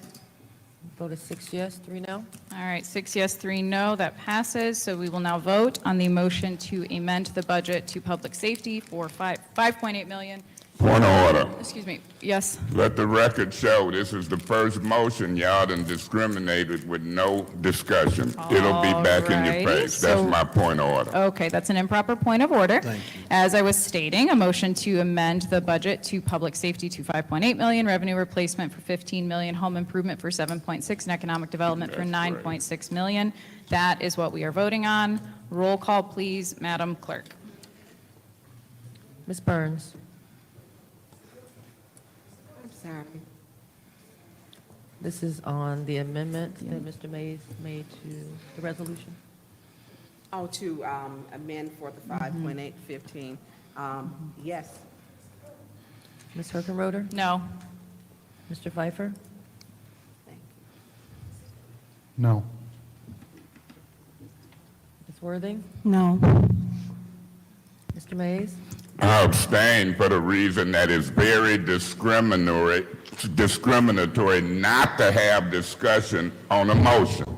And so for those reasons, with these Fab 5 or Fab 6, I abstain and want the whole public to know the reason, because it's unfair, it's prejudicial, and it's discriminatory and outright wrong. Ms. Lewis? No. Mr. Murphy? No. Ms. Priestley? No. Ms. Winfrey Carter? Yes. The vote is 2 yes, 6 no, 1 abstention. All right, 2 yes, 6 no, 1 abstention. That motion fails. Madam Chair. We are back at the original motion. Madam Chair. Hang on, just for clarity, we're back at the original motion, which is to send this plan to council. Mr. Mays, you still had the floor. Madam Chair, I know I and then still Ms. got Burns the had it. floor. I should, because that's what happened with Worthing when she made the motion. The greatest joy in my heart is for people in the public to see, particularly those 500 registered voters who put in their paperwork, who's reaching out for money.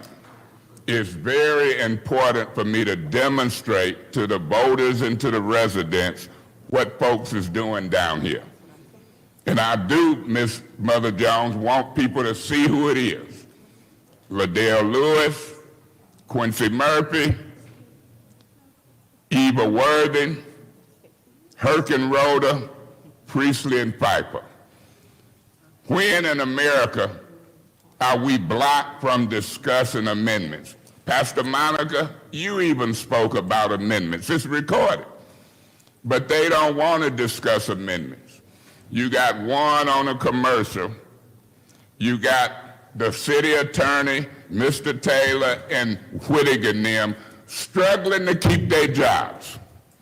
Struggling to keep their jobs. They so more interested in press conference and giving out keys to the city rather than giving out keys to ambulances. You got cover-ups on possible police chases. Point of order. Okay, Hearing multiple points, I believe I heard one from Ms. Worthing and from Mr. Murphy. No, I'm sorry. Hearing a point of order, yes. Our colleague is making accusations, and it's not germane to the motion that's on the floor. The motion on the floor is to talk about the ARPA budget, which is resolution adoption to send to council 220464 that he separated for us to move into city council.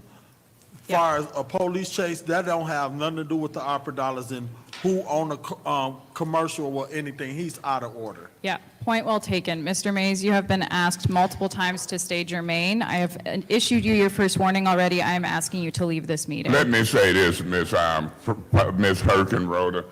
Well, if I hear what you're saying, I'm immediately appealing, but I can talk about every department, public safety, lost revenue, and you ruling on that foolishness make me think you just as foolish as him. Did you rule that he was right? I can't talk about the operation of the city. Is that what I'm hearing? Mr. Mays. I appeal the ruling of the chair, if that's what I'm hearing. Okay, well, I didn't answer, but Mr. Mays, as I stated previously, I have asked you several times to stay germane. You have already obtained your first warning, and I am now asking you I to leave appeal this the meeting. ruling of the chair. Everything I was talking about is germane to this budget, and I appeal the ruling of the chair. All righty, there's a motion on the Talking about I ain't appeal germane. of the chair. Is there a second? Is there a second? Is there a second? I'll second that. Okay. As a reminder with the appeal, oops, hang on, sorry. As a reminder with the appeal, the chair speaks first and last.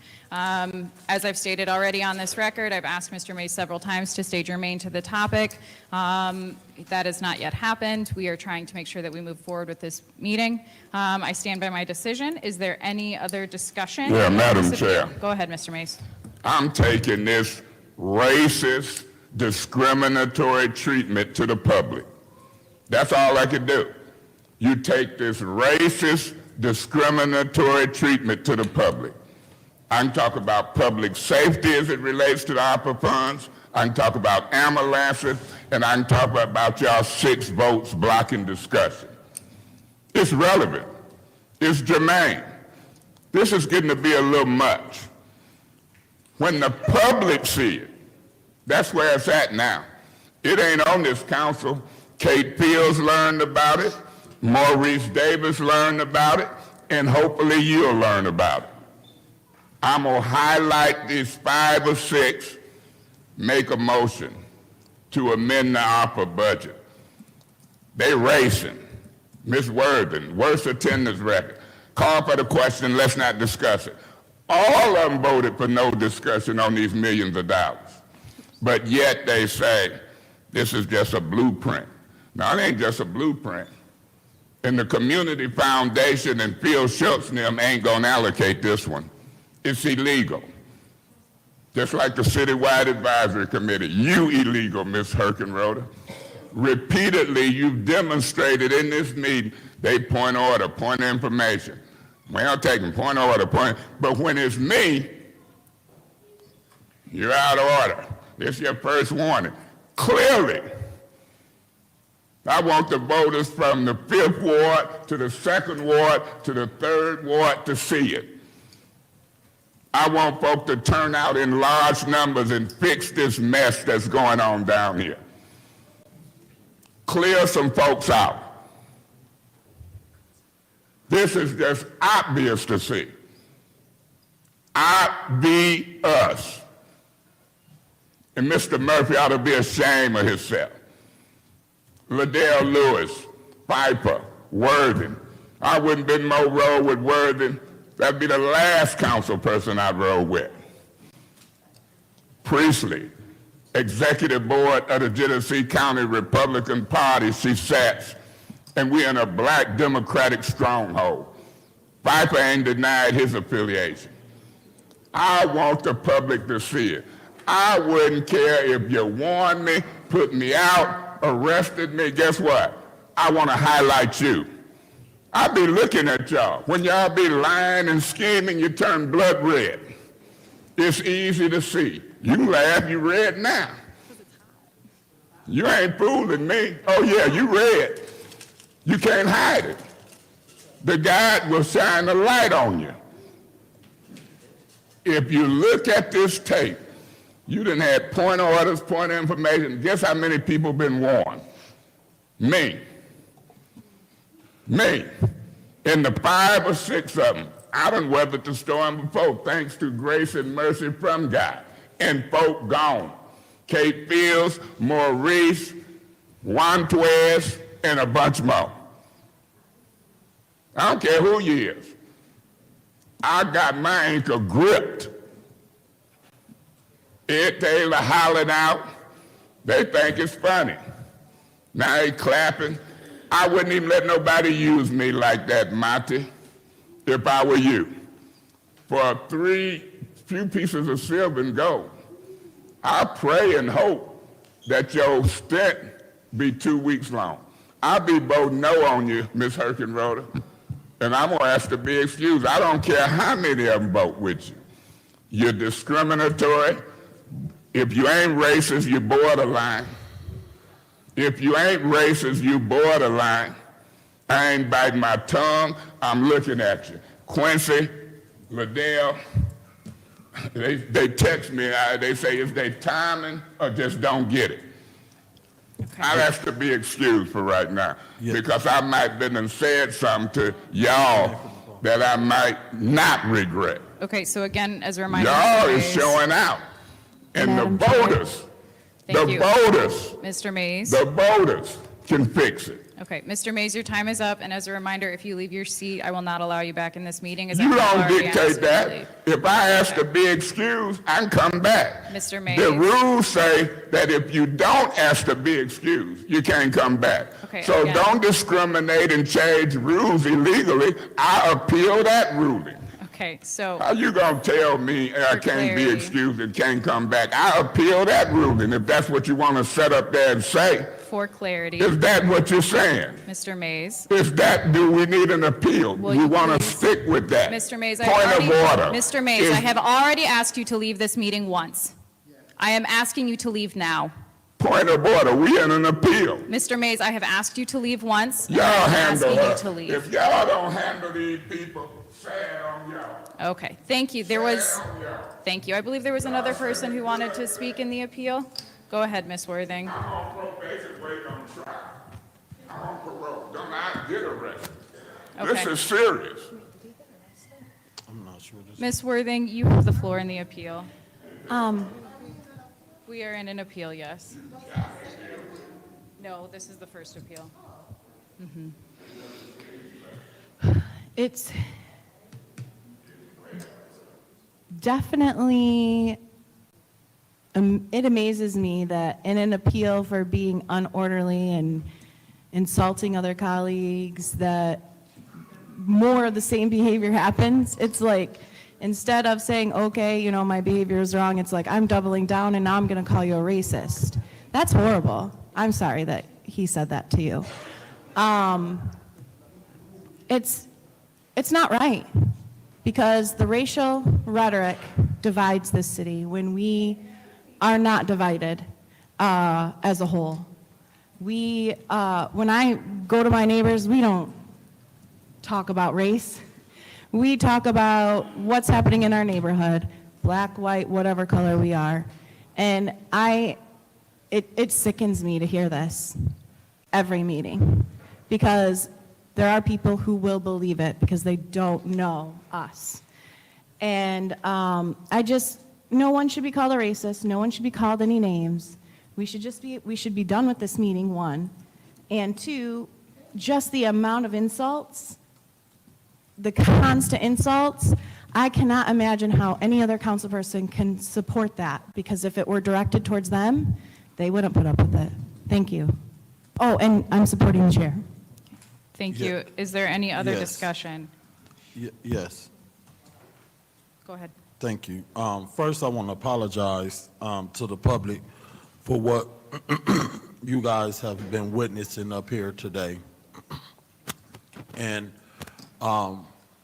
Sandra Jones, you said it well. You left no stones unturned when you spoke at this podium about the decor up here at council. I will always try to do what's right. I'm not on nobody's side. I'm on what's right side. They can say what they want to. I don't care. They can, his amen crowd for those who support Councilman Mays and his behavior. I really don't care at this. I am not changing. I think he is very disrespectful and out of order, been that since we've been elected. What I won't do is sit up here and allow him to treat me or my colleagues any type of way on behalf of pleasing his amen crowd. So that being said, I'll be supporting the chair, and it's just so unfortunate that my colleague will support this behavior. That's why it's kind of hard for me to just get down with them and do some business with my colleague or want to do some, because how could y'all sit up here and watch this and be okay with that? And what I believe, and I always said it, I even said it before I got on this council, that if we support this kind of behavior, this racial calling and who supporting who and who Democrat or Republican, it is spilled into the community. And I even sit here and watch the audience and watch some people in the audience clap for this behavior. So that goes to show y'all that people believe this. And if people believe that, then they get to believing that, then they get in their emotions, and then they really think that, okay, y'all wrong because we ain't supporting this mess. I will never, ever support his behavior. And I don't care who don't like it. And if y'all want to go and get petitions, because I'm hearing y'all want to recall me, do what y'all want to, because God put me here. And if God want me out of there, he go do it, because that's what democracy look like. So if y'all want to go file recall language, that's on y'all. But I will not sit here and allow him to intimidate, bully me or my colleagues on behalf of his amen crowd. That's rather in the audience or on Facebook, typing, saying they little interpretations of he been out of order, so he should have been gone. Now watch when he gone, watch how this meeting move forward, and we'll be able to get this done. And to my colleagues that is supporting this mess, what is y'all thinking? I can't believe that y'all residents is actually telling y'all that y'all supporting this second, his bull crap is okay. That you wrong on all kind of levels, and I am not changing, and I will not change. Y'all wrong on all kind of levels by allowing this man to come in this meeting and mess this meeting up, and we got to take care of business of the city of Flint, and we sitting here, it's 8 o'clock, we ain't even got into the city council meeting yet, and y'all amening and supporting this bull crap that y'all blatantly see right now that this man been out of order since we got elected. Y'all ought to be ashamed of yourself, and I'm not changing. I support the chair. Thank you, Mr. Murphy. Is there any other Madam discussion Chair. on this appeal? Go ahead. And I'm going to speak because, Councilman Murphy, you are a hypocrite. You have called me bees. You have said F you. Yes, you did. Point Excuse of information. What's your point? That is not true, what she's saying. I put you out the meeting. That's an improper point of information. Please warn him. Second of all, last week, Councilwoman Worthing, unprovoked measure, called me a narcissistic a-hole. It's in the attorney's report. I didn't say anything to her. She has called and referred to black people as ghetto, their behavior. She uses microaggression terms. She went on Fox News to further exploit the black culture. So when we talk about this, yeah, we are divided, but don't come up here and be a hypocrite and check me. Check your behavior first. Check your behavior. That's the part that's the problem. No one's saying, because I put Councilman Mays out during the meeting, I've asked you to leave Councilman Murphy, period. So you need to get your facts right and tell a factual story, not the one some made-up magical dream. And don't come out here trying to check Tanya Burns unless you're going to tell the truth. Because it's a lot that I have did or put up with you when you over there talking underneath your breath, throwing your hand out and tossing your head. I get tired of that. And so we have outbursts because people don't get, it's a lot that y'all don't see. Councilwoman Worthing hisses and call people names. She has called everyone on this side who sat over here a swear word before. including Mr. Pfeiffer. So she doesn't have a sweet tongue and words that just roll off the tip of her tongue that are melancholy and sweet to her ears. It's not true. It's not true. But then she becomes the victim with this passive-aggressive behavior when she's here. And it's unfortunate because I have very real things that I want to talk about in this budget. And Councilman Murphy, you keep saying everyone, and if my colleagues talk about and fix your behavior, you refuse to apologize to me. I've never cursed you. I've never called you out of your name. I still was respectful to you when I chaired the meeting. I called you sir. Councilman Murphy, you have the floor. But what you cannot and did not do is respect this black woman in the 6th Ward. You are a hypocrite. Fight hard for black people and for equality throughout our entire council than just for your own selfish reasons. Point of order. What's your point? She's making accusations and attacking my character. And You don't have character. Oh.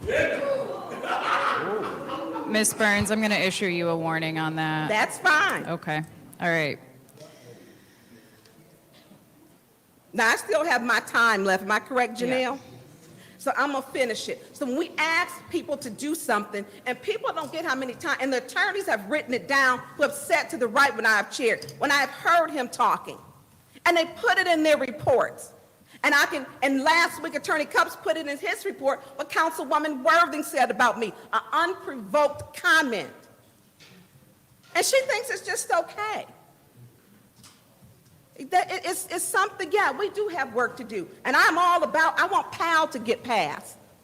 I want ambulance. I want people, if they call 911 for 911, to actually someone to show up. You're calling them because it's an emergency. So when people play this passive-aggressive whistleblowing, gaslighting, that's what they do. I'm going to do this to you, and no one sees it. It needs to stop. We do have a budget. We do need to get something going. But we need to make sure there are components in this budget that are important to get in here. Each of us represent a ward, and if you want Councilman Mays gone, then you need to work in this ward to get him out. But right now, the people in his ward elected him. It's a shame that we do this and act victim. No, I want to pass a budget tonight. I would like to have PAL included. I want ambulances for our community. I want these things. I don't want to give certain programs, and I'm getting text messages and emails with certain people. I want to make sure PAL gets the money. Because some of these programs, the money it's wrongly used. I want to guarantee something for our youth. The youth, the people in Flint, the residents, the kids who've been poisoned by the water deserve PAL. Give them something they can depend on, because we keep failing time after time after time. We're failing students. We're failing them with the Flint Board of Ed, with the education program. We're failing them with even giving them to PAL. We aren't looking out for what we should be doing with the kids. And it may sound cliche that children are our future, but they are.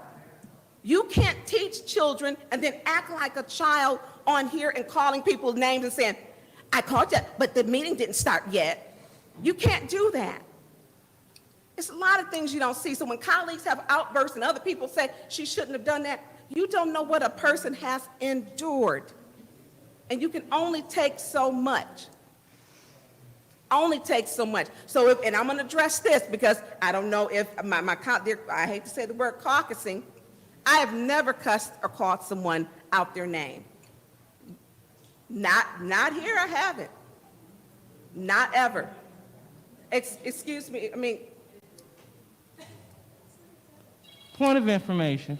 Hang on. Well, what's your point? Do you remember when we had the budgetary meetings and you was in the back and you said, F you, Eric? Okay. Point of information, you didn't hear me say that. Okay. You did not. Point of information, it's on the YouTube video. All right, so I will clarify. I said the chief of police told him no.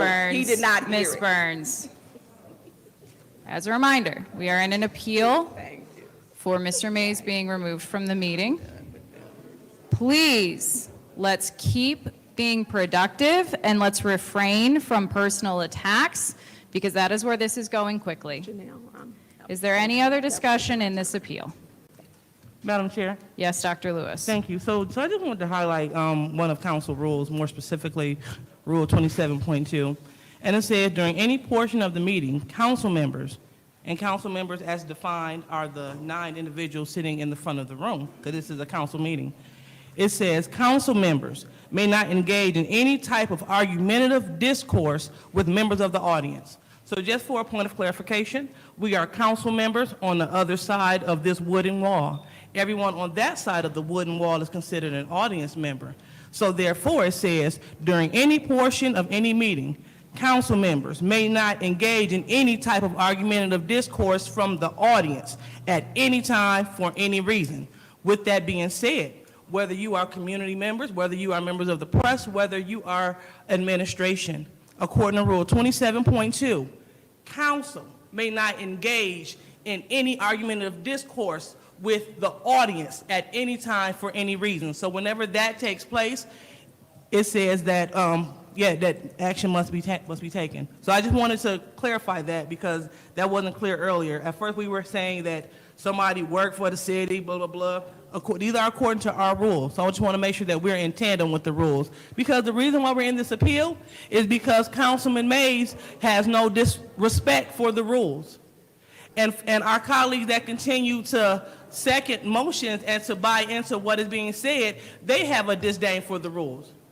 Whenever any one of us shows a disregard or we are not following the rules, we have a problem and we need to be dealt with. And according to our rules, council body, we govern one another. So we must punish one another just as we voted Mr. Mays out when he was president. It is mandatory for us to follow the charter and also the rule of the city. If we do not do that, we shall be held accountable by not only our constituents, but by whatever consequence should come down the line. We need to follow these rules. And I know all about unprovoked attacks because I've been on the other end. For example, Councilwoman Burns keeps saying, I don't live in Flint. So you gotta be careful what you say because it might just come back full circle. And then over the mic, she stated that my marriage was a farce. I went home and told my husband exactly what she said. But my point is, these are standards need to be set for yourself as well as everyone. If what we're speaking about is not in this agenda, we should not be hearing it. You can discuss those matters before, after the meeting, or take a bathroom break and call a friend.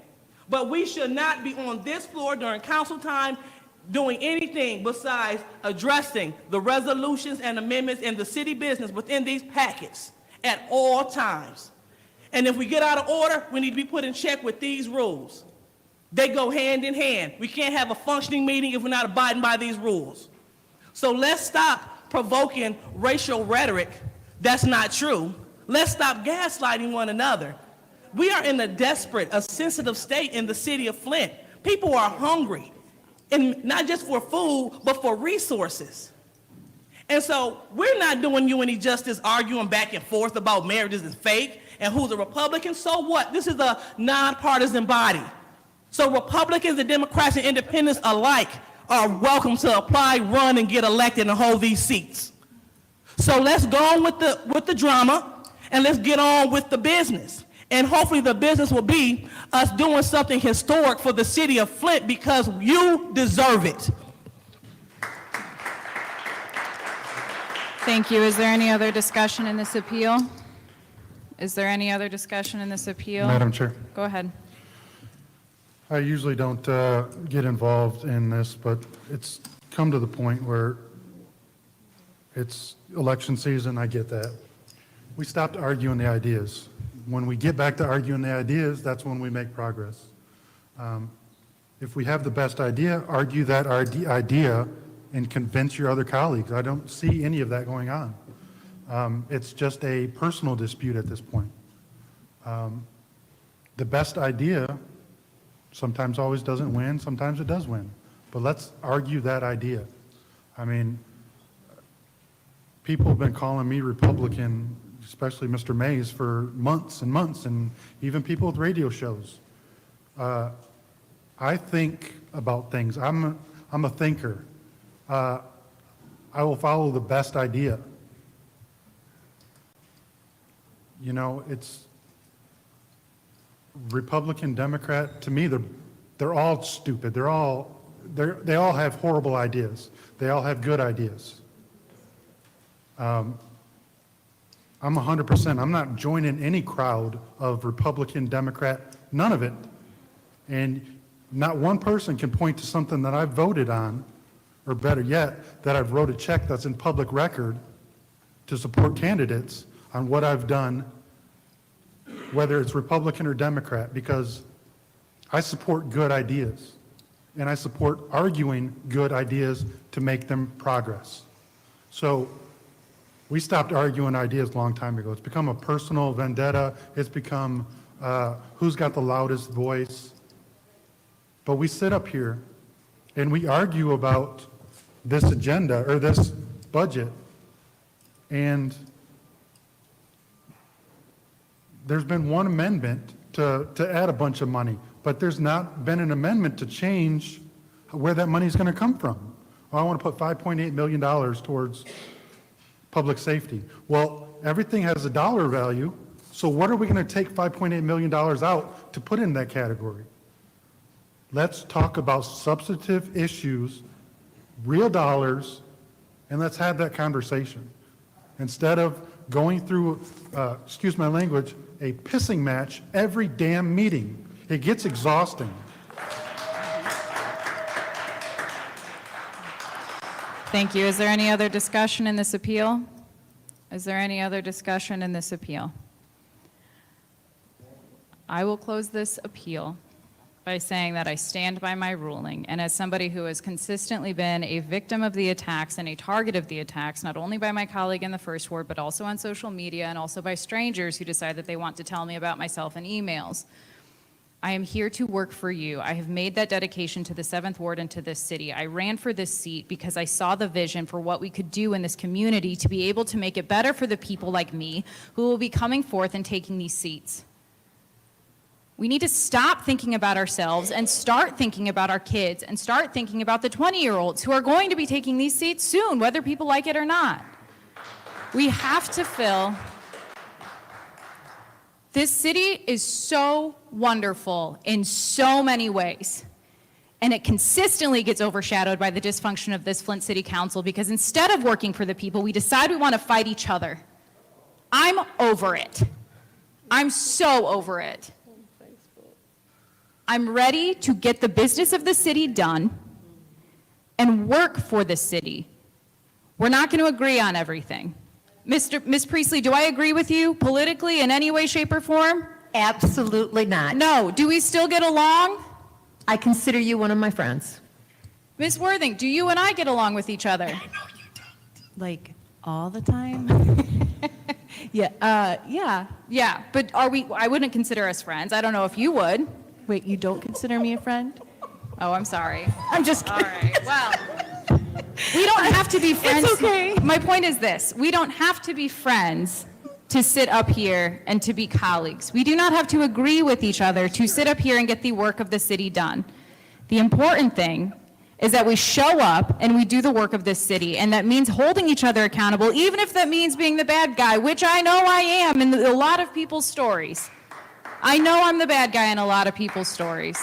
And that's okay, because I am here to show up and to work for the city and to get the business of the city done. With that being said, that takes us to the vote on the appeal. Roll call, please, Madam Clerk. Ms. Herkenroder. Yes. Mr. Pfeiffer. Yes. Ms. Worthing. Yes. Mr. Mays is not in. Ms. Lewis. Yes. Mr. Murphy. Yes. Ms. Priestley. Yes. Ms. Winfrey Carter. No. Ms. Burns. No. Vote is 6 yes, 2 no. Vote is 6 yes, 2 no, that the ruling stands. Okay, so we are back in the second round of discussion regarding sending the ARPA budget to council. I apologize, I don't have that Yep. number pulled up right in front of me. I think it's 464. Yes. I apologize. I did have Ms. Burns queued up, and then we'll have you next, Mr. Murphy. Ms. Burns, you have the floor in the second round of discussion. Ms. Burns, you have the floor. Thank you, Madam Chair.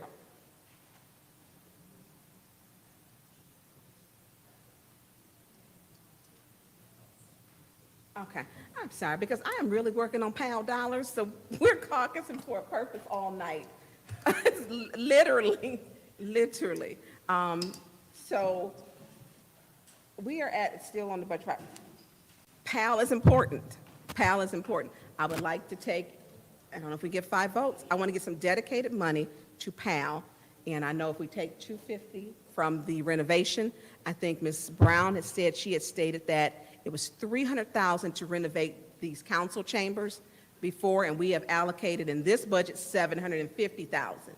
So we take $250, give to the PAL program to make sure they have it. And I don't know if you, Madam Chair, is Mr. Eggleston here? Okay, because. I'm sorry, Is Mr. he here? Eggleston, would Mr. you like? Eggleston, can you come to the podium, please? No, sir, Not behind you. Heinisch.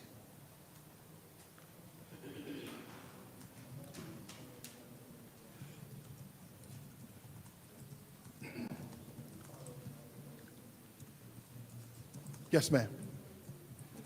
Ms. Burns? Okay.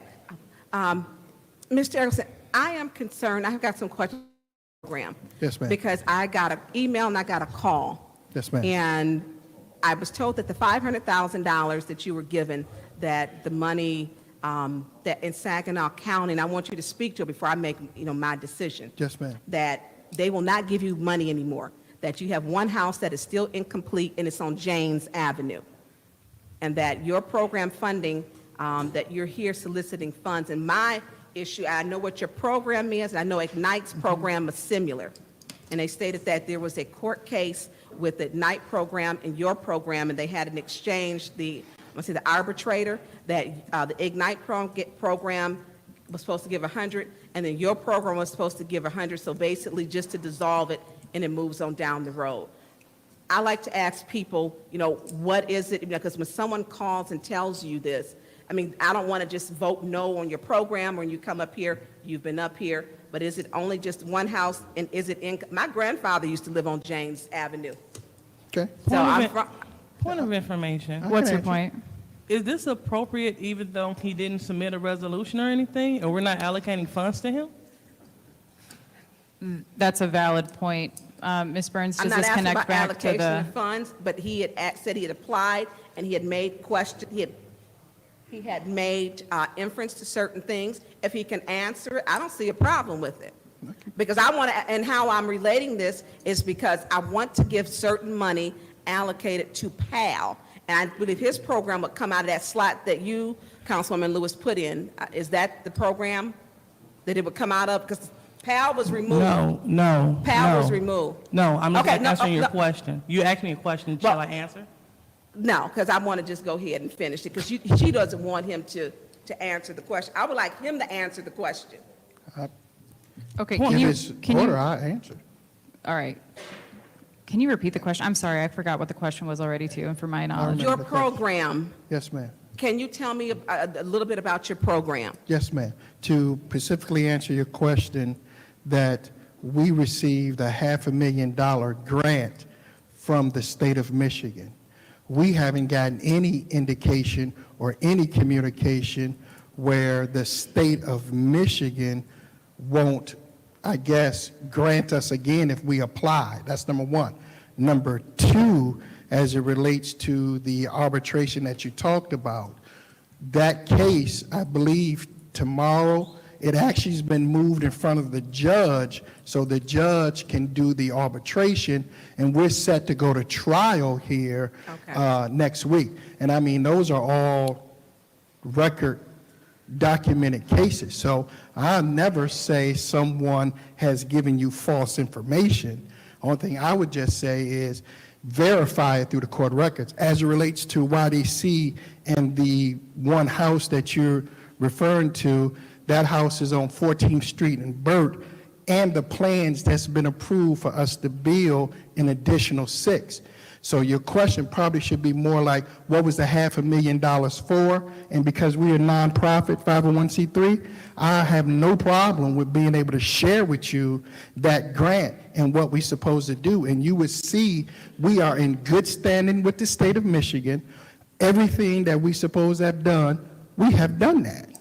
Okay, and I wanted to ask that because I know you've been here, And and I will catch up with you later on that, because that's not what I'm getting. I mean, that's the complete, that's why it's important, because I know that you're getting, and thank you, Mr. Elgelson. When we get, that's why it's important to make sure PAL, which is Flint kids, get Flint money. And that's why I want to set aside, so I would like to put a motion on the floor to set aside. Is that it? Yeah, thank Thank you. To set aside, to take $250,000 from the renovation of city council chambers to designate that specifically for Flint PAL.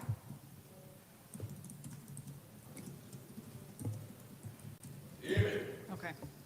There's a motion on the floor to take $250,000 from the renovations for Flint City Chambers, Flint City Council Chambers, excuse me, and put it towards Flint PAL. Is there a second? Madam Chair? Yes. Support. It's been moved and properly supported. Is there any discussion? Yeah, Go ahead. call for the question. Okay, there's a motion on the floor to call for the question. Support. Was that you, Ms. Worthing? Okay. All right, vote on the call for the question.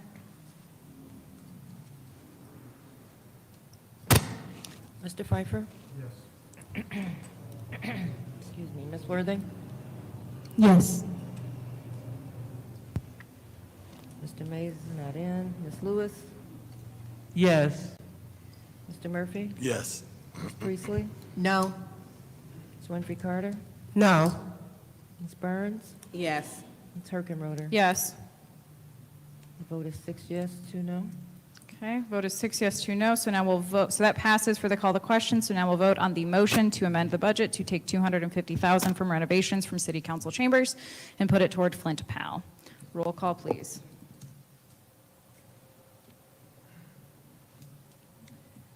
Ms. Worthing? No. Mr. Mays is not in. Ms. Lewis? Yes. Mr. Murphy? Yes. Ms. Priestley? No. Ms. Winfrey Carter? Yes. Ms. Burns? Yes. Ms. Herkenroder? Yes. Mr. Pfeiffer? Yes. The vote is 6 yes, 2 no. All right, 6 yes, 2 no. That motion, passes. All righty, so that brings us back to, so that passes, so that brings us back to our original motion, which is to send the ARPA budget to council, so that will now be an amended resolution number.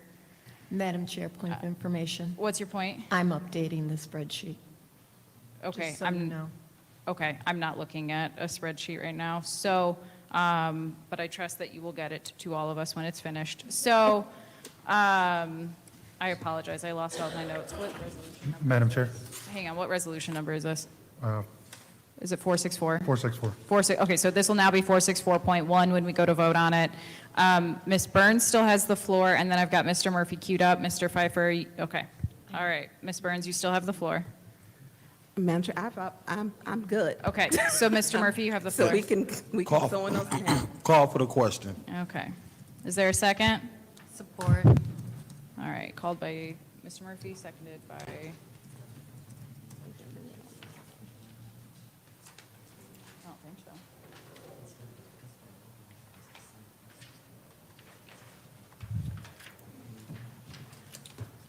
You wanna do it okay, all right, so for technicality, because we did amend that, the original motion was to send 464 to council.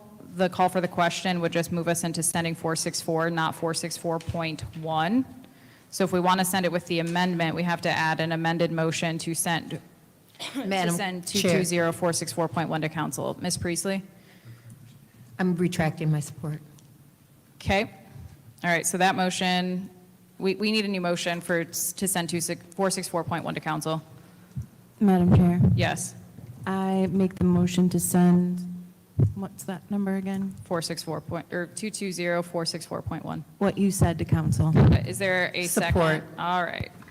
Yes. Is there any discussion? That Yes. was Mr. Priestley. Yes, Mr. Murphy. Call for the question. All right. Sorry, you guys are going, I can't type in. Okay, so there is a motion on the floor to call for the question. Is there a second? Is there a second? Support. Okay, it has been moved and properly supported, so now we will vote on calling for the question. Roll call, please. Okay, Mr. Mays is not in. Ms. Lewis? Yes. Mr. Murphy? Yes. Ms. Priestley? Yes. Ms. Winfrey Carter? No. Ms. Burns? Yes. Ms. Herkenroder? Yes. Mr. Pfeiffer? Yes. Ms. Worthing? Yes. Vote is 7 yes, 1 no. Okay, 7 yes, 1 no, that passes. So then we'll go on to the vote to send Resolution 220-464.1 to council. Roll call, please, Madam Clerk. Ms. Lewis? Yes. Mr. Murphy? Yes. Ms. Priestley? Yes. Ms. Winfrey Carter? No. Ms. Burns? Yes. Ms. Herkenroder? Yes. Mr. Pfeiffer? Yes. Ms. Worthing? Yes. Mr. Mays is not in. The vote is 7 yes, 1 no. 7 yes, 1 no, that motion passes. That brings us down to our final separation of the evening. No, there's two more. Oh, I'm sorry. Madam Chair. Yes, Ms. Make a Priestley. motion to move 220451 to council. Okay, is there a second? Support. That was 451, I apologize. Yes, okay, all right. It's been moved and properly supported. Is there any discussion? Yes. Go ahead, Mr. Murphy. Call for the question. 5453. Okay, there is a motion to call for the question. Is there a second? Support. Was that you, Ms. Worthing? Okay. All right, roll call, please, on calling for the question. Mr. Murphy? Yes. Ms. Priestley? No. Ms. Winfrey Carter? No. Ms. Burns? No. Ms. Herkenroder? No. Mr. Pfeiffer? No. Ms. Worthing? Yes. Mr. Mays is not in. Ms. Lewis? No. The vote is 2 yes, 6 no. Okay, 2 yes, 6 no, that fails. Mr. Murphy, you still have the floor for discussion. I'll yield the floor. All right. Madam Chair. Go ahead, Ms. Priestley. I'm unable to support this resolution at this time. I have asked, sorry. I'm unable to support this resolution at this time.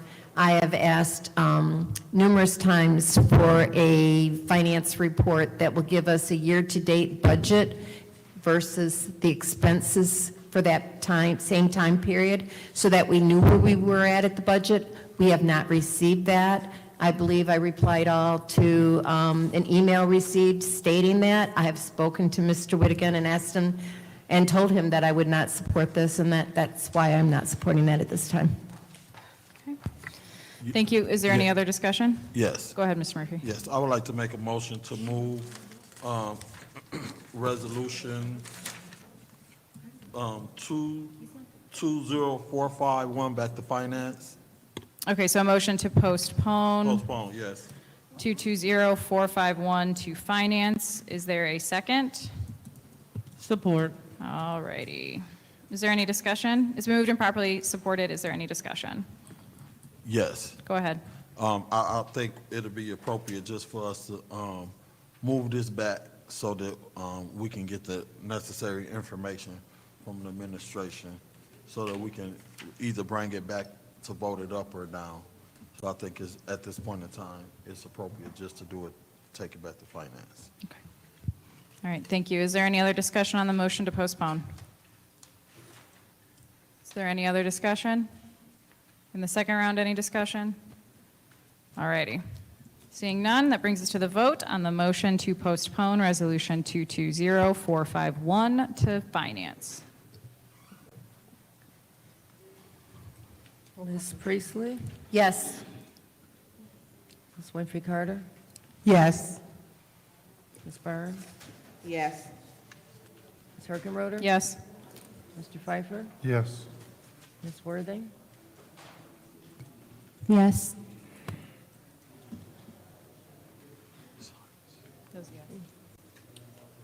Keep saying he's not in. Say that. Ms. Lewis? Yes. Mr. Murphy? Yes. Vote is 8 yes, 0 no. 8 yes, 0 no, that passes. Madam Chair, Yes, Ms. make a motion to move 220455 to council. Okay, is there a second? Support. All right, is there any discussion? Madam Chair, Go ahead. according to the budget that the allocation plan that we just spent, this resolution is not in compliance with our spending plan. We just allocated $425,000 for this office, and this says to provide funding to operate, amend the fiscal year 2023, and appropriate funding for revenue expenditures in future fiscal years. So this does not meet our allocation plan. Okay, is there any other discussion? Is there any other discussion? In the second round, is there any discussion? Is there any other discussion? Okay, so that brings us to the vote on the motion to send Resolution 220455 to council. Roll call, please. Ms. Winfrey Carter? No. Ms. Burns? No. Ms. Hergenroder? No. Mr. Pfeiffer? No. Ms. Worthing? No. Ms. Lewis? No. Mr. Murphy? No. Ms. Priestley? No. Vote is 0 yes, 8 no. Okay, 0 yes, 8 no. Madam That Chair? motion fails. Yes, Mr. Pfeiffer. Make a motion to adjourn. Is there Support. a second? It's been moved and properly supported. Roll call, please.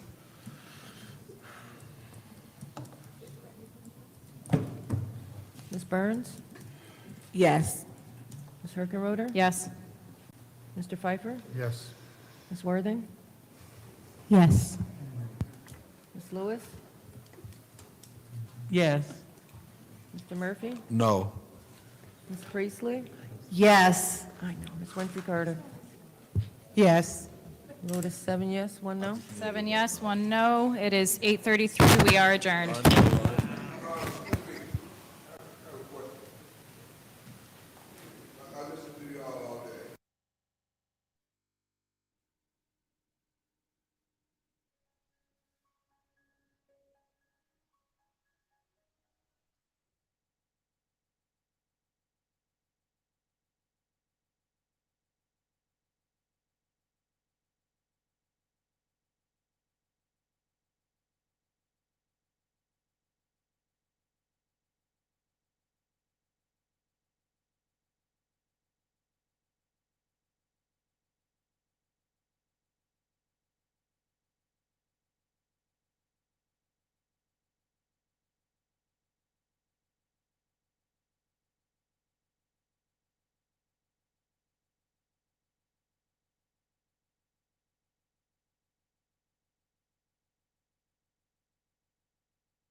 All right, before we get started, if there's anybody that wants to public speak, be sure to fill out a form in the back if you want to speak for public speaking.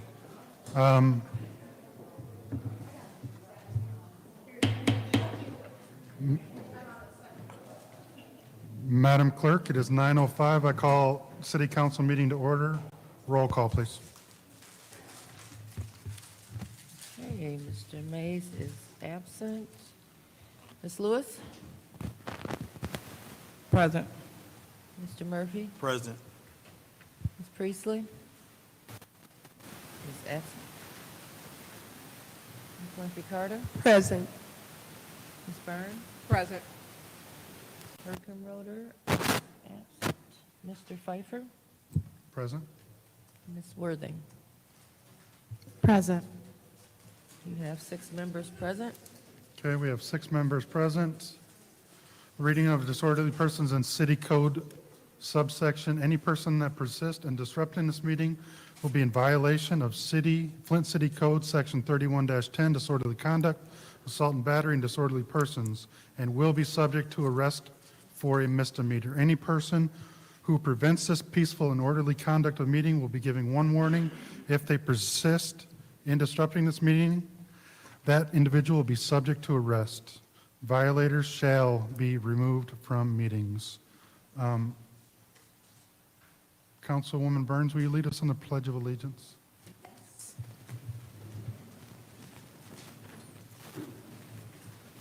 I pledge allegiance to the flag of the United States of America and to the republic for which it stands, one nation, under God, indivisible, with liberty and justice for all. Thank you. Are there any requests for prayer or blessings? Mr. Chair? Councilwoman Burns. Yes, I would like for requests for, I don't think we did, Mark Baldwin, who is a community activist, and then also for Mother Rosie Moore with Shiloh Missionary Baptist Church. Okay. Are there anyone else? Yes, Mr. President. Yeah, Councilwoman Winfrey Carter. I would like prayer for Sister Judy Blake, for the family and the congregation of the St. Joseph Sisters, for Sister Judy Blake. She passed away. Sister Judy is she was one of the founders of the St. Luke New Life Center. So please, if we can do a moment of prayer for her family and her congregation of sisters. Okay. Thank you. Councilman Murphy. Yes, and also, I just want to extend, just keep the McGee family lifted up in prayers. Dr. Lewis. Thank you, Mr. President. I'd like for you to remember the Robert Manning family, the Robert Manning family. Thank you. Thank you. Mr. President, I'd like to Yeah. remember the famous country singer Loretta Lynn passed away 2 weeks ago, my favorite singer, Loretta Lynn. Thank you. Anyone else? All right, we will stand for a moment of silence, and then Dr. Lewis, will you lead us in prayer? Thank you.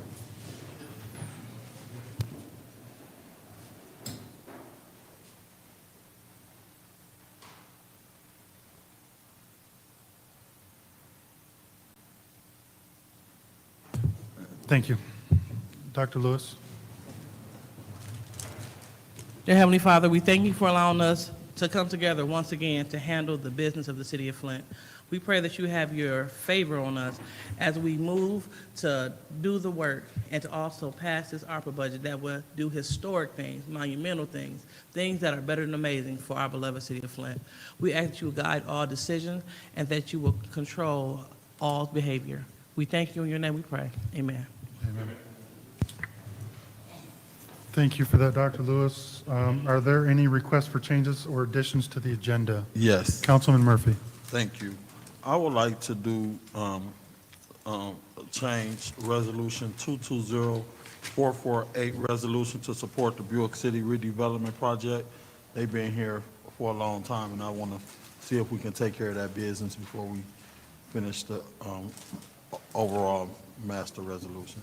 So if we you would can like get that first? Yes. immediately after council response or before public speaking? What's the pleasure of this body first?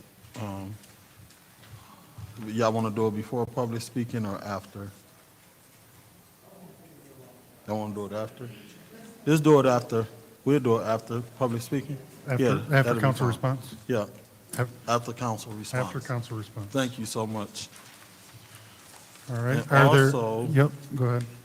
No, that's fine. That's fine. That's it? good. Are there any more requests for changes or additions? Hearing none, we will vote on that change to move Resolution 220448 to after council response. Madam Clerk, roll call. Mr. Mays. No. Ms. Lewis. Yes. Mr. Murphy. Yes. Ms. Priest. Ms. Priestley's not in. Ms. Winfrey Carter. Yes. Ms. Burns. Yes. Ms. Ferguson is absent. Mr. Pfeiffer. Yes. Ms. Worthing. Yes. The vote is 6 yes, 1 no. 6 yes, 1 no. We will make that change to the agenda. We are on to presentation of minutes. Is there a motion to approve with any changes for minutes 220465? Is there a motion? So moved. Been moved. Is there a second? Support. Been moved and properly supported by Councilman Murphy. Is there any discussion? What is the agenda item we voting on? This Or is, what? this is to approved with any amendments for minutes, For what? the minutes. With correction, any correction? Correct. Any discussion on minutes 220465? This is the minutes for October 10th. Any discussion? Seeing none, Madam Clerk, roll call. Ms. Lewis. Yes. Mr. Murphy. Yes. Ms. Winfrey Carter. Yes. Ms. Burns. Yes. Mr. Pfeiffer. Yes. Ms. Worthing. Ms. Worthing. Yes. Mr. Mays. Yes. Vote is 7 yes, 0 no. 7 yes, 0 no. On to the other minutes. Make a mo, or take a motion to I approve with any move to corrections. approve the minutes 220466 With any corrections? with any corrections. All right, it's been moved. Is there support? Support. Supported by Dr. Lewis. Any discussion? Any discussion for the minutes dated May 23rd? Any discussion? Hearing none, Madam Clerk, roll call. Mr. Murphy. Yes. Ms. Winfrey Carter. Yes. Ms. Burns. Yes. Mr. Pfeiffer. Yes. Ms. Worthing. Yes. Mr. Mays. Yes. Ms. Lewis. Yes. Vote is 7 yes, 0 no. 7 yes, 0 no. On the public hearing, Madam Clerk, are there any public hearings? There are not. We are now on to public speaking. Madam Clerk, the first public speaker, and each public speaker, please remind to state your name, and you will be given 3 minutes. Madam Clerk, the first speaker, please. Our first speaker is Mr. Wantwez Davis.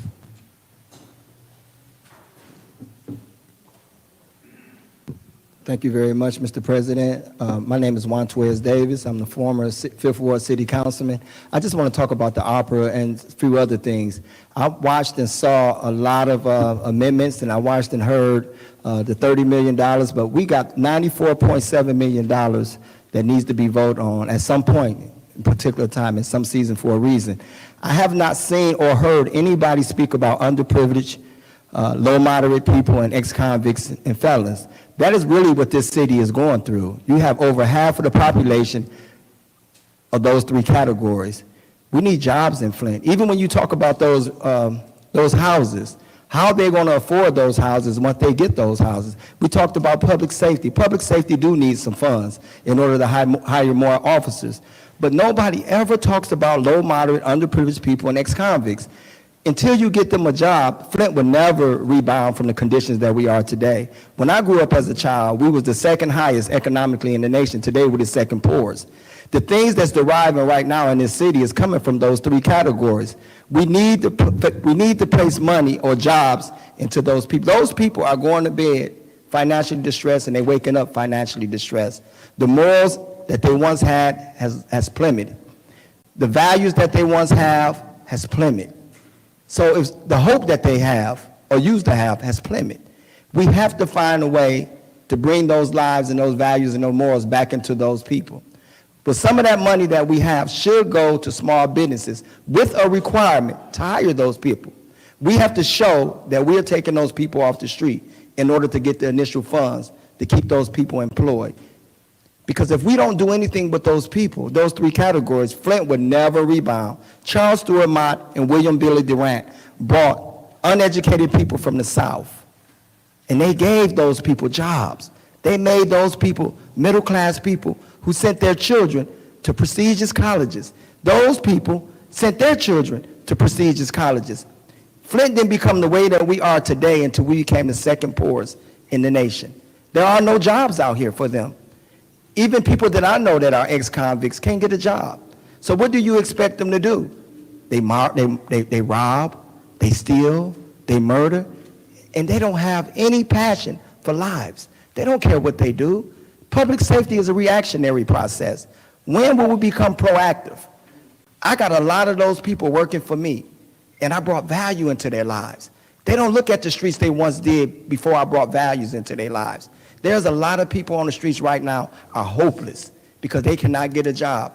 None of us up there right now has ever committed a crime. None of you guys up there has ever been in prison. None of you guys up here has ever been placed in a predicament where you had to choose freedom or prison. In prison, they make 17.5 cents an hour. They get a check every month, which is $30. They live off of that. You bring them to society and you put them to work, they making $10 an hour, $12 an hour. It builds value into their lives. We have to start focusing on them. But I understand that none of you guys ever been through that situation. So it's kind of hard for you to understand that. I have. And based on the fact that I've been through that situation, I know what they really need.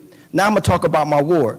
When I was a city, just tell me when I got 1 minute left. Your time has already expired. Can I say one more thing? Can you just wrap it up? I will wrap it up. Jerry Winfrey Carter, there are garbage bags full of garbage on a lot of streets in the Fifth Ward.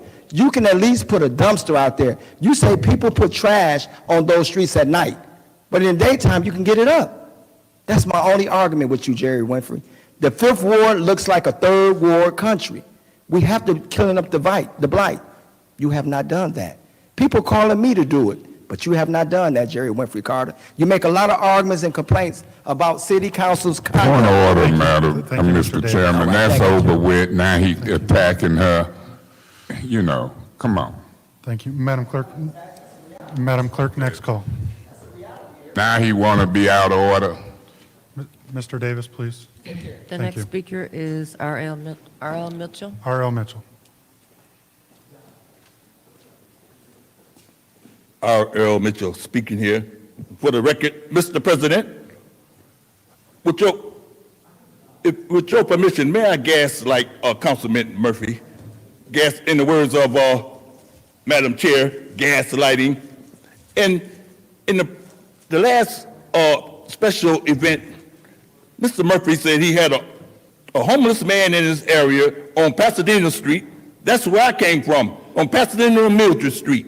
and he said he done everything to get the man off the street. He got clothes, brand new clothes on the street, in a wheelchair, and it's Dr. Lewis talking about that's what people's of Flint, everybody is just like them, and she don't want to, she said, in the words of him, he said he don't want no help because after they send him to the hospital, they probably threaten him, and he don't want to say it, and Mr. Murphy, are you giving up right there? Why don't you bring the man to the council where he can talk for himself, not listen to Council Lady Lewis always talk about Flint ain't humane, got to go to Saginaw and have somebody represent us, talk about 4 regular houses and Miss Burns looked it up on the computer and she don't want Miss Burns to get the money but be passed it anyway. What kind of representative is that? And he talked about getting rid of the old senior council, and Murphy sit up there and gaslighting council lady over there, looking like a strawberry, grinning and can't even stop tickling and don't let the Councilman Mays speak and all that stuff. And look at him now. I made it out of the ghetto, sir. I was at the bank down there. I was talking about my roof. Instead of they giving me money to get the roof, they took me out the house and put me in a Mays neighborhood out on Linden Avenue. Because they say you got to have a computer. They tried to tell me. I didn't even want, the first day I quit learning that stuff at the library. That's what the dude in the wheelchair probably told you. Forget y'all. In the ambulance service, you can get ambulance service to every fire station if you and Miss Phyllis, Dr. Phyllis, stop talking that junk. And look at her over there. Yeah, you. And Miss Burns, you said right when you were talking about, hey, she looking at me like my significant other looking at me like the city clerk. When I first became unhomeless, I could walk down Pasadena all the way to Flushing and find my significant other, but she told me, come out there because I walked to the dog pond and got me a little hound dog for $5, and he terrorized her, and I walked all the way back. But a preacher woman like this preacher woman come up here talking about she got the funds only 10 years, and y'all won't let her. And Madam Jones, matter of fact, that's the church I went to, Holy Temple, right on the Mildred Street, right there. And I was homeless. As a matter of fact, I went to Saginaw with a Saginaw woman, and I found out she had a father and a mother living in the house. They said, "Where this guy come from, Flint?" I said, "What?" She asked me where I'm gonna live at. I said, "Wait a minute, I'm going to the rescue mission." She said, "Young man, you don't know about Saginaw Street." Saginaw. Okay, I'm wrapping up. She asked me what my parents' number. She called my mama. And my mama sent my uncle up to Saginaw and found me and took me back. And we got a Saginaw man trying to show example for Flint. And you better take care of Saginaw, and they get millions of dollars. We way 10 times bigger than Saginaw. And you, the big black guy back there,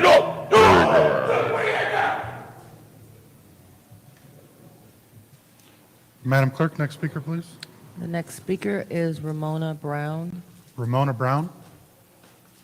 No Ramona Brown.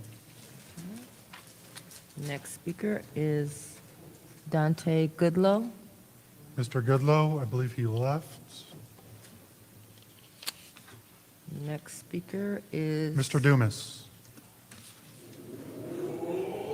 Sorry. Yeah. Get ready.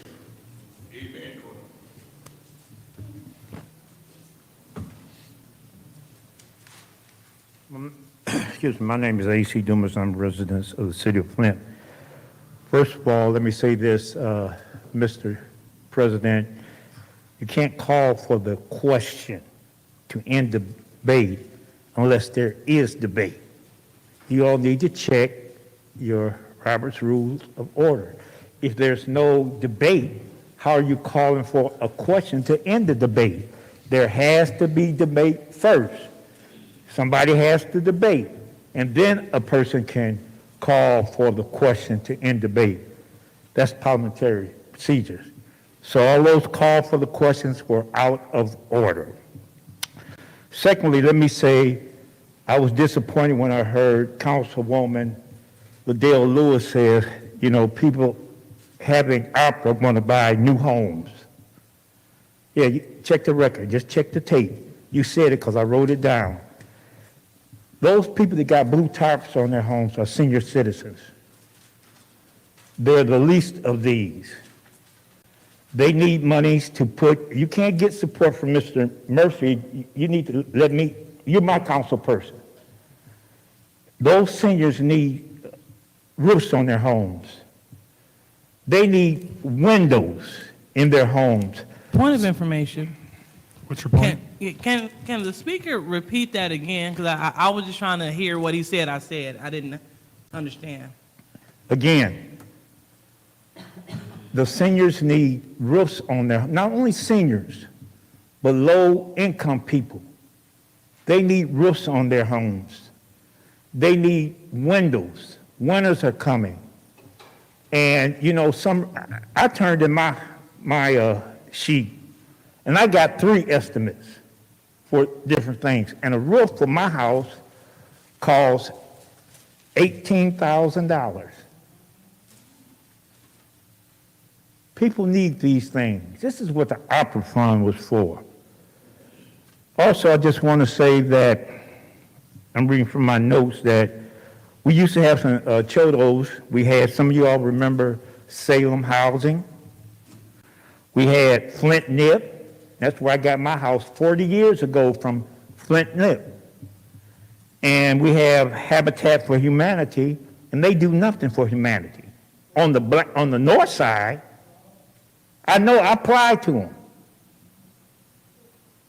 So when people are up here trying to utilize opera fund, it's not that they want to build a new house. They need help. Also, I want to say that where are the applications? Ms. Priestley, since you supporter of the administration, where are the applications that came in February? Then you get on Councilman Mays and the 6 people who want to deny that they voted. Where are the applications? Where are the applications? I have a few seconds left since I was so interrupted. But that's all I have to say. I just want to say, pardon me? Please continue. Okay, thank you, Mr. President, not Ms. President. Thank you kindly. Thank you. Madam Clerk, next speaker.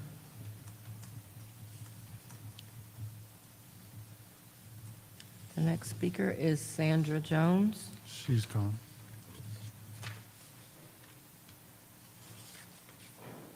Edward Taylor. Edward Taylor.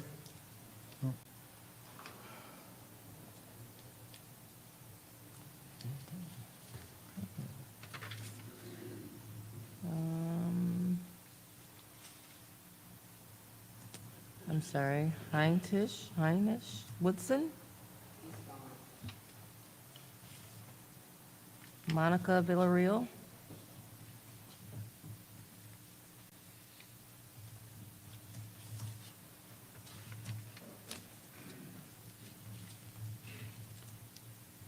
My name is Monica Villarreal. I'm a Flint resident and pastor in the Flint community, and I just want to thank City Council. I know it's another long night. The public is here. I want to thank you for staying. I want to thank you for listening to each other. I want to thank you for putting forth amendments to make an ARPA budget possible tonight, to bring forth these dollars and get them into the community. I think you all have heard enough words from me on ARPA, to be honest, but I want to share a story from my pastoral ministry. You all know I serve Salem Lutheran Church on the north end of the city of Flint. I've heard a lot tonight about public safety, and I want to share with you all that I very much support things that we can do to address public safety. I have police officers on my staff at the church because we struggle with crime in the community, and we've worked some neighborhood programs where our police officers are really addressing neighborhood concerns, kind of it's a neighborhood policing model, and it's been wonderful.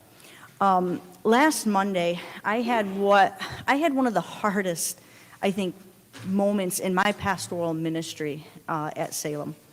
Because last Monday morning, I was down at district court, sitting in the courtroom for a sentencing hearing of a gentleman who had broke into the church with the intent to steal. And when myself and my husband and a congregant were up at the church late at night to fix the broken window, that young man came back to the church and robbed my congregant. It was one of the scariest experiences to run from where I was in the church to my office, calling 911 and praying, and I mean praying, that I don't hear a gunshot. That kind of moment. And when we found out that this young man had severe mental illness, myself, the church, and my congregant who was a victim advocated that we use the mental health court. We wanted to use mental health court because we did not believe incarceration was the answer. And when I went there for the sentencing hearing to speak on behalf of the church, I shared all of those sentiments with the judge. And it broke my heart to hear the judge say that they could not do mental health court. They couldn't do it because he had failed mental health court before. And then after I gave my testimony and spoke words of hope and encouragement to this young man, when he had the chance to speak and apologize to myself, the church, he shared his story. He failed mental health court because his dad died, and he couldn't handle it. It broke my heart that day. He was sentenced to the minimum of 41 months. He will serve another 3 years for an issue that is mental health. So when you all will be continuing to discuss beyond ARPA, public safety, let's consider mental health, because we need community solutions too. Thank you for moving the budget forward. We want to see it passed tonight. Madam Clerk, next speaker. Okay, the next speaker is Lorraine Thompson. Lorraine Thompson.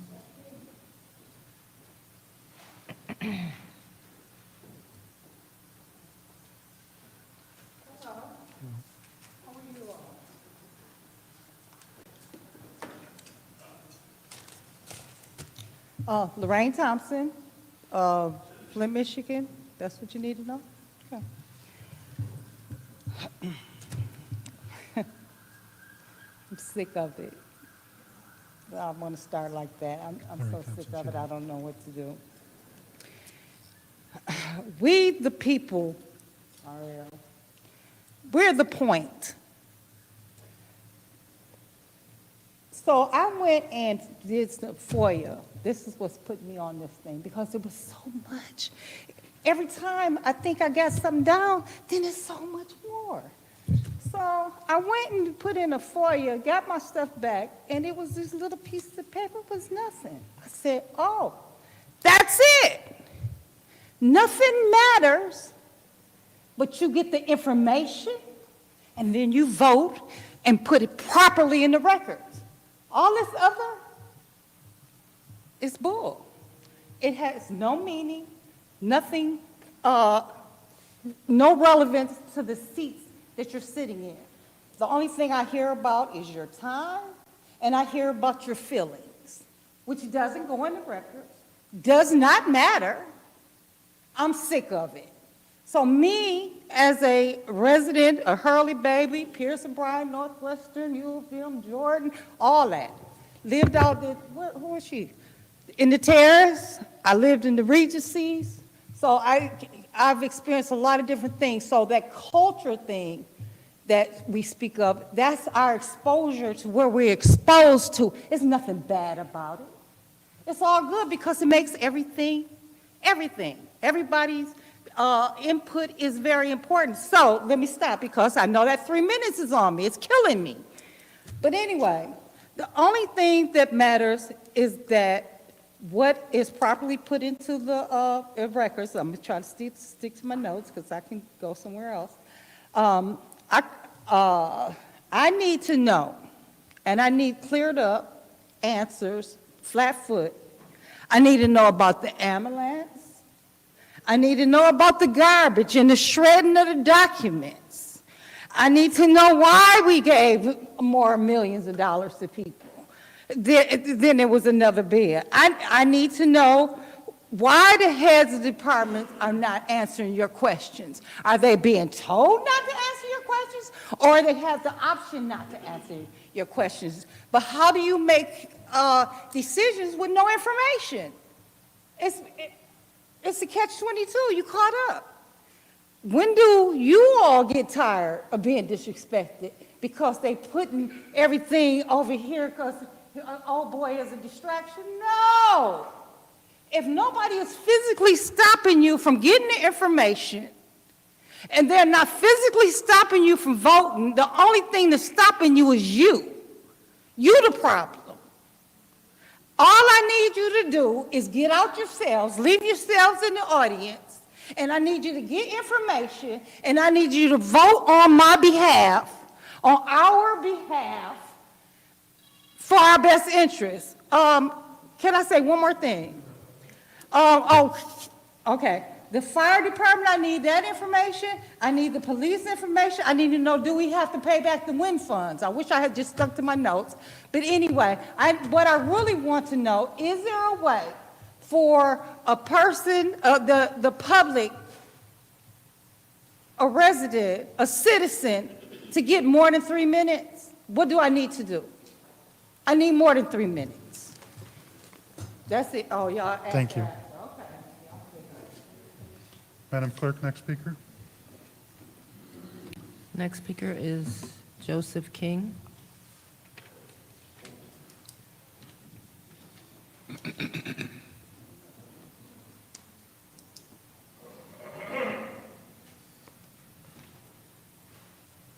afternoon, Council. My name is Joe King. I live in Flint.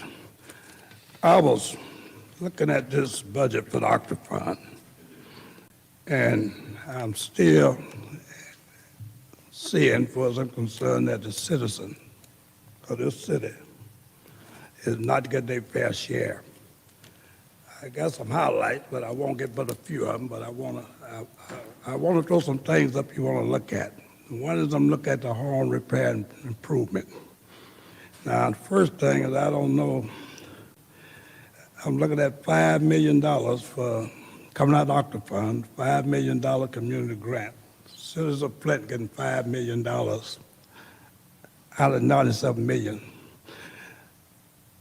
When I put these numbers together, I've been in construction for years.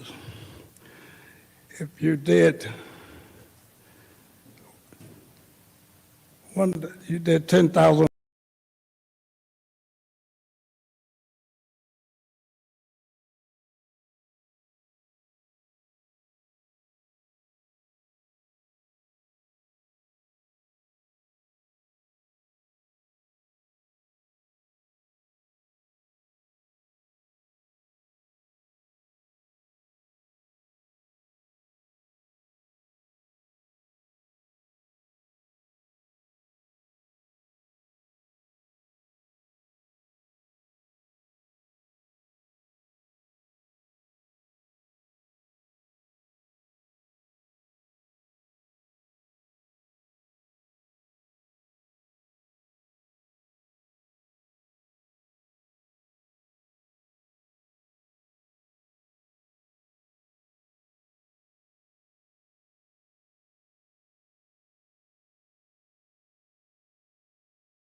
Resident of this city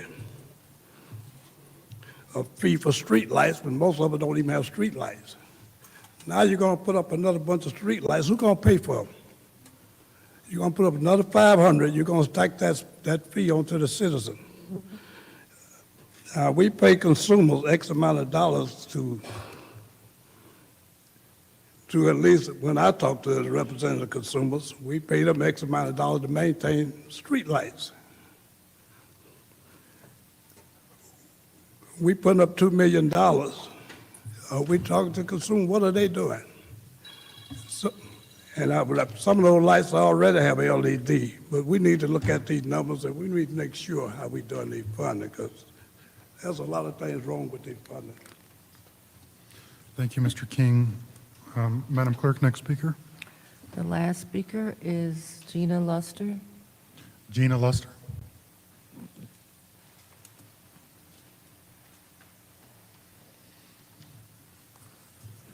Good afternoon, Council. I'm sorry I sound like this. I'm having terrible sinus issues. Just make sure you state your name for us. I'm sorry. Just state your name for us, please. Gina Luster. First, I want to say there's a lot of things we can do with $94 million. We all know that.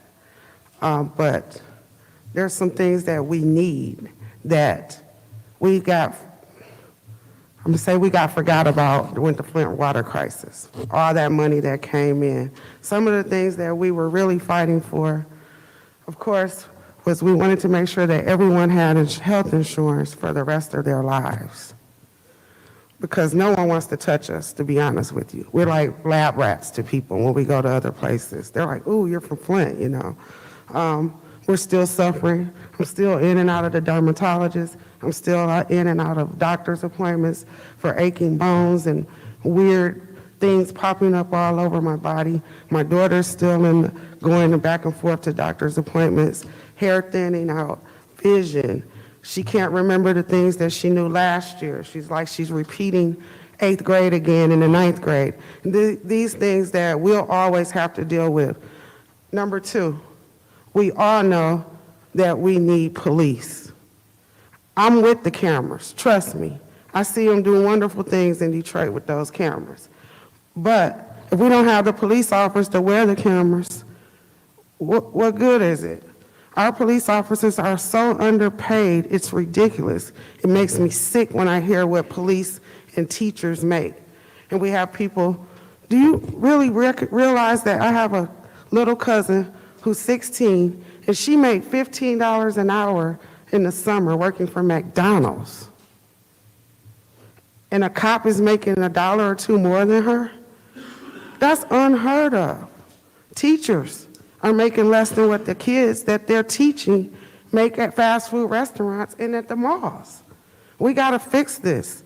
And as far as the water, I didn't see anything in this, and I think that should have been number 1 with us coming out of the worst crisis in man-made crisis in history. We definitely need to sit down.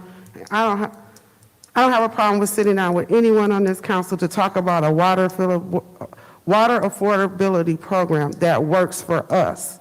We've got some cities that have figured it out and are doing it right. Let's take some of this money, get y'all on a bus, train, go talk to those people in those cities and see what worked for them and what didn't work for them, and then let's try to move forward. I can say I need $10,000 for home repairs now, but then I could go home and my furnace goes out. So now I need more than $10,000. We'll never be able to say an exact amount, but we do know that we need our pipes inside of our homes fixed before we do anything. Because if we're zombies, none of this $94 million matters. Thank you. Thank you, Ms. Lester. All right, now we are on to council response. Any member wish to respond to the public? Any member? Dr. Lewis. Thank you so much. Mr. President, I would like to just thank everyone for sticking around until we finish the city's business. And it was very unfortunate that Mr. Dumas didn't want to repeat himself so I can hear clearly. Clear communication is everything, because whenever I have a misunderstanding or whenever, that's how you get things done, by having clear communication. So the other residents in the 2nd Ward, we have clear communication. And so that's how I'm able to work on their behalf. So I can't work for you if you won't be clear with me so I can help you out. So whenever you would like to discuss that, I'm available. And then furthermore, also wanted to talk about something that Juantez said to Mr. Davis. It's something that after we hopefully pass this ARPA allocation plan, something that we can add to one of the grant sessions is support for returning citizens. because that is a big part of public health. Because when we have a high percentage of individuals with felonies and criminal records, especially over there in my ward, we need them to work so they can add to the tax base, so they can buy some of these homes, so they can just be productive. And then, so I would definitely like to see that added in the future. Because again, this is a plan. This is the foundation. We can build great things on this plan. So I hear you. I hear those from the different organizations that support returning citizens. And hopefully we can do something better than amazing for our city, because we definitely deserve it. Thank you. Thank you. Any other council members wish to respond? Mr. President. Ms. Winfrey? Ms. Worthing? To Mr. Mr. Davis, right? That's his last name. I know he's not here anymore, but there are opportunities for nonprofits to apply for these funds. So we may not have allocated specific things in here because it is meant to be open for that type of thing. So I encourage, if he knows any nonprofits, to apply for ARPA funds, and it will be looked at as far as the ex-felons and things like that. There's so many issues, and we can't address all of them, and we can't think of all of them. The mental health, I agree, is super important. Unfortunately, I know in the state of Michigan, and probably the nation, mental health, we don't have the support that we need. It's a country issue, and it's really sad. There's only so much we can do at the local level, not having the funding for that. But anything we can do, I do agree that we need to look into it. I don't think anyone that's mentally ill should be held at the same standard as someone who has it together. And I've been around mental illness. It's truly something that they cannot all control. And to hold someone accountable for something that's literally not in their control, there's ways to do that, I'm sure, that are better than just incarceration in a prison. And so, yeah, we need lots of reforms. I don't know how much we can do locally, but we do have youth investment and public health investment, and I'm hoping that, we can do some great things in the city. So I just encourage those who have these great ideas about what we can spend the money on, that they, apply for the funds, or encourage those to apply for the ARPA funds. Thank you. Thank you, Ms. Worthing. Anyone else? Ms. Winfrey? Yes. Ms. Windsor Carter? Thank you, Mr. President. First, I would like to thank each and every public speaker. Thank you for your input. Thank you for your concerns, issues. I would like to, this goes out to Mr. Juantuez Davis. He spoke about the blight in the 5th Ward. Not only do we have blight in the 5th Ward, we have blight all over this city. Now, when my constituents call me and report blight issues, I do make the necessary referrals to get the blight cleaned up. I refuse to take full responsibility of the blight in the 5th Ward. It is the responsibility of everyone in the 5th Ward or all over this entire city to take responsibility for blight. If you see garbage bags or whatever you see on the curbs, pick it up. Help out. You live in those areas. You live in the neighborhoods. Help out. Or call me. My number is area code 810-397-3621 and report it to me, and I will make sure to report it to the blight department. It is the responsibility of everyone in this city when it comes to blight. It is the responsibility if you see illegal dumping, report it. Now, Can I wrap up? Yes. I do agree that we do need to have funds set aside for returning citizens, and I'm sure that it's within some of the categories that we have. But there are a number of agencies right now that support returning citizens. So I just wanted to make that point and thank everyone. I just had to get all of that out. Thank you, Mr. President. Thank you. Anyone else wishing to speak? Mr. Chairman, Mr. Mays.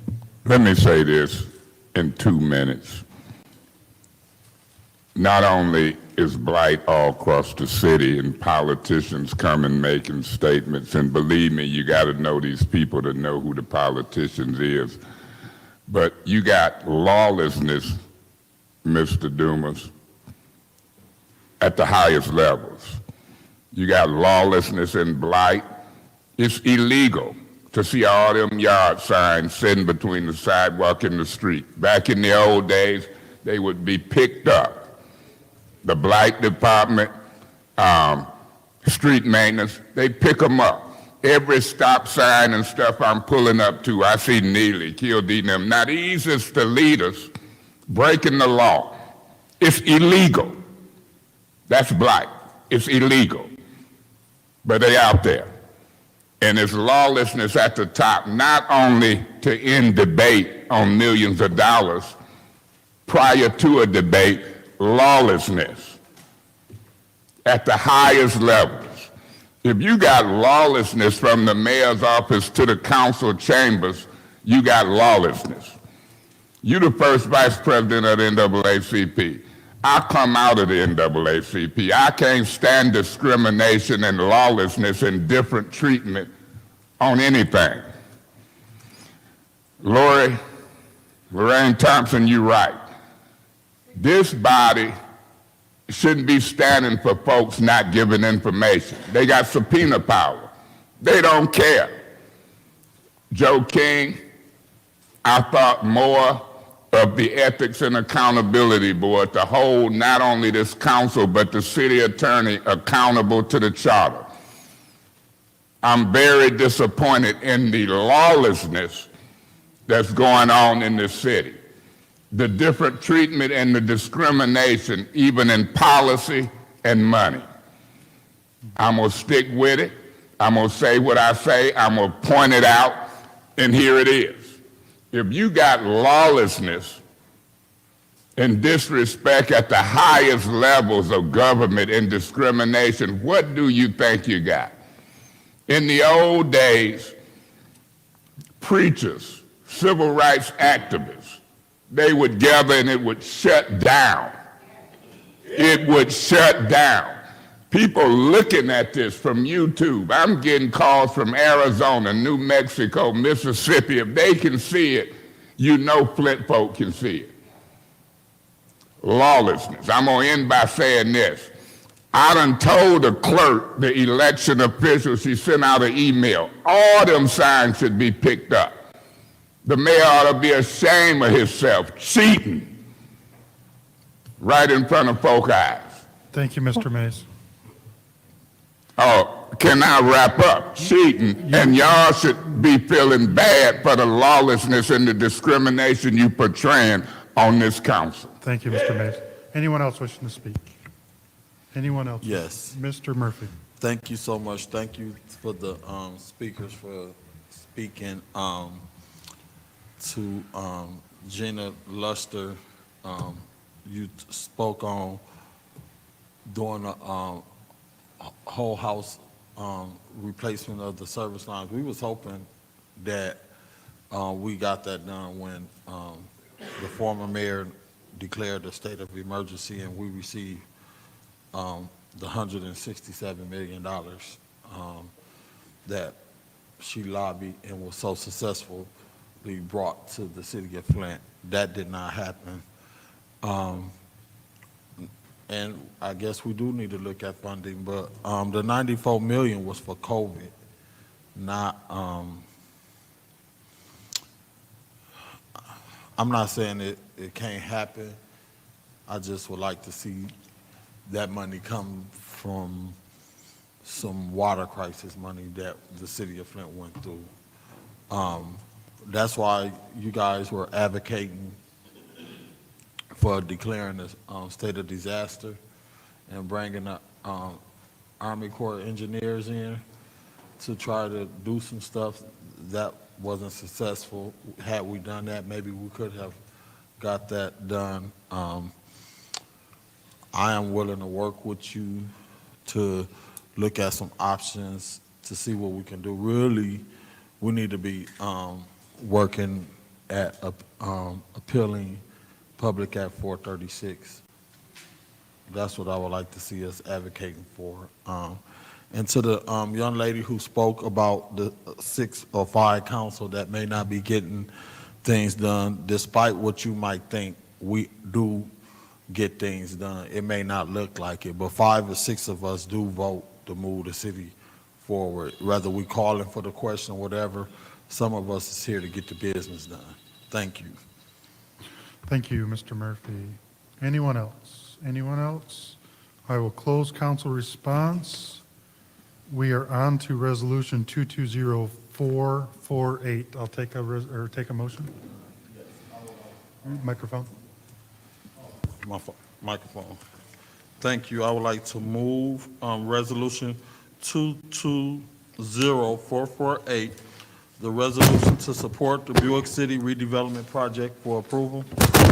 All right, there's a motion to approve resolution 220448. Is there a Support. It's supported by Dr. Lewis. Any discussion? Madam, Mr. Chairman. Mr. Mays. Yeah, Mr. Chairman, through you to the representatives from Ashley Capital, can you approach?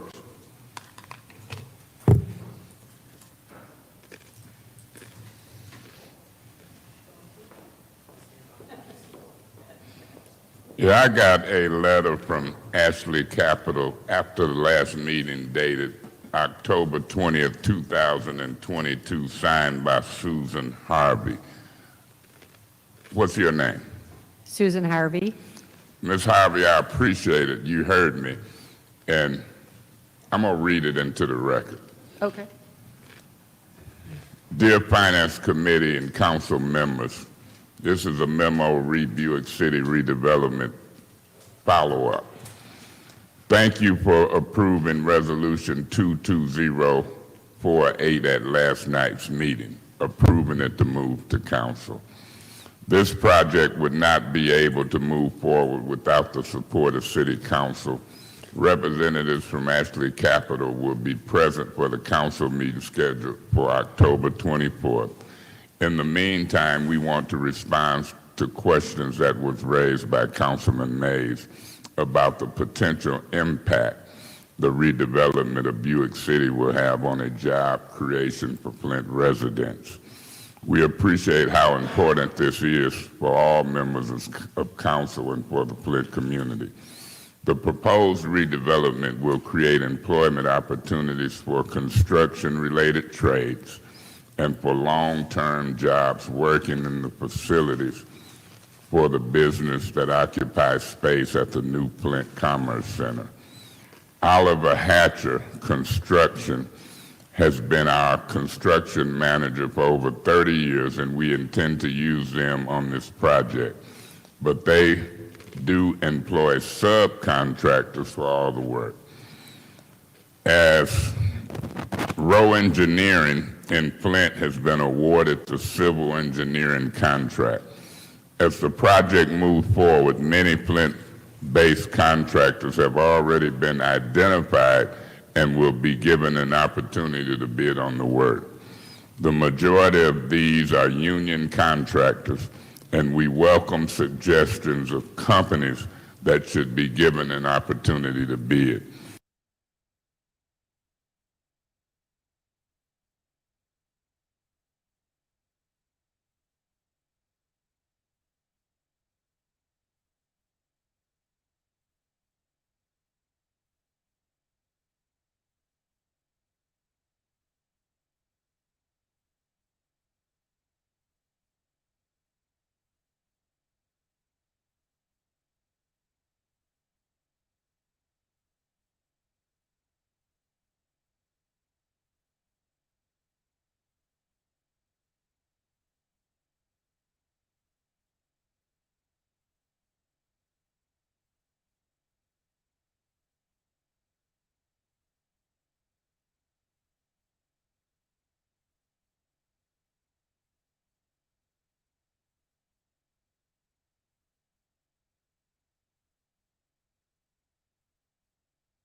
At Clarkston Legal, we get you to where you need to go.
I know it was 17 million altogether to try to clean up the infrastructure, the old concrete slabs and some of the utilities in underground, not dealing with the environmental. Those are Right. two separate issues.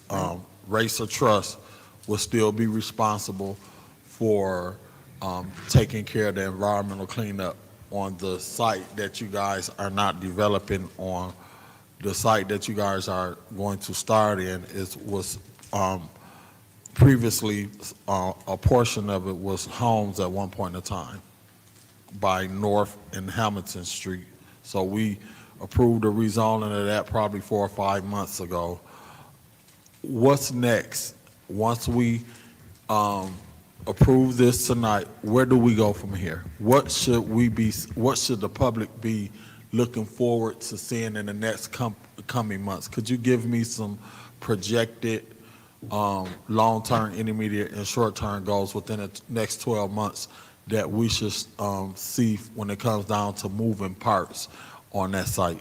Sure. So this is a really important step in the process because, again, the cost of removing utilities and slabs and foundations is about 17 million, which is made this almost too expensive to develop without the help of the grant money.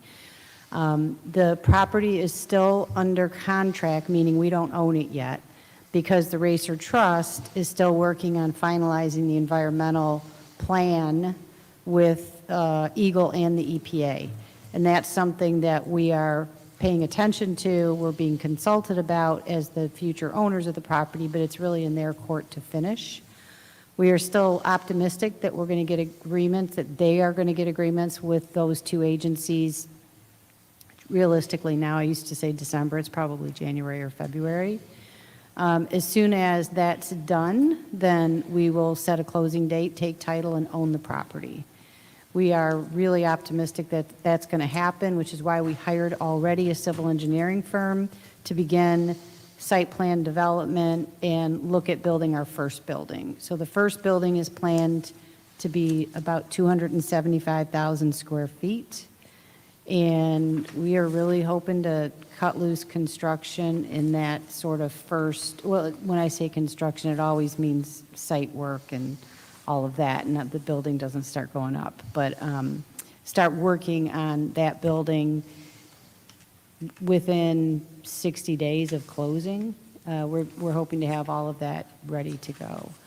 So we're one of the only developers really that builds speculatively, meaning we don't sit around and wait to have a tenant in place before we build. We take the chance and we start spending the money and building the building and hoping and, getting marketing to tenants, and that's been really successful for us for many, many years. And that's what we're going to do. So we're going to start a building. It's possible that we get an interested party who signs up and leases it even before we start. That does happen, although that's not what usually happens. Usually we start and then they believe it. The problem is promising to build a building when you haven't started is sometimes a tough thing to sell. But we plan to start building the building in the first quarter or so of next year. Now that depends, again, Racer Trust has to wrap up the environmental work, then we own it, then we start, and that's the plan. And once that building is mostly leased, we start on building 2. And we just keep marching forward. As the buildings, fill up, we continue to build. So you mean to tell me y'all going north? So Y'all going to start on Hamilton? No, we are going to start on Hamilton. That's what I'm saying. The next building will be built going north? Actually, yeah, we're not going to. That's north. That's going north, not south. Usually the Well, building help me out, going, Mark. What the am I- redevelopment is going south. I think I'm Let me scratch directionally my ear challenged first, here. make sure I heard that right. Oh, no, so it is north, yeah. So they're not going to be contiguous, though. We're actually going to build Yeah. the first building and then jump to the north end of the site, and then the next building will be there. Hold on, you say the further northern end of the site? Yes. By Stewart Street? Hi, I'm Mark. I'm in the development group. So Okay. our plan is like concurrently with the. Sir, can you state your last name as well? Oh, sure. My name is Mark Quimby. I'm with Ashley Capital. I live in Canton. So our plan is, we're going to start with that first building, and then also we're teeing up, we're thinking, like say on a similar timeline, towards the end of the year, we would start ripping up the slabs and utilities in the area between Leet Street and Stewart Street, that whole northern section, and that's what we would prepare for sort of the next building, but we wouldn't start the building until the market was there. But we would start ripping out the slabs and utilities on that piece. Okay. My other question is the trucks that is on the site. Will those trucks, and I think we got consumer power, will they be able to continue to utilize that site to store their vehicles until y'all get ready to develop? How are y'all going to plan on working that? Yeah, we do intend to allow the on-site parking for trucks and cars until we have to, until they don't want to lease there anymore, or until we build and we have to tell them they got to go. Right now, just in half the site, if you haven't seen how many cars and trucks are there, there's 2 tenants really handling that business. I mean, there's 150 jobs right now on that site, just dealing with the logistics of moving cars. They use the rail. It's a pretty sophisticated operation. So we do plan on letting them continue with those jobs and that activity until we need to get them to move on. And my other question is, I don't know if you guys could do a letter of support. Maybe I can work with the mayor and administration, the congressman, the state rep, for MDOT to choose Hamilton Street for infrastructure redone. And I don't know if you guys could support us on that, because with heavy traffic with Lear, and also you guys projecting and other plants there, and maybe I could get with those plants too, to see if, and maybe my colleagues, we can get together and come up with a letter of support to send to MDOT to see if they could do some infrastructure on Hamilton Street, because it's already raggedy as I don't know what, and with heavy equipment coming for construction and also for future jobs, that's gonna be a lot of wear and tear on the street, and it's already look like it's about to cave in. So yes, it would be in everybody's best interest, and we'd be happy to work with you on that, for All right. sure. Thank you, that's it, I don't have no more questions. Thank you so much, and to the, your colleagues in the audience, thank you guys. And I did see former Councilman Josh Freeman of the Fourth Ward in the audience. I think he left, he missed city council so much he had to leave.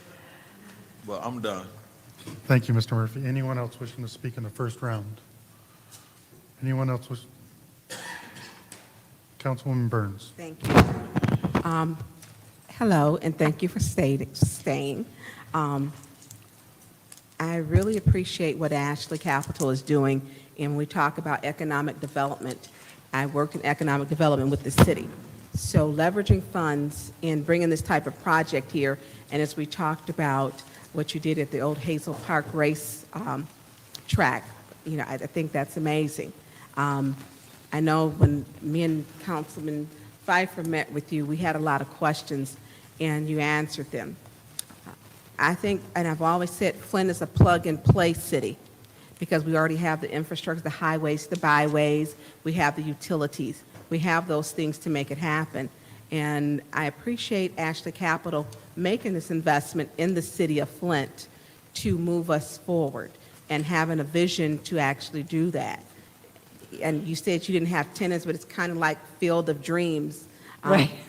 Build it and they will come? Exactly. Build it and they will come. And I believe in that because I know there's a shortage in industrial and commercial land across the U.S. So I appreciate what you're doing. I appreciate you staying. I know it's a very, very laborious task to get to. You want to come to just do the business. But I appreciate you, and I look forward to when it's ribbon cutting day, just if you could invite all of the council, we would like to be there because it took all of us collectively meeting everyone to meeting with you, answering your questions, and you did the work beforehand. You actually set up appointments and times and dates, and we met with you at the county building. So when people say 30 minutes, it wasn't 30 minutes. You had a plan and you followed it, and it worked, and it was good. And I look forward to this project. I look forward to, is it 9 buildings? Is that what we have now? 7. So what can happen is, you know, a tenant comes along and needs 600,000 square feet, and we adjust our site plan, and one building gets bigger and one gets smaller, and we're always adapting. Well, I look So- forward to that because I remember my parents and my grandfathers, they worked on that site.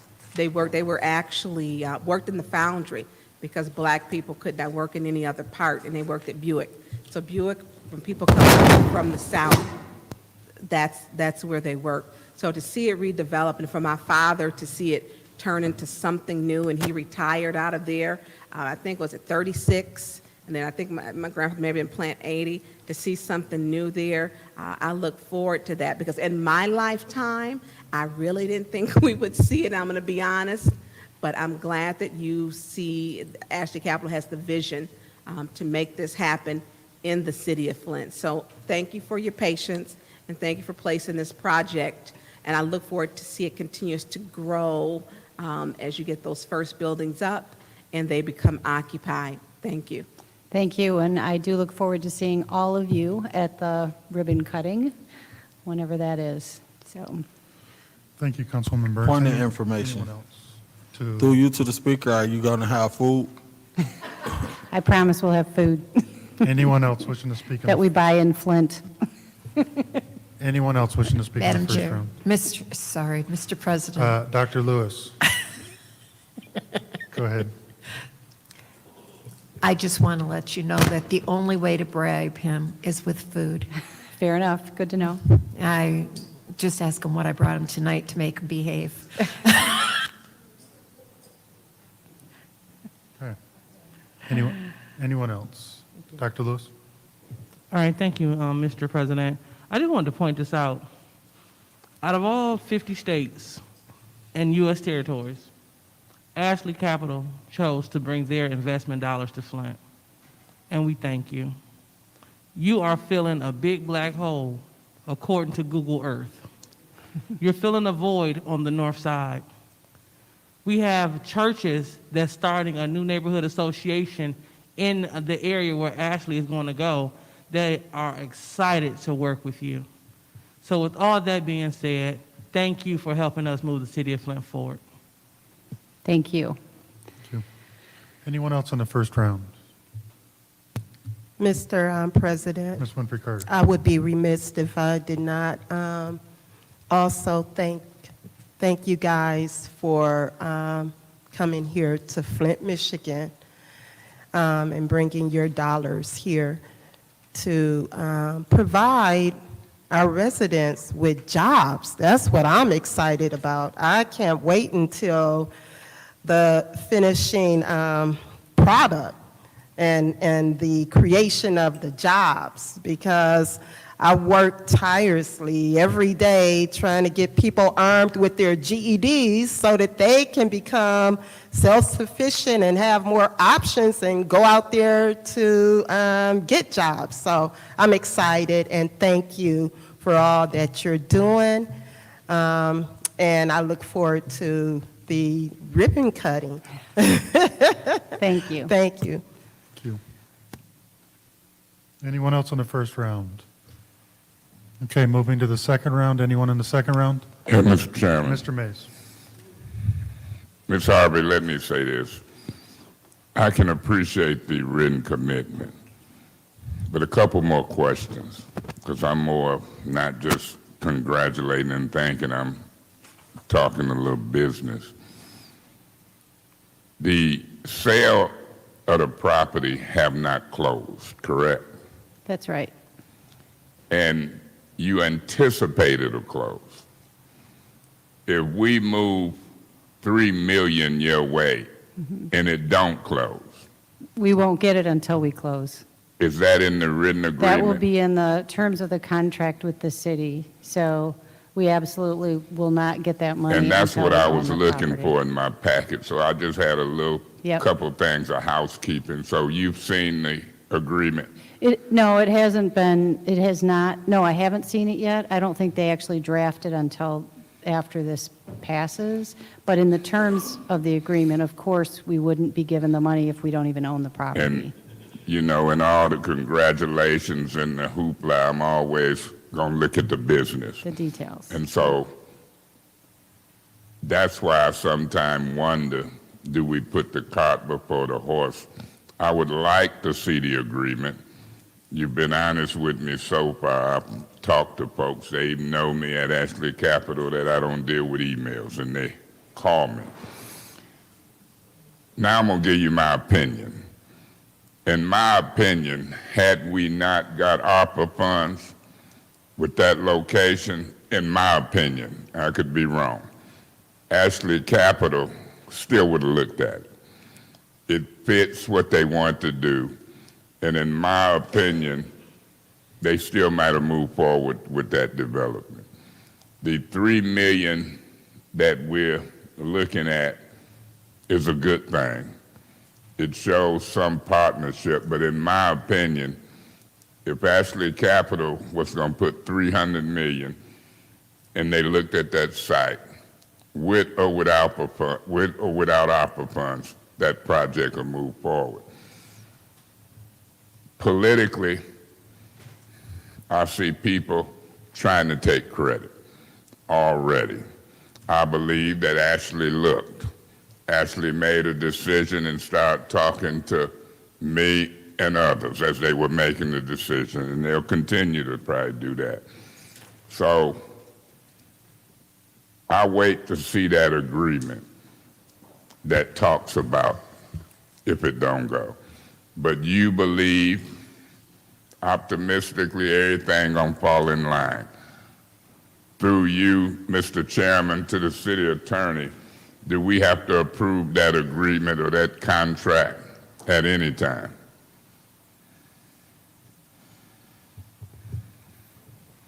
This resolution would approve the agreement that is to be drafted. Say what? This resolution approves the agreement that's going to be drafted among the parties. The resolution does what? Approve the agreement that haven't been drafted? Is that what you're trying to get me to understand? It approves an agreement to be drafted on the terms that are described in the resolution. It approved the agreement to be drafted, or it approved the agreement before it's drafted?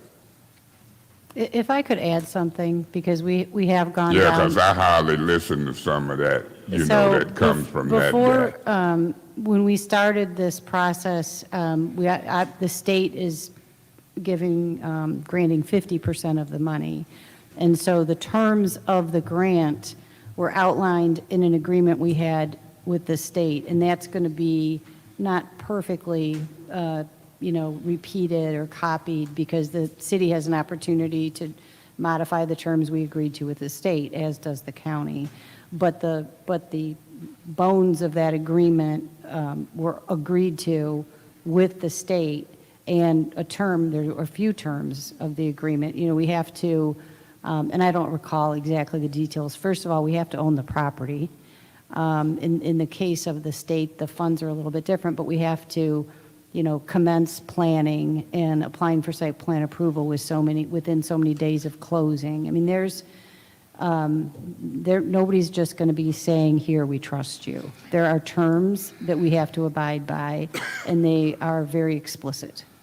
And Suzanne, I'm going to support it, because this council, some members, previous councils, people politically try to give this council a bad rap.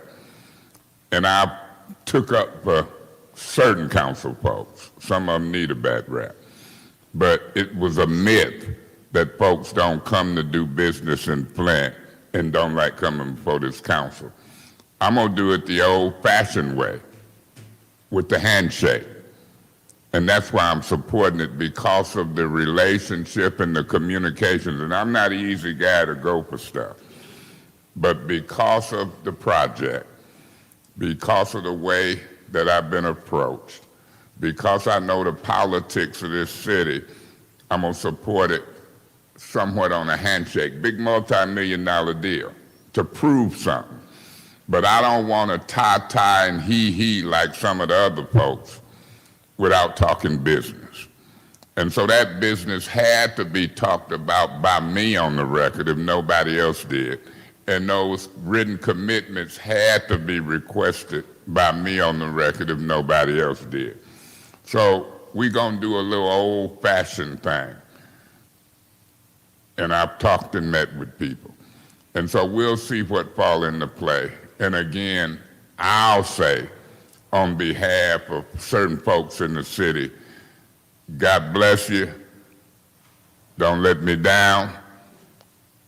These particular people who trying to hold on to their jobs in certain offices in this city who done misled folk before, and I'm talking about legal, finance, this administration, don't mislead me.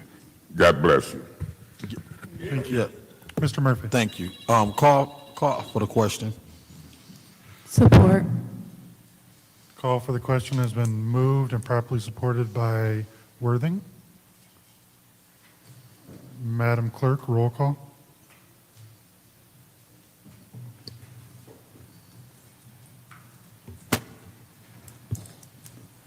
Excuse me, Ms. Priestley?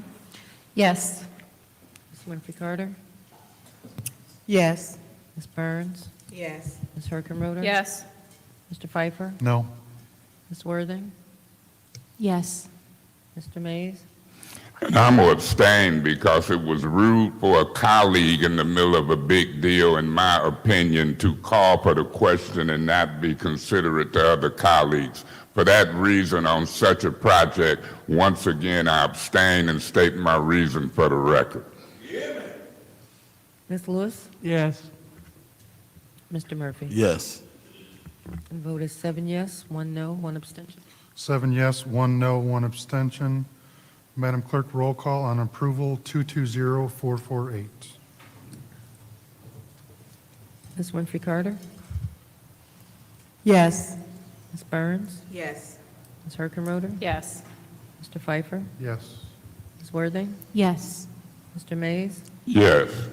Ms. Lewis? Yes. Mr. Murphy? Absolutely, yes.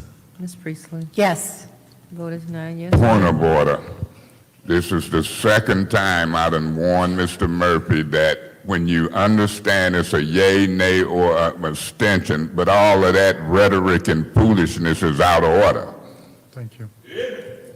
The vote is 9 yes, 0 no. 9 yes, 0 no, that is approved. And we are on to, Point of order, Mr. Chairman. Mr. And I Mayor. want that enforced, because when you read Robert's rules and the law, any editorial with a yay or nay is still like in debate as we go round. And he need to cut that foolishness out or understand it, as far as I'm concerned. Thank you. Thank you. I will look into that and double check that. Thank you. We're on to petitions and Thank official. you very much. I just want to say thank you. Okay, thank you. That deserves a clap. We are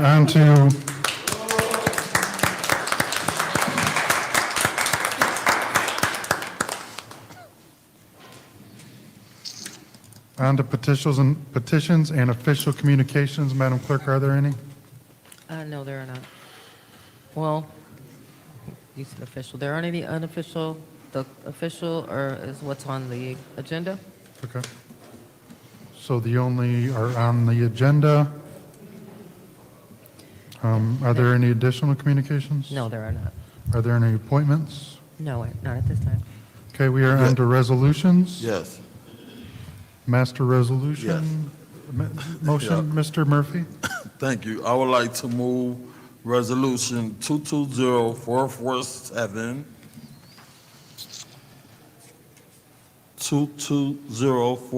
220450,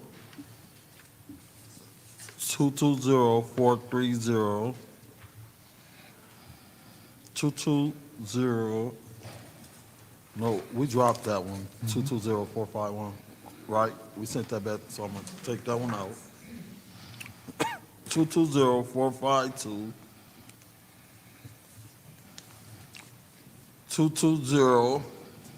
220454, Point, there's a 453. Are you leaving that one off on purpose? oh, excuse me, 220453, 220454, 220455.1. Dropped it. Oh, we dropped that one. Sorry. 220460, 220464. Point one. Point one. With any separation. With any separations. Okay. Support. It's been moved and properly supported for Ms. Priestley for Resolution 220447, 220450, 220430, 220452, 220453, 220454, 220460, and 220464.1. Are there any separations? Yeah, Point of Mr. Chairman. information. What's your point? Did you say 220430?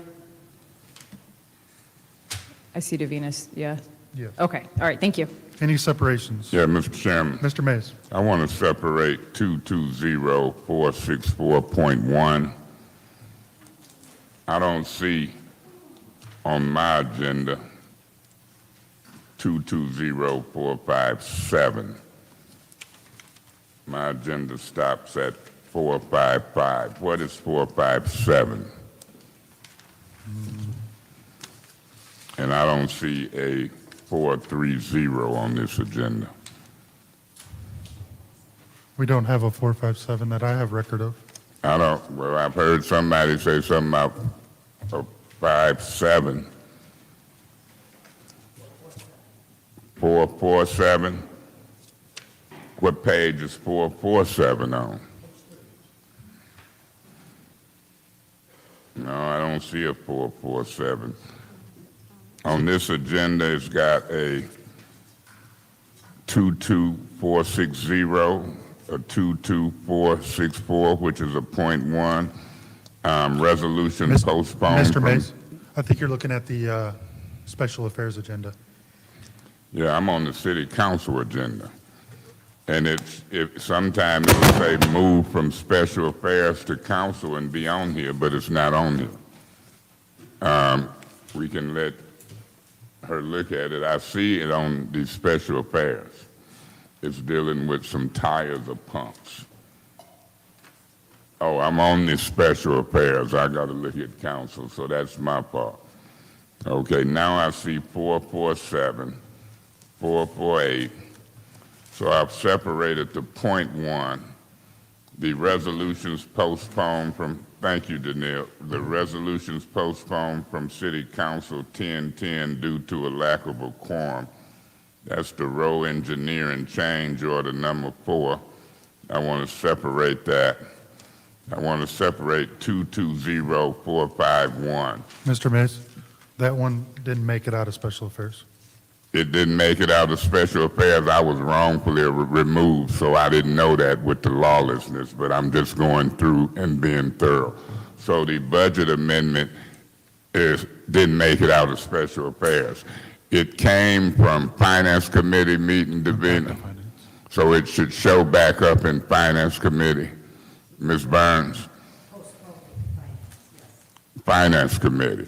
So that budget amendment should show up. So I don't have to separate that. I want to separate 220455. That one didn't make it out either. That didn't make it out of special affairs? It failed. Okay, so I ain't got to worry about that. The rescue plan, the 22464 was a .1, and it's been separated by me.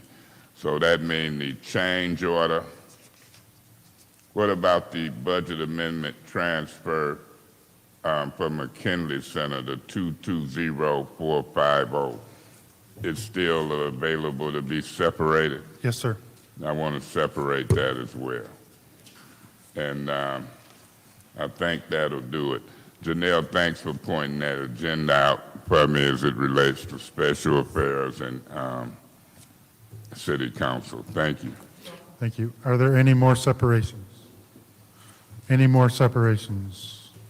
All right, moving on to this discussion of the master resolution. Is there any discussion on the master resolution? Yeah, Mr. Chairman. Mr. Mays. I take my job very seriously, been taking it very seriously for 10 years.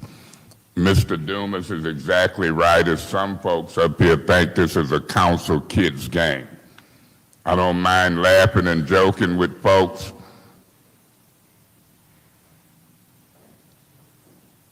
No, I'm just watching that other meeting over there. I don't mind laughing and joking with folks, but what I do take seriously is when I don't holler discrimination and different treatment lightly. I plan to be in meeting. My attendance has been way better than some for 10 years. I don't appreciate 5 or 6 council people acting contrary to the law, a different treatment, ruling differently on points of information and points of order, and it's recorded. Ignorance is no excuse for the law. Discrimination don't fit well in my book.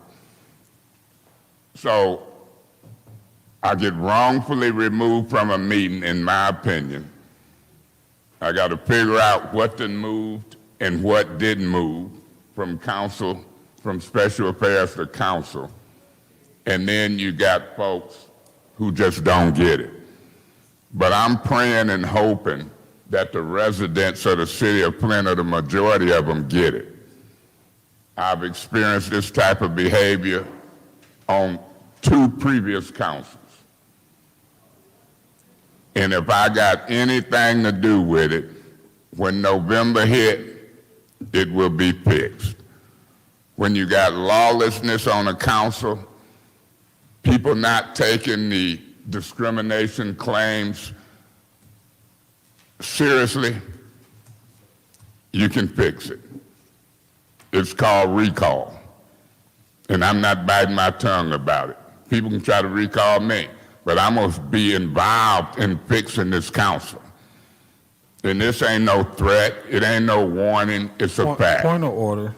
What's your point? Councilman Mays is not germane to the master resolution. Mr. Mays, bring it back to the master resolution, please. Oh, I'm germane to it because I said I didn't know what was on it or not.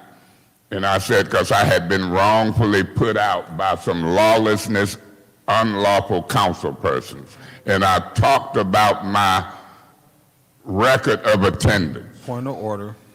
What's your point? Mr. Mays was talking about us being recalled, or whoever he alleged on this council being recalled in November, and that has nothing to do with the agenda. Mr. Mays,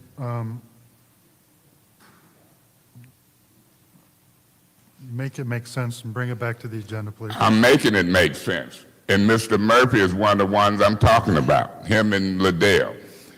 They egging Herkenroder on, rule him out of order, get him out of this meeting. I don't know what done happened. And so it's germane, and now they're doing the same thing with you because I'm talking about it. When it comes to my attendance, when it comes to dealing with the city business on resolutions, I want to know every detail. And if the Lord then blessed me to attend, I don't want people unlawfully removing me in a discriminatory way. Now, I don't care what he say. He's part of the wrongdoing. I've seen it before with Kate Fields. I see it now. Point of order. What's your point? Again, Councilman Mays is not germane to the resolution that is before us. I'm going to allow it. I appreciate you allowing it because I don't know why the budget amendment didn't make it through, but I'll go back and review the tape. I shouldn't have to review it. I should have been here. I don't know why stuff didn't make it through, but I'll go back and do my homework. I should be here. I ain't studying what Mr. Murphy talking about. I'm glad you understand more so than Herkenroder. I don't like discrimination and ignorance. And so I'm going to vote on this master resolution, and what's left, I've separated some. And I've separated them for a reason. I'm going to emphasize to you, this council, Mr. Murphy, Ms. Liddell Lewis, Ms. Worthen, and Herkenroder. When you start messing with my attendance and my knowledge in meetings on resolutions, you done caught a tiger by the tail. I'm not going to put up with it. I'm not going to be ruled out of order for lawful points of information and points of orders. And I'm looking at the discrimination and different treatment, and I'm going to howl it from the rooftop to the public that it's wrong, and it's double wrong. Thank you. Any other discussion in the first round of the master resolution? Any other discussion in the first round of the master resolution? Anyone in the second round of the master resolution? Second round of master resolution? Madam Clerk, roll call on approval of the master resolution. Ms. Burns? Yes. Ms. Herkenroder? Yes. Mr. Pfeiffer? Yes. Ms. Worthing? Yes. Mr. Mays? Yes. Ms. Lewis? Yes.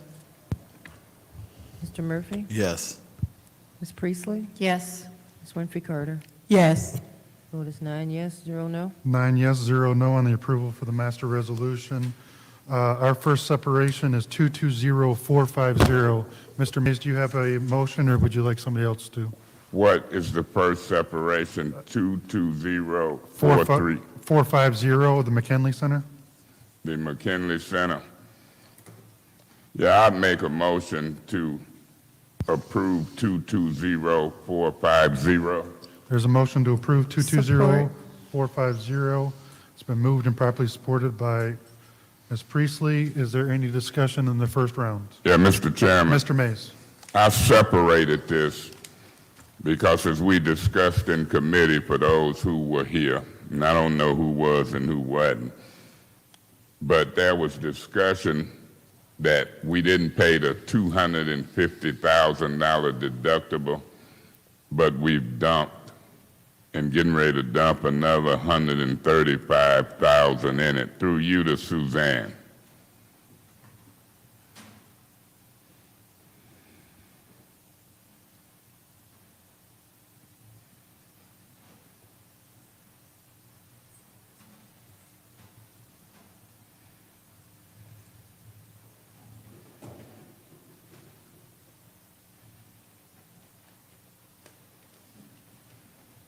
Suzanne, what's the total amount of expenditures so far that we put in this McKinley Center after we didn't pay the $250,000 insurance deductible? And not only the total amount, but what sources of money, if you know the amount and where it come from? The total amount paid to DTS so far, and it's from CDBG funds, is $270,438. And the sole source has been Community Block Grant Development Funds? That's correct. No capital improvement funds? No, No general fund? no. Okay, I made the motion to approve it. I think it was a little misguided not to spend money on the deductible. I probably might abstain for certain reasons, and I'll put that on the record according to the rules, and I'll wait to see if anybody else had discussion. But I separated this for that reason. Thank you. Thank you. Anyone else with discussion? Mr. President? Ms. Worthing? Can you remind us that it's not, these funds aren't just for McKinley, right? These funds aren't what? Not just for McKinley. This resolution that you have in front of you is actually a budget amendment, and the budget amendment is for $135,000. The majority of the funds are for McKinley Center. The estimate to complete McKinley Center is approximately $131,768.13, which is a resolution that you have failed. So that's not in front of you tonight. But this resolution for $135,000, the majority is expected, there's a slight contingency in there, but the majority is expected to go to McKinley Center, to DTS. What is the rest for? There's a slight contingency, so if there was something unexpected, it's just rounding up. It's $135,000 instead of $131,000. Okay. We can't change the past, it is what it is. COVID happened and increased a lot of prices. There's a lot of people, I think, that has dealt with this. And our city projects, I mean, this is a consistent basis. This council came in asking questions about why does it cost this much, why, and COVID has been an answer for a very long time. And unfortunately, the price went up. And again, can't change what happened, but this needs to be done. Anything else you'd like to add about this vote? No, I just want to be clear that this is the resolution for the budget amendment. This is not the resolution to enter into a change order with DTS, so I just want everyone to be aware of that. Yes, it is ultimately proposed for McKinley Center, but this is just moving the money from Parks fund balance and making it available in Parks operating. Thank you. Thank you. Anyone else in the first round? Anyone else in the first round? I will just use my time real quickly. Can you, I think I asked last time, but can I get a copy of that insurance policy? Yes, I do not have that for you, but it is something Just that we are researching. Something before the actual approval for DTS comes before us? We can do that. Thank you. Okay, anyone in the second round? Mr. Chairman. Mr. Mays. Mrs. Sue Wilcox, you anticipate this will finish that project? I do. That is our understanding. And when would it finish? Do you know? Well, the goal when we first brought this resolution back in June was that we would have it done by the end of the year. That's obviously not going to happen. We're trying to get it on the agenda. We can't bring it to until the next council meeting because the 30 days has not elapsed to bring back a resolution after a failure. So it will not be on until the first meeting in November. So we are hoping that our contractor can still finish the work before the end of the year, but that's not something I can guarantee. We were hoping to have it done really by the end of the summer. So now we're hoping for the end of the winter before cold weather sets in, and that's our goal. So you don't know when the project will be finished? No, because it really depends on when council actually approves the contract, which has not happened yet. So you don't know when the project will be finished? No, hoping That's for the the end of quick- the year. That's the quick answer. You hope by the end of the year. What is left to be done? I don't have that scope of work in front of me. That's something I can provide when I bring the DTS resolution to you. I don't have that resolution in front of me tonight. Okay, so this is moving it from parks to the fund you need it to be, and then you'll come back and ask for the 135. That's correct. When you come back and ask for the 135, see if somebody can tell you when the anticipated completion and what specifically is left to do. I want to know what's been done and what's left to be done. Thank you. Thank you. Anyone else in the second round? Second round. Second round. Madam Clerk, roll call on approving 220450, a budget amendment for McKinley Center.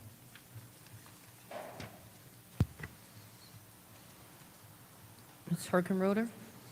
Yes. Mr. Pfeiffer? Yes. Ms. Worthing? Yes. Mr. Mays? Yes. Ms. Lewis? Yes. Mr. Murphy? Yes. Ms. Priestley? Yes. Ms. Winfrey Carter? Yes. Ms. Burns? No. The vote is 8 yes, 1 no. 8 yes, 1 no. That is approved. The next separation, 220430. Mr. Mays, do you have a motion? I'm going to let somebody else make the motion on this one. Ms. I'll Herkenroder? deal with it on I'd like to make a motion to approve Resolution 220430. There's a motion to approve 220430. Support. Supported by Ms. Priestley. Any discussion? Yeah, Mr. Chairman. Mr. Mays. You know, people can say what they want, but when you look at this agenda, it's in big, bold print. Resolution postponed from City Council 10/10/222 due to a lack of quorum. I really wish people could own their behavior and responsibility. Own it. Now here she laughing. I wish you'd go back, sit on your regular chair and laugh, Miss Worthing. That's why you ain't sitting over there now. And Miss Priestley, you killing yourself laughing. I'm gonna own mine because y'all act a little foolish to me. I own that. I own it. I'm gonna own that I got most of these rules down pat without looking at them over 2 councils and y'all breaking them. I'm gonna own that. And when y'all figure out, Ms. Worthing, how to have a better attendance record, and Ms. Priestley, when you find out that I'm right about these rules, including discrimination, you can continue to giggle. I'm not here to play games with new council people. I'm not playing games at all. When you find out, and you got lawyers you can talk to, that Attorney Kim telling you wrong, that you can deliberate outside of a meeting under the Open Meetings Act, keep giggling. I don't really want you over on this side, Ms. Worthing. You should be over there in your seat. I've been sat under 3 councils and ain't never seen this before because of your behavior. Because of your behavior. But when it comes to my behavior, it's a different treatment. You're censored, you're removed, and you're even doing it wrong. So I can hear Paul in the back room laughing and y'all giggling because y'all think Paul right, but Paul ain't always right, and y'all ain't neither. You gonna find out that Attorney Kim, I guarantee you 100% told y'all wrong and you're breaking the law deliberating outside of a meeting. I can guarantee you gonna find out you were wrong when you're gonna remove an elected official without a public hearing under the charter. I don't care when you find out, but you'll find out. But you wasn't going to find out from Attorney Kim because he was trying to get his appointment on my back. So I'm going to say what I said before y'all start giggling. When Quincy Murphy, Liddell Lewis, I'm sitting right here by him. Come on, let's go. This stuff carried over from the other agenda. Ms. Worthing, I don't think you was here, and I don't think Mr. Piper was here. But you ain't the only two who left and broke the quorum. Miss Priestley, she happened to be up out of her seat when Quincy Murphy and Liddell Lewis pulled a stunt. And then we get Pastor Monica and others talking. And then we get y'all and Pastor Monica say don't call their name. Just ignore it. But you take the blunt as a whole council for not taking care of business. And then y'all giggling. The one with the highest absenteeism under 3 councils that I've seen. The one giggling sitting on the Republican Party executive board, different philosophy than me. I'm a strong black Democrat. And she sat next to the one who's discriminated against me. And until they disavow Point of order. What's your point? Is what he's talking about with them being on a Republican Party has anything to do with the resolution at hand that's is getting ready to vote on? Mr. Mays, please bring it back to what's on. I the agenda. will. This is a nonpartisan body. So is the Supreme Court of the United States, and so is the Michigan Supreme Court. In a nonpartisan body, the public has the right to know Democratic and Republican affiliation. It's talked about all across the country. I don't know what you is, Mr. Murphy. I just know you vote with the Republicans. I don't know what you is. So it's relevant for me on this nonpartisan body to tell the public who's who and what's what, to try to help them understand it, to try to help them understand why you and Ms. Liddell Lewis would break a quorum. It's right here in big black letters. Resolution postponed from City Council 10/10/22 due to a lack of quorum. You helped engineer that. That's relevant to me. Point of order. What's your point? My point is, Mr. Mays is referring to the Republican or Democratic Party, not whether we left the quorum. And what I'm saying is he was not germane to the subject matter. And all I'm asking as the chairperson, could you keep him on task? Because then when he come back, he gets to talking about something that he wasn't talking about. That ain't what I call the point of order for. I call it a point of order because he going down talking about my colleagues, whether they Republicans or Democrat. That has nothing to do with this resolution. That talks about budget amendment and transfer funds. I mean, the contract extended Roy professional service contract. That's what we talking about, not what party they are. Thank you. Mr. Mays, can you bring it back to the Let resolution? me say this. When he called a point of order, I was talking about him. I had already talked about the Republican persuasion because every resolution that come before this council, just like every case that come before the United States Supreme Court, is discussed in that manner. This case has come before the Michigan State Supreme Court, nonpartisan bodies, is discussed in that manner. Whether it's ARPA funds, Ms. Herkenroder think it ain't true. She Point of laughed. information. I'll finish in the second round. What's your point? I'm just wondering if the councilman in the first ward was aware that the Michigan Supreme Court is a partisan body, and it is chosen with nominees from both the Republican and the Democratic Party. Thank you. Anyone else in the first round for Resolution 220430? Anyone else in the first round? Anyone in the first round? On to the second round. Yeah, Mr. Mr. Mays? Chairman, I'm eager to know what Ms. Priestley said. And if she's willing to re-ask that point of information, I'll address it. If you allow, could you repeat what you said to me, Ms. Priestley? I will be glad to do so. The Michigan Supreme Court is a partisan body with nominees from both the Democratic and the Republican Party on the ballot And what are you talking about, the Michigan Supreme Court? Yes, sir, the Michigan Supreme I Court. already know that. That's Then what why I are you- said.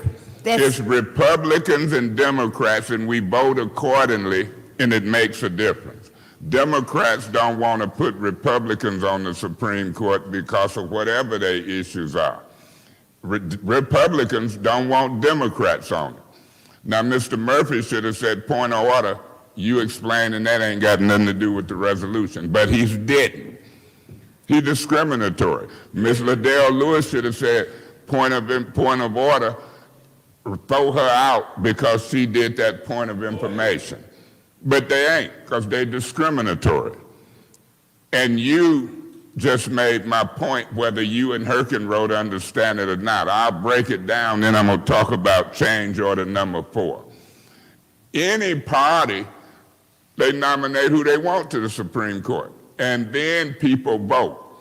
Democrats ain't going to vote for Republicans to be on there, and Republicans ain't going to vote for Democrats. If you declare your party on this nonpartisan board, you might not be sitting there. This is a strong Democratic area. Now, that's just the way it is. Ask Maurice Davis while you and Herkenrode are lab. And if you ain't a Republican, just say you ain't. But if you is, you is. Say nothing. Point of order. What's your point? We are on Resolution 220430, contract extend contract Roy Professional Service Corporation, comprehensive zoning services. That is what we ought to be discussing. My colleague in the first ward is not being germane to the subject matter, and here we go again.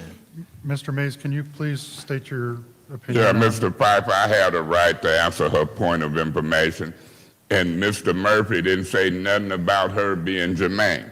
Maybe he a Republican.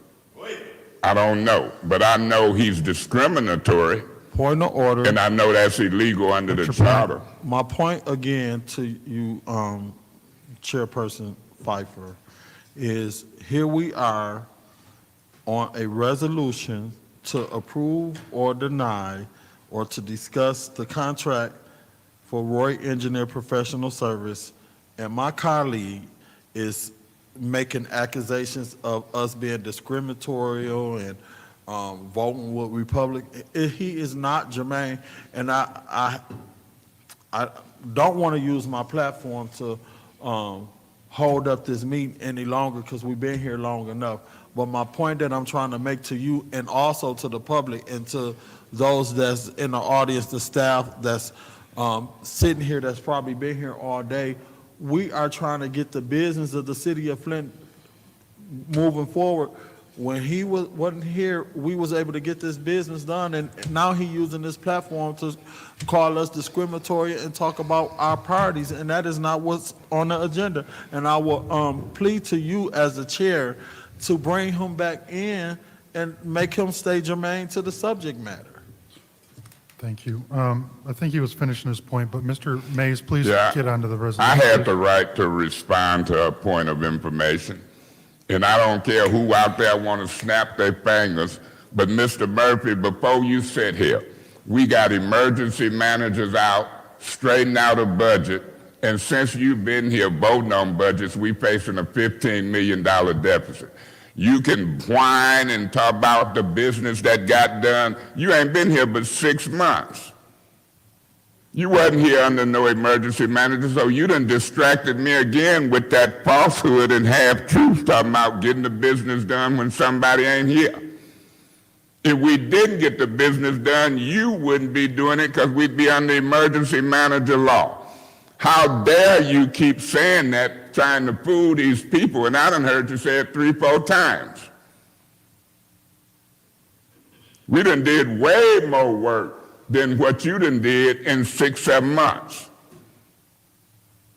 From the water crisis to emergency managers, and how dare you distract me with that mess. Now you point order to the cows come home. I'll address you, just as I addressed her. Now I had already said I'll deal with change order number 4. I don't know what your situation is at Lear. I don't know if you're going to get fired for not being there repeatedly at 11 or not, but don't take it out on me.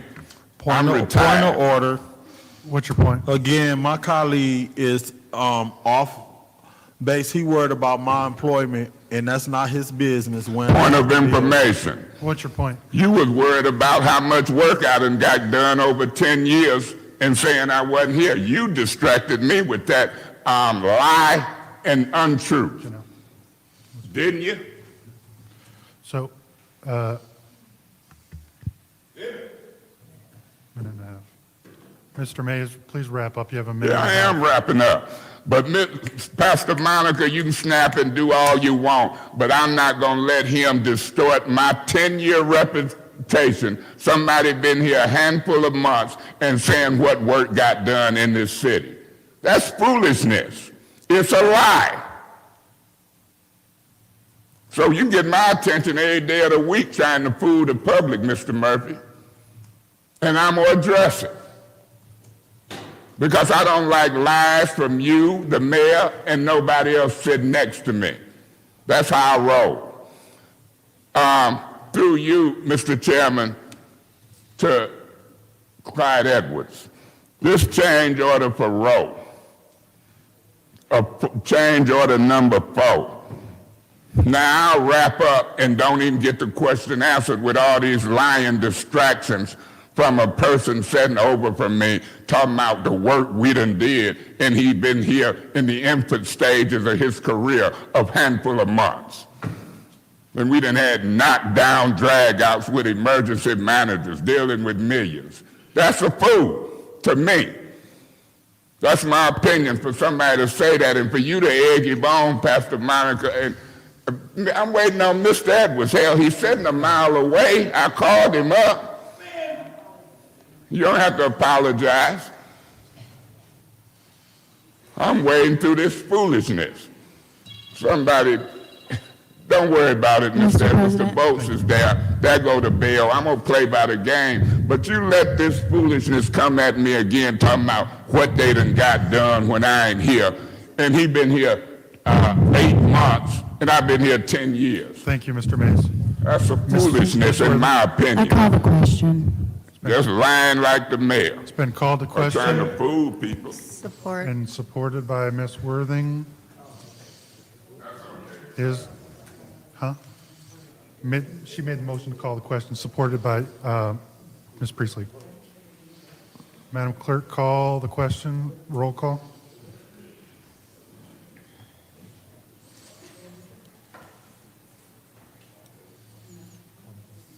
Mr. Pfeiffer. No. Ms. Worthing. Yes. Mr. Mays. Yeah, I'm abstaining from these foolish call to questions. We already ready to vote. It's just stupidness to me. Ms. Lewis. Yes. Mr. Murphy. Yes. Ms. Priestley. Yes. Ms. Winfrey Carter. No. Burns is not in. Ms. Herkenroder. Yes. The vote is 5 yes, 2 no, 1 abstention. 5 yes, 2 no, 1 abstention. That fails. Is there any more discussion in the second round? Any more discussion in the second round? Then I will use my time. Ms. Wilcox, can you explain this? I know that we outsource some of the marijuana stuff. Can you explain what this is? Sure. This is change order number 4 with Rowe Professional Services. It's actually not just the marijuana assistance that's outsourced. In fact, what Rowe provides us with is a level of zoning support that really doesn't include marijuana for the most part. They do provide some site plan review support for marijuana, but the majority of their work is non-marijuana related. So they're actually, while we're focusing, we have a zoning coordinator, 2 planning staff, and the level of work associated with the marijuana licensing is exorbitant. So this is actually, we've been contracting with Rowe since 2020, And this is the fourth change order that we're requesting to continue these services.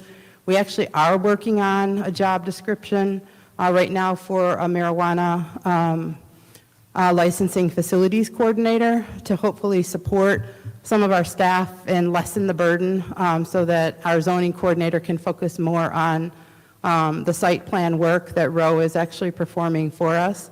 But that is, until that happens, this is work that we really need to continue the level of effort to undertake the work in planning and zoning. So do they write policies? What, can you give us a little example of what type of work they do? They have assisted, they did assist us with the zoning ordinance. Roe, generally, we have a consultant who works with us generally. So they have assisted, but for the majority, the policy writing is actually done by our staff in conjunction with the law department.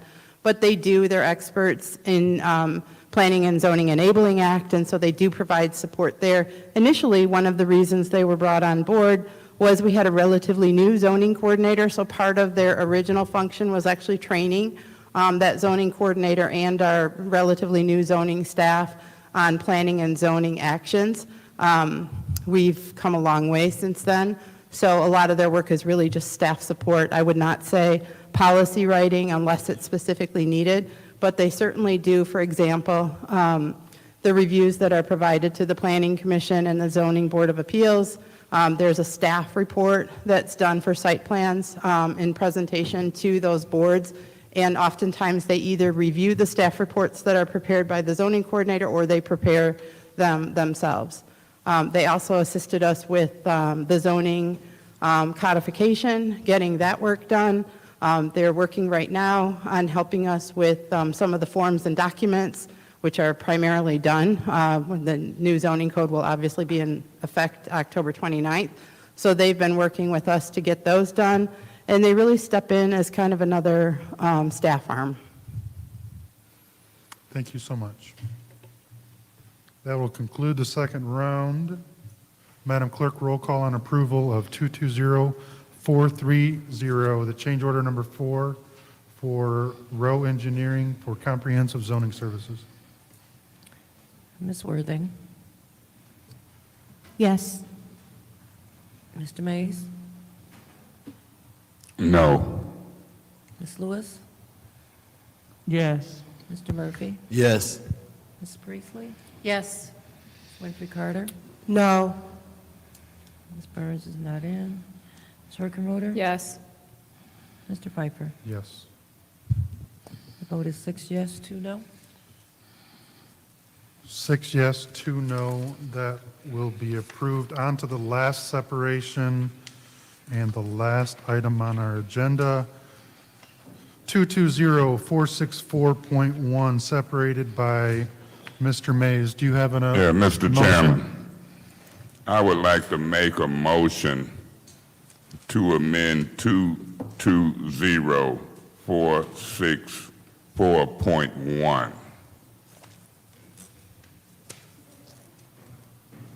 Do you have what you're going to amend it to? I could proceed with that. I would amend it to put 5.8 million in public safety. It would provide more than 20 cameras. It would provide 5 ambulances. And it would deal with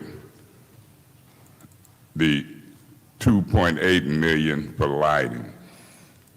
15 million would be amended in the revenue replacement category, 7.6 million in the home improvement category, 6.4 million in the small business category, and that would be a total of 30.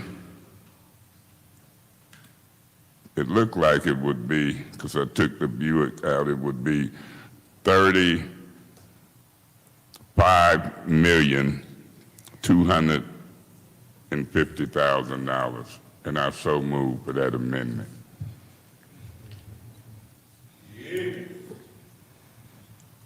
Okay, there's a motion to amend to include 5.8 for public, 5.8 million for public safety, 15 million for revenue replacement, 7.6 million for home improvement, 6.4 million for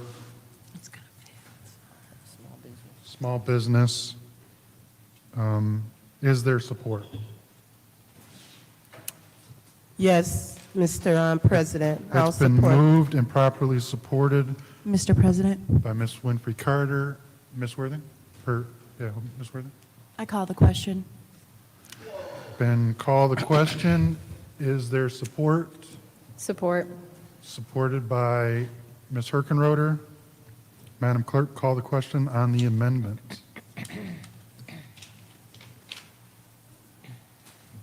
Mr. Mays?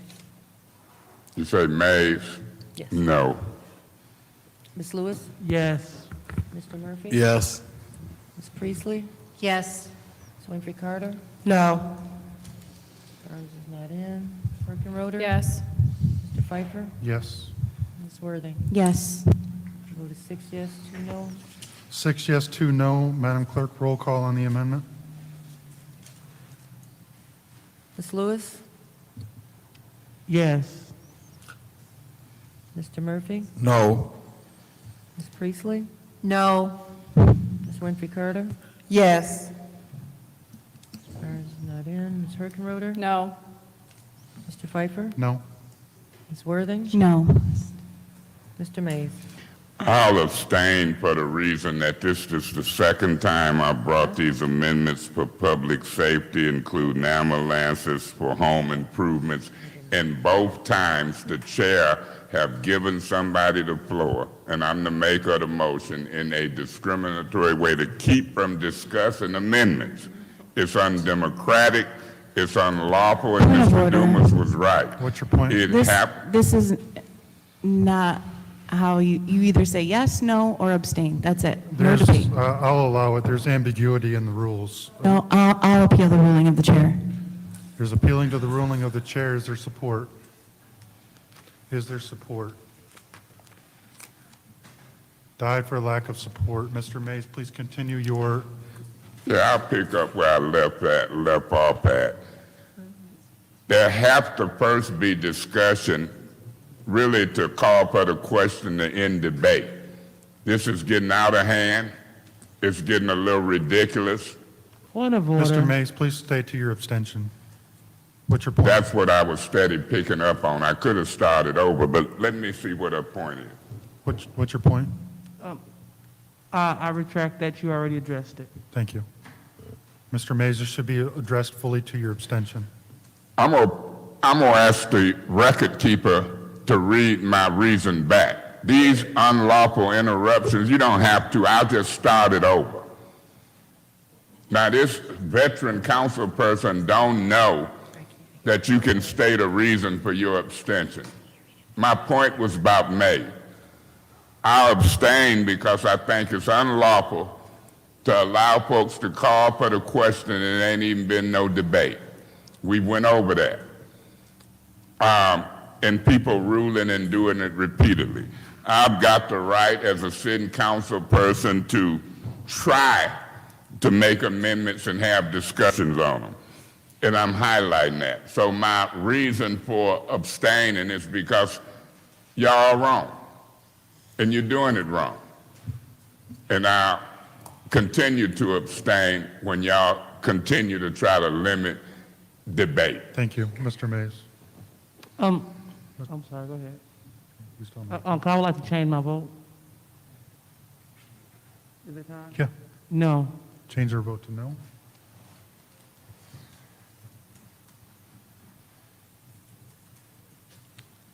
Okay. The vote is no. 1 yes, 6 no, 1 abstention. 1 yes, 6 no, 1 abstention. That fails. We're back onto the Mr. Chairman. original motion. Mr. Mays, I believe you still have time remaining.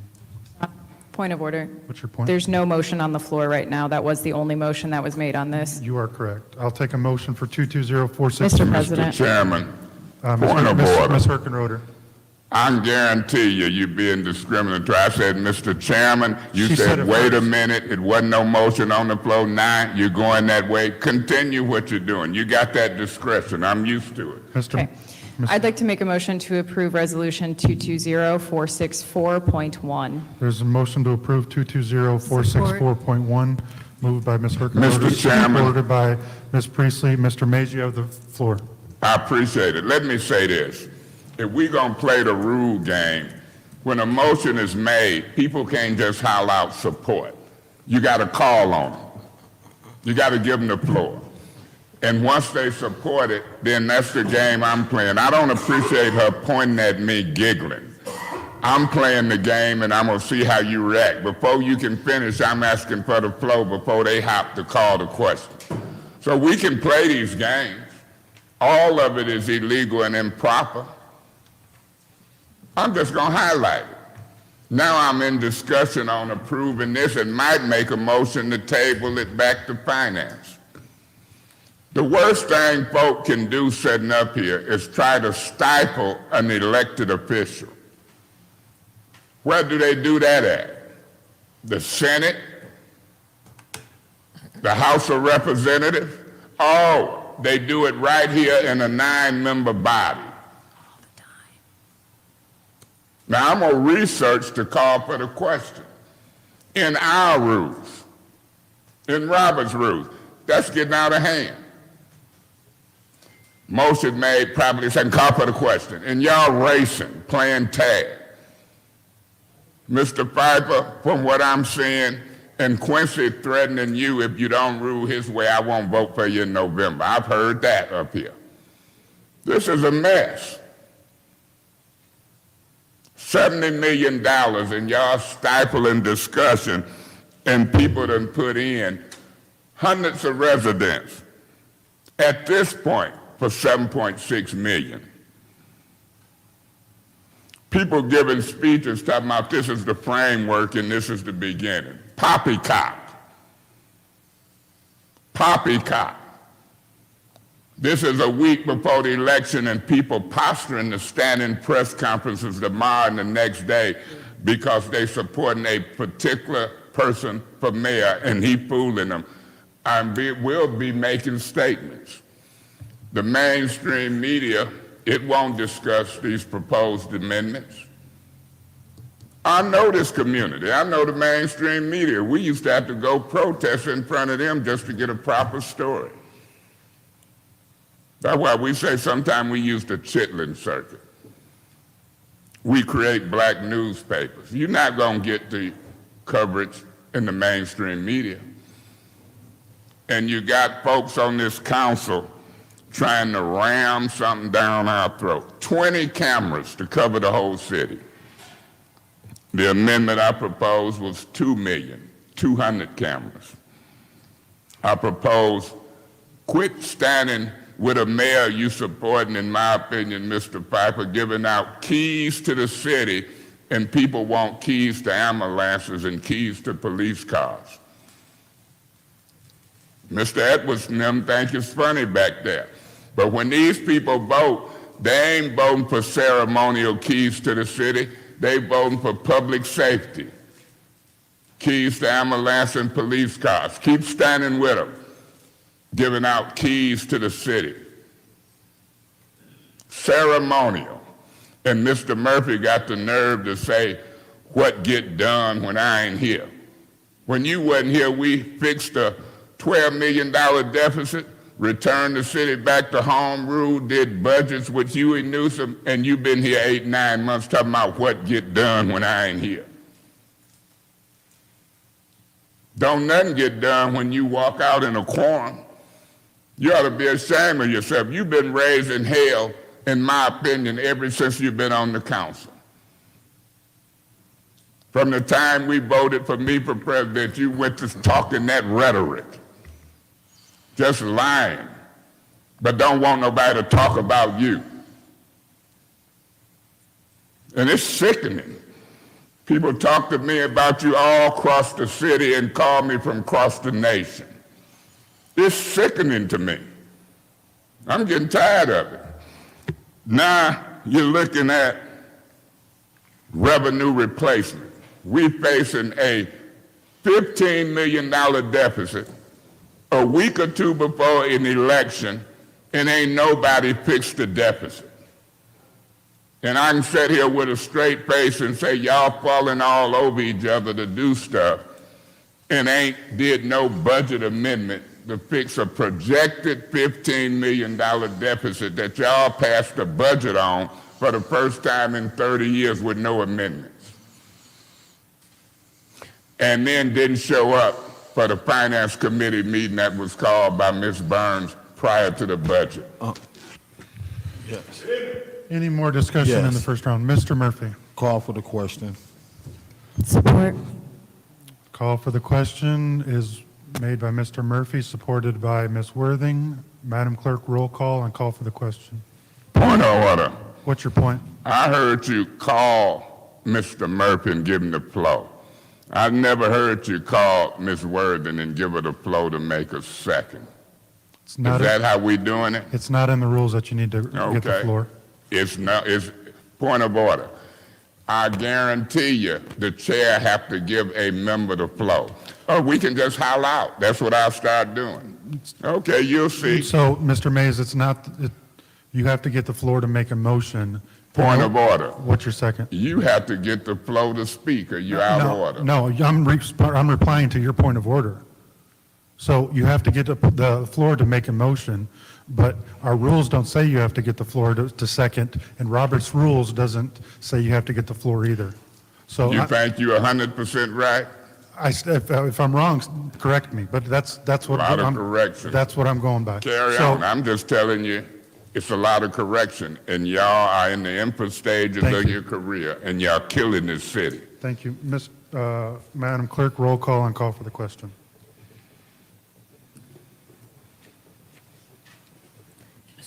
Mr. Murphy?